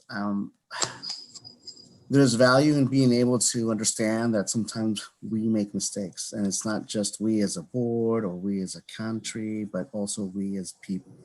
And when you look at our history and what we're going through right now as a nation living in this county, some would say that we're in a bubble. I'd like to think that this is just the future of America, where we all get along and we all respect one another's intellectual abilities, difference of opinions, and we learn from one another, but we also learn from our mistakes. And sometimes we go through this the hard way, sometimes we don't. In this case, it's pretty clear cut. We need to change the name. Cost isn't an issue for me. I'd just like to follow up with the timeline that Dr. Rudolph suggested. I agree with that. I think we should be able to hopefully decide on a new name with input from the community come December. I would really appreciate if we can work towards that goal. And I just want to thank everyone for being understanding of the current situation and the rationale behind why this is so important, especially when Trustee Chang not only mentioned the importance to the Asian American community, but when you also factor in that at this point in time, if we don't do these changes, when will we? Right? It seems like a prime moment in history to just do the right thing. And I thank everyone for your time to listen to my comments. Thank you, Trustee Gutierrez. And I would just like to point out that Trustee Chang is also the person who pointed out costs. So that's why I brought up that issue as well. Thank you, trustees. I think with that, if there are no additional comments, we will move on to board updates. Item 10, any updates? And if you have some you'd like to share with the group, great. If not, please email them to Ms. Rodriguez. Okay, and do we have items for future agendas? I'm going to float something as a possible agenda, but people might not want to make a decision about it tonight. When we come back with our equity presentation, I think it might behoove our district to look at creating a diversity, equity, inclusion, and belonging committee. It's a practice that we're seeing other school districts take on right now. The city council also created a diversity, inclusion, and equity committee. But I know other school districts are doing this as well. It sounds like a lift, but I think it's within our reach, and especially because I know other districts that are facing even larger challenges than we are who are tackling this. And it would be to create a group of stakeholders, community stakeholders, who help to oversee this equity work that we're pursuing as a district and help hold us accountable. Thank you, Trustee Conley. I would be interested in that too, and I think that would help create more cohesion with the community involvement in this piece, and especially if we have an equity coach, that could be a person who could help facilitate on top of their other, possibly on top of their other duties. I don't know. A little confused. I'm not against the idea, but the oversight, like what would the committee's role and function be? I'd like to learn a little more about that. We don't have to go into that tonight, but I'd like to understand that a little better.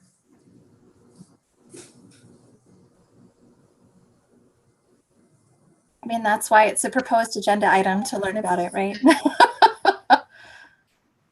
No, Oh, that's a great suggestion, Trustee Conley. It sounds like we have enough interest to include that on a future agenda item. I'm not sure when that will occur, given all that's going on right now. So if it's a little later than sooner, please, thank you for your patience. Okay. We'll get there. But this is a great idea. So it'll be interesting to see exploring it more. If there are no other future agenda items, we have our list of future meeting dates, and we are going to, once we end this meeting, we're going to start a second special meeting, which will be to add an additional board meeting to our governance calendar on July 23rd. So with that, at 11:30, we will adjourn this meeting of the Mountain View Richmond School District Board of Trustees. And at 11:30, I will open up the special meeting of the Mountain View Richmond School District Board of Trustees. Let me pull in the agenda here.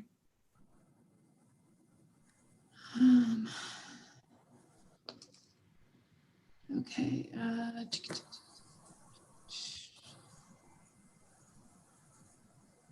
We will start with the call to order and the approval of the agenda. Can I get an approval, please? So moved. Second. All those in favor? Aye. Opposed? On a motion made by Trustee Gutierrez and seconded by Trustee Wheeler, the approval of the agenda passes unanimously. We'll move on now to item 2 under review and action, which is amendment of the 2019-2020 governance calendar. So based off of conversations with different trustees, as well with President Wilson, staff is recommending that we add July 23rd, 2020 to be added to the governance calendar. And so we approve, we're asking that the Board of Trustees approve an amended calendar, governance calendar, which has been attached. Thank you, Dr. Rudolph. Are there any questions by trustees? Trustee Wheeler. Yeah, so what do you propose the agenda would be for that meeting? So it is our intent to come back with more data. We should by that time have a requirement, firmer numbers about the number of students who want to participate in distance learning. And we should have further guidance in terms of what we're going to do. And I promise I won't go to the international perspective and take us through 78 slides, but that we will. That's public record. It is. I was going for 100, but couldn't get there yet. My goodness. You need more flow charts. That's what it is, graphics. Definitely. But the idea here is that we come back with some firmer plans about reopening. And it is possible at the 23rd, the 23rd, that we may even bring back recommendations for the board so that parents are very clear about what's going to take place, and that using our board process of 2 meetings that we presented on the 23rd is as a discussion item, and then on August 2nd, August 6th. I think I keep mixing the 2 up. It's the 6th that the board actually approves the finalized plan, to give parents sort of a certainty in almost a month's time to sort of plan for what comes next, so that they know and they can sort of make the preparations. It'll also give us the ability to answer some of these questions, and to talk. We've been in conversations with Right at School, the YMCA. We can bring that information back and sort of go through what comes next. But that's the conversation that President Wilson and I have had to really make sure that we're keeping people informed. And it also gives us the ability to reach back out to our focus groups and sort of understand what they're thinking and talk with their reopening committee, as well as by then we would have begun some negotiations with the union to clarify, what possible changes may occur to our ideas as a result of, the back and forth that needs to take place. And what do you anticipate the start of school date will be? So I believe that we're going to start on August 17th is what we're looking at. I think the question here, and I'll just be frank in this regard. We're either going to open up under certain circumstances. I mean, if we were to open today with just the guidelines that were given by the county, it's possible that we would have opened up in stage 2 for elementary and stage 3 for middle school, probably with more restrictive guidelines than what the county has sort of offered. But I also think that there's enough consideration also to think about a phased reopening and to start off with sort of a hybrid model in the beginning as we start to work through the protocols and move forward. And so my goal here is that I think in a couple of weeks, in 21 days, we will have a little bit more clear guidance about what comes next to prepare us to open up for August 17th. And there's not only one school district that I know is actually starting out in Santa Clara County. It's going to start out in distance learning and then phase into in-person instruction. Everyone else, including Palo Alto, which originally debated the ability to push back until after, I think, Labor Day is what they were looking at, has conceded the idea that we just need to open up when we said we're going to open up. And so, Don has been him and I talk a lot along with Jeff Baer and Nellie Myers, and all 4 of us have sort of agreed that we need to get school reopened in a very safe and process, but at the same time, we need to do it on time and not delay it even more, because this is a hardship for parents across the board, and the longer our kids are out from school, the greater the impact or the need that we're creating. Thank you. Are there other questions from trustees? Trustee Gutierrez? Okay, so I've got 10 questions. Number 1, I'm just kidding. Down to the heart, Jose. I know.